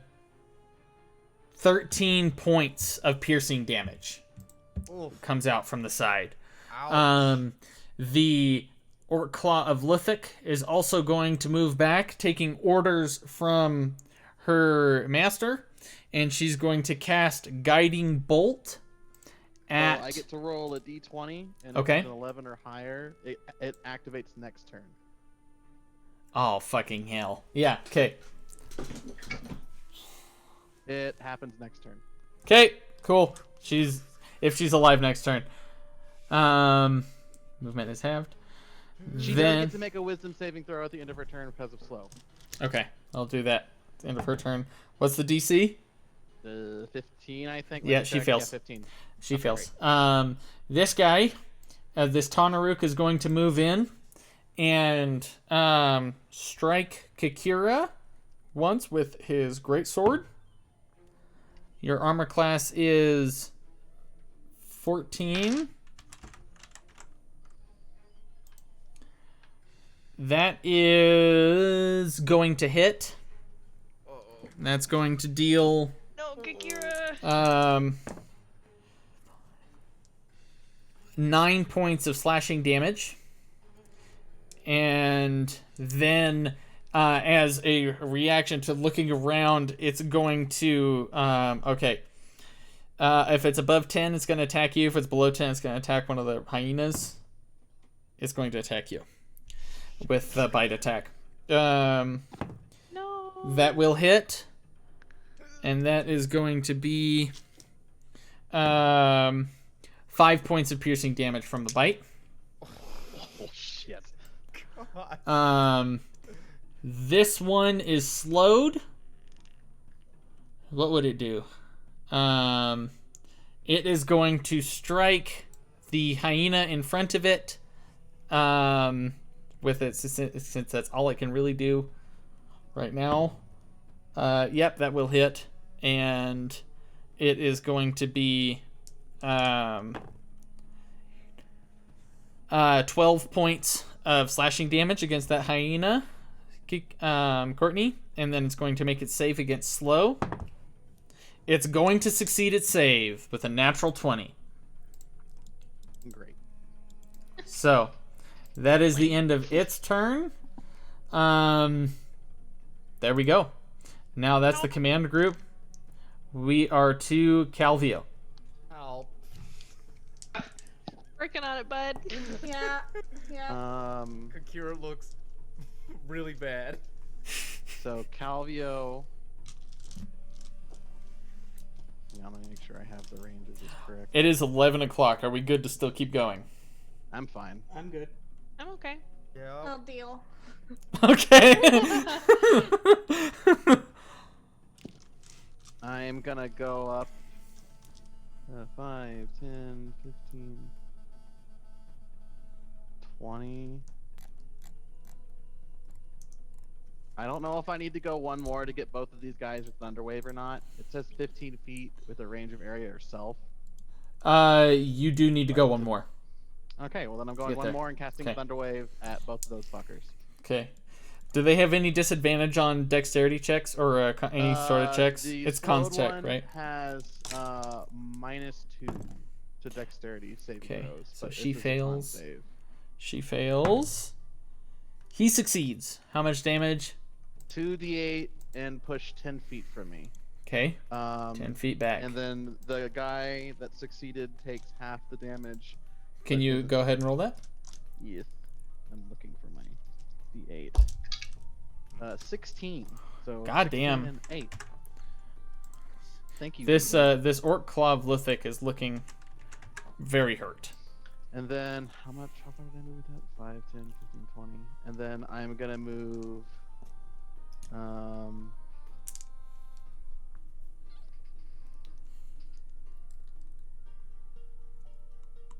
counting. I'm sorry.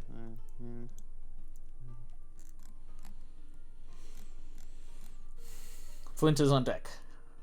The rest of my movement back here, and can I use my bonus action to hide? Sure. I'm assuming you're gonna hide in the ogre's body, because the hyenas the are cart's not moving. there. Yeah, the Shit. cart's not there anymore. Okay, then I would have gone up here. Like, Hide in the trees? In the tree. Okay, Yeah, go ahead, and make hide. me hide check. Sorry. I No, forgot that's that fine. That's totally the fine. Thing wasn't there. That is mostly my fault. Self plus 7. That's a 17. 17. Okay, good to know. They don't know where you are. Your infantry can't do anything because the only enemy unit left is flying.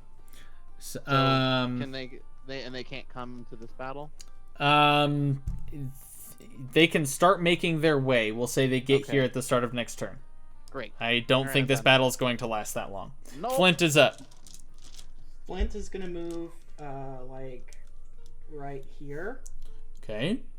and he's going to cast Shatter so that it'll hit both of the commanders. All right. Make Constitution saving And throws. I make Constitution saving throws. They both fail. All right, so they're gonna take, I believe, 3d8. Okay. Can you go ahead and roll that for me, please? Yep, I sure will.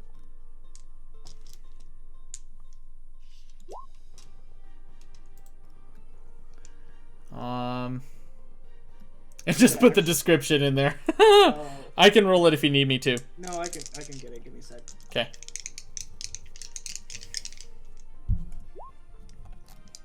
That's 18 points of thunder damage to both of them. Oh my god. You watch as Flint runs in, casts Shatter, and before they had a chance to heal themselves, both you see as blood comes from their ears, and they both fall to the ground dead. Go Flint! Yeah. Ogre's dead. Marsica, you're up. There are 2 Tanaruks up in front of you guys. Well, okay. Can I get here? Yes. Okay. I'm gonna go here, and I'm going to heal Kakira for Cure Wounds. It's a 2nd level spell, so 2d8 plus 4. Okay, so that's your action. Yeah.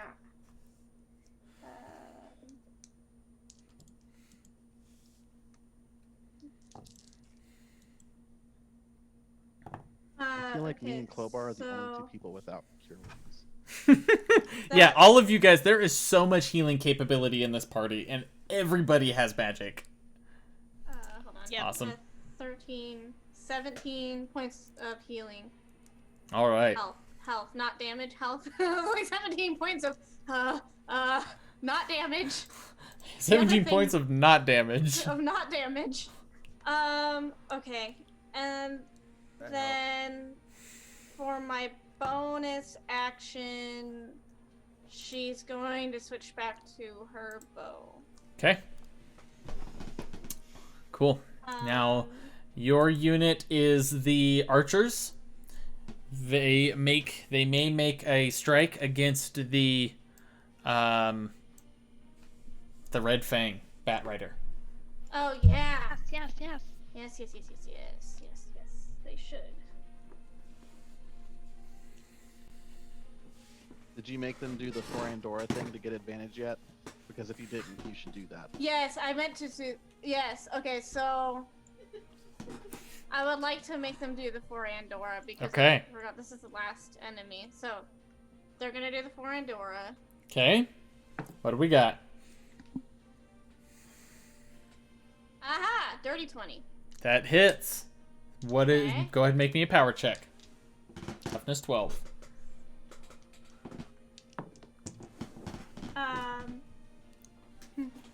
No.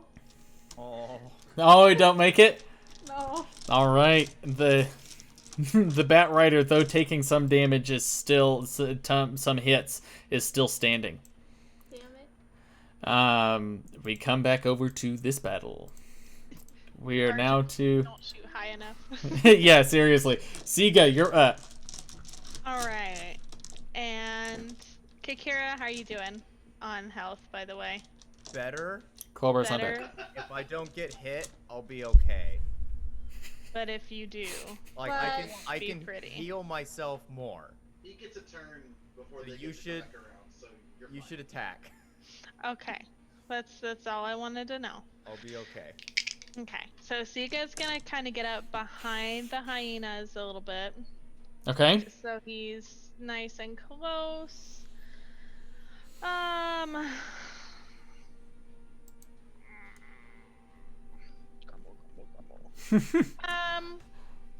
I guess right now all he's gonna do, because I really don't have very many good attack spells as I think about it. I've got a lot of controlling stuff.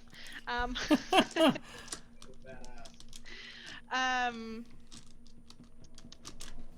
Actually, well, the problem is I've run out of some spell slots, so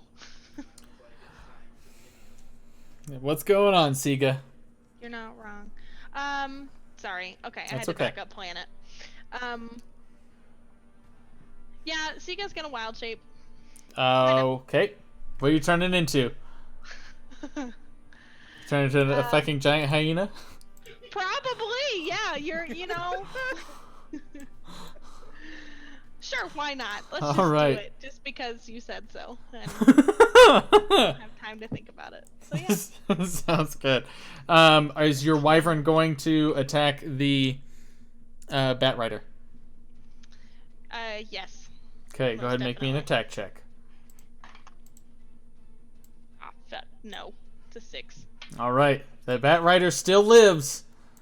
We have one more chance from Clobar before it gets out of the battlefield. Clobar, what are you doing? Alright, Clobar is going to cast Firebolt at this Tonaruk. Okay, make me an attack roll. Alright. And depending on how that goes, I might use my Bardic Inspiration. I'm not going to use my Bardic Inspiration. That's a dirty Alright. 20. Go ahead and make me damage roll. Alright. 11 points of fire damage. All right. You see now, since you are up close with the fire damage on this, you see as it hits, and it seems to, though it does some damage, it seems to dissipate off of its chest ever so slightly. Okay. How How do the Tonaruks look? they're Do they look injured? they do look injured, but they're not like hurting real bad. They look like they're injured, but they are fighting. Is that the end of Clobar's turn? Yes. All right. Are you going to attack the wyvern or the? Yeah, the wyvern's gonna attack. Go ahead and make me an attack roll.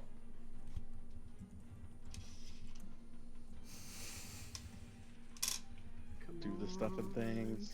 Daddy needs a new pair of shoes. 17. Oh, the attack gets through. Let's go ahead and make me a power check now. Come on, man. Come on. 15 to hit. 15 gets through as you watch the wyvern come in and take down the bat rider. Hell yeah. Nice. Thank fucking Total God. victory. Yay. Total and utter victory on the side of the allied army. Not one total annihilation. Not one of your troops was felled. Nice. We are now to Fang. Ah, yes. Hyenas are on deck. Fang. Why do they have 14? It should be 7. Why does it do that? Can Fang get here? Where? Here. 1, 2, 3, 4, 5, 6. Just barely, yes. Okay, cool. Fuck. And then he gonna bite. All right, make me an attack roll.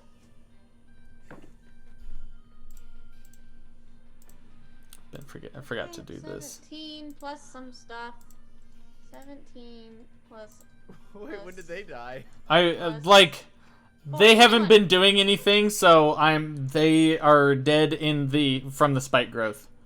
We're gonna say because they just haven't done anything for the past 3 rounds because I forgot about them, so they're dead. That's my favorite way of 21 killing. to hit, by the DM way. lightning bolt. I'm actually kind of sad just because I wanted to use heat metal on them one time, but I could say that they're still just barely alive. They're out of the fight. If you want to go over there and do that, what is the roll to hit?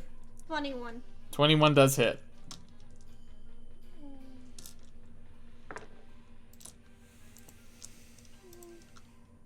Eight points of piercing damage.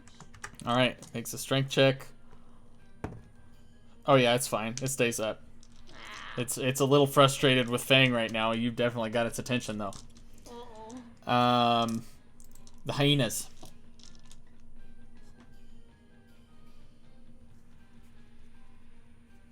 The hyenas. What are the hyenas doing?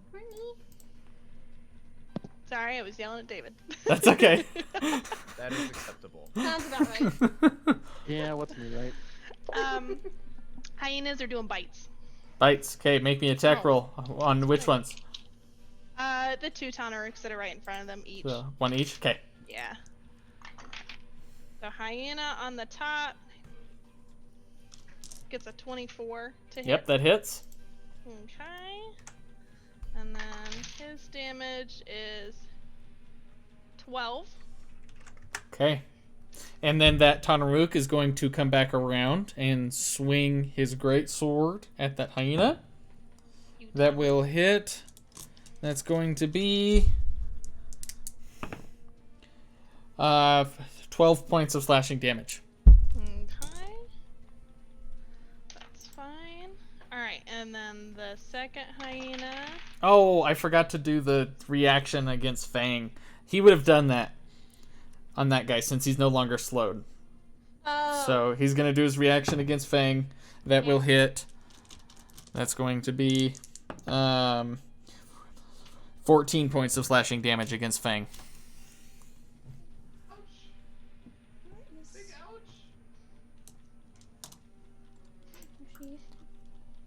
Oh, sorry. Okay. Okay. And then the hyena against that one, what did he roll? A 14. That is his armor class. Yes. Okay. And then...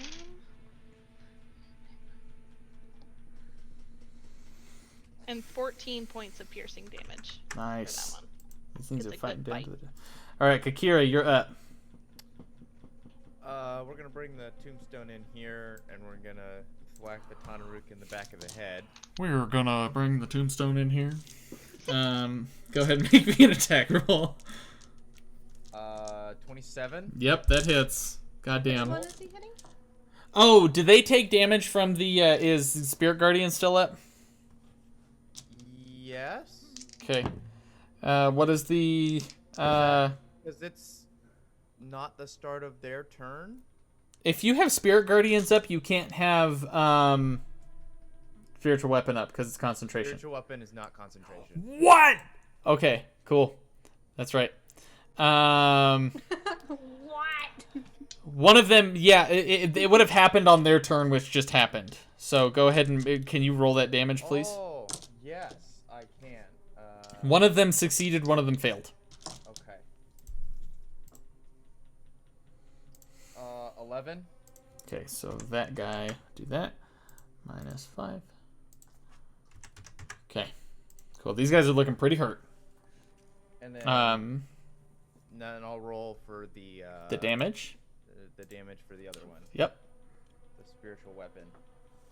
That's 8 on the guy that's in front of me. Yeah, he's looking real hurt now. He's real hurt, but still alive. But still alive. I'm gonna go ahead. Oh, and their cast... turn didn't just happen. We'll just use that damage for their turn, which is coming up. Yeah, I was really confused. No, sorry, they just took reactions. It's getting late, and I'm trying to move quickly. Okay. I'm gonna cast 2nd level false life. On yourself? I can only cast it on myself, but yes. Okay. What does that do? I get 1d4 plus 9 temporary hit points. All right. So that's 10 temp hit points for me. Okay. Cool. Is that the end of your turn? That is the end of my turn. All right. They, trying to hold on to the orders that were given to them. The other Tanaruk would come in to face Kikira, but he has a giant hyena in the way.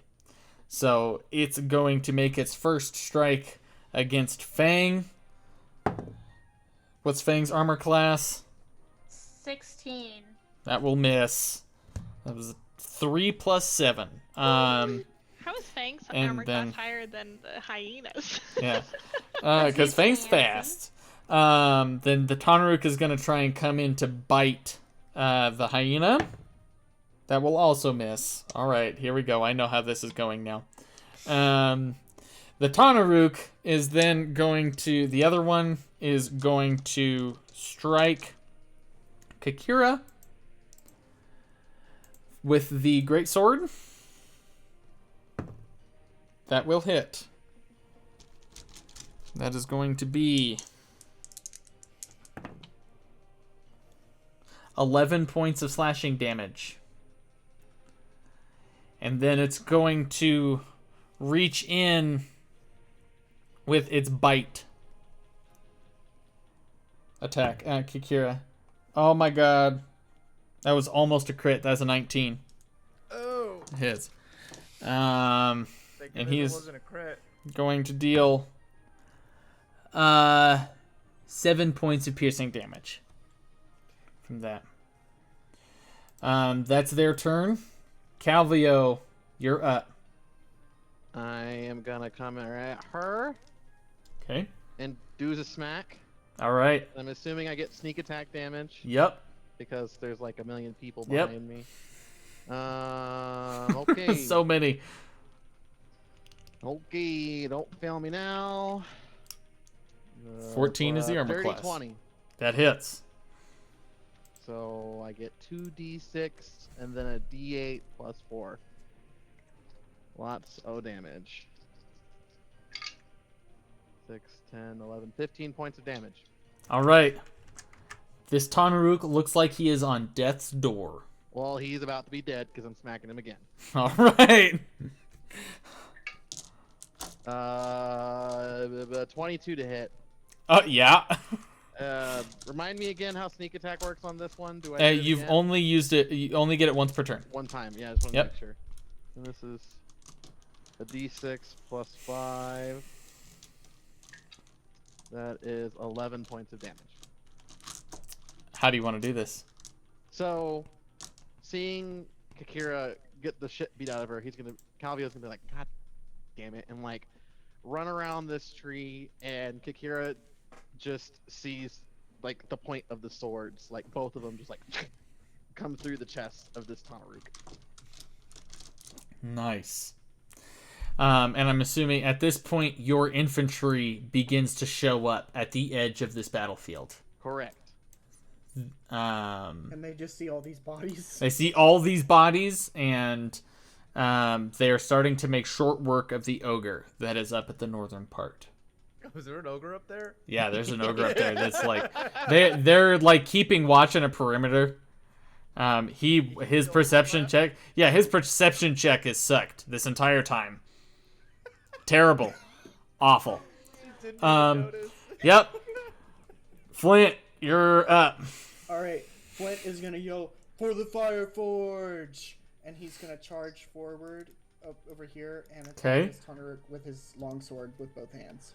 All right, go ahead and make me an attack roll for Flint. All right.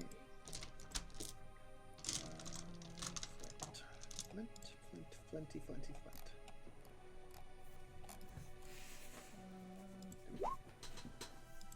God damn. What is that? 23? Yeah, that 23. hits.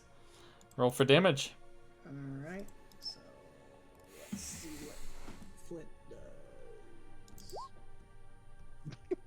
does. 5 points of damage.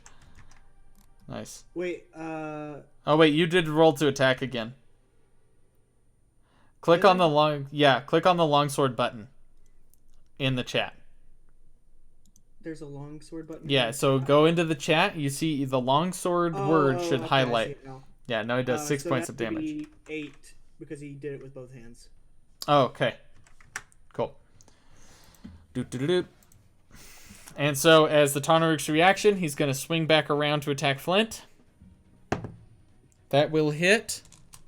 Does he get a reaction because he used the reaction on Fang? This is It that was hasn't been before his his turn turn. Yeah, it has. Oh, okay, yeah, okay, Yeah. sorry. I'll shut up.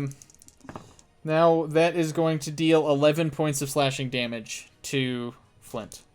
Okay, and he needs to make a con save, right, for to maintain concentration on heroism. Yes. And what's the DC on that? 10 or half the damage that was dealt. So 10. Okay, where the heck is his how do you get to HP on? It's not the HP, it's his con mod. Let me look. Yeah, but I was trying to subtract that damage from his total. I can do it. Okay. So he's gonna make a con save.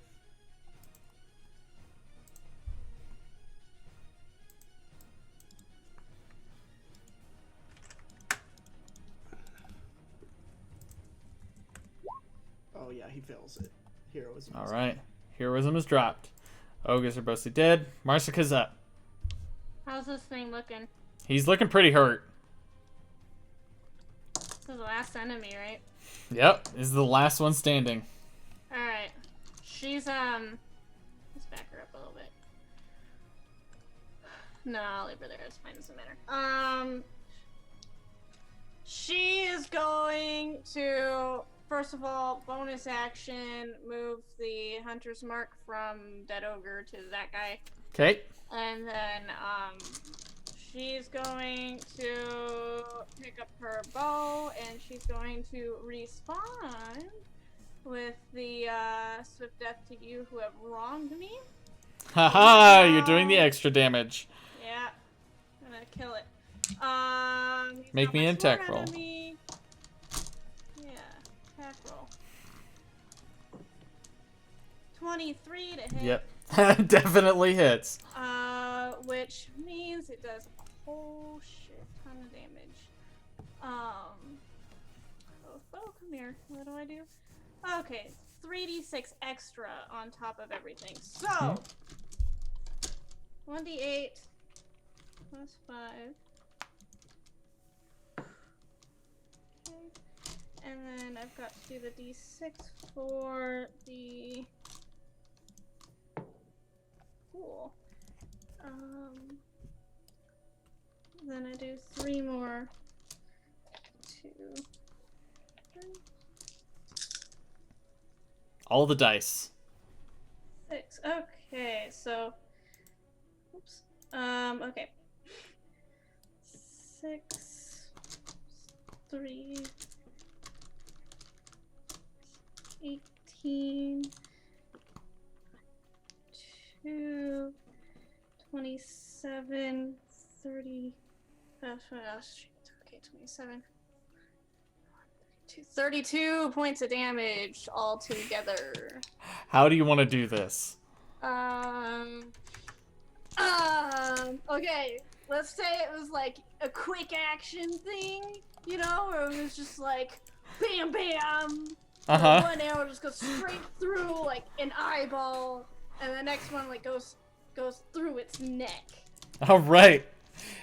One going straight through the eyeball, the other going straight through the neck, flying bare inches above Flint as it sticks into the tree behind the Tanaruk.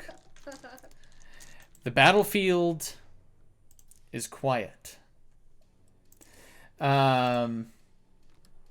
Switch. The battlefield is quiet now after the last arrow is loosed. You watch as the Andorran forces have not quite put down their guard, and there seems to be a strange sort of standoff between the Andorran military and the Hobgoblins, waiting to see what the other is going to do in this tense situation. And as the battle ends, we'll go ahead and end right there and put you guys in the middle of trying to negotiate them to not fight each other. Did they cheer when they saw us, like, Marzica? There was definitely a cheer from both sides. Like, there was like, ah! The orc threat in this part of the land has been quelled.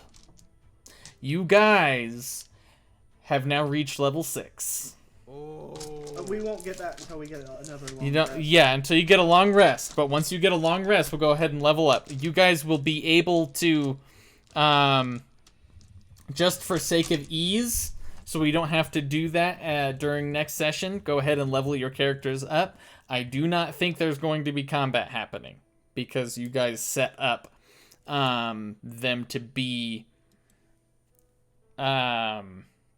not to attack each other. Like, you set both sides, so it's very unlikely, but it's still a possibility.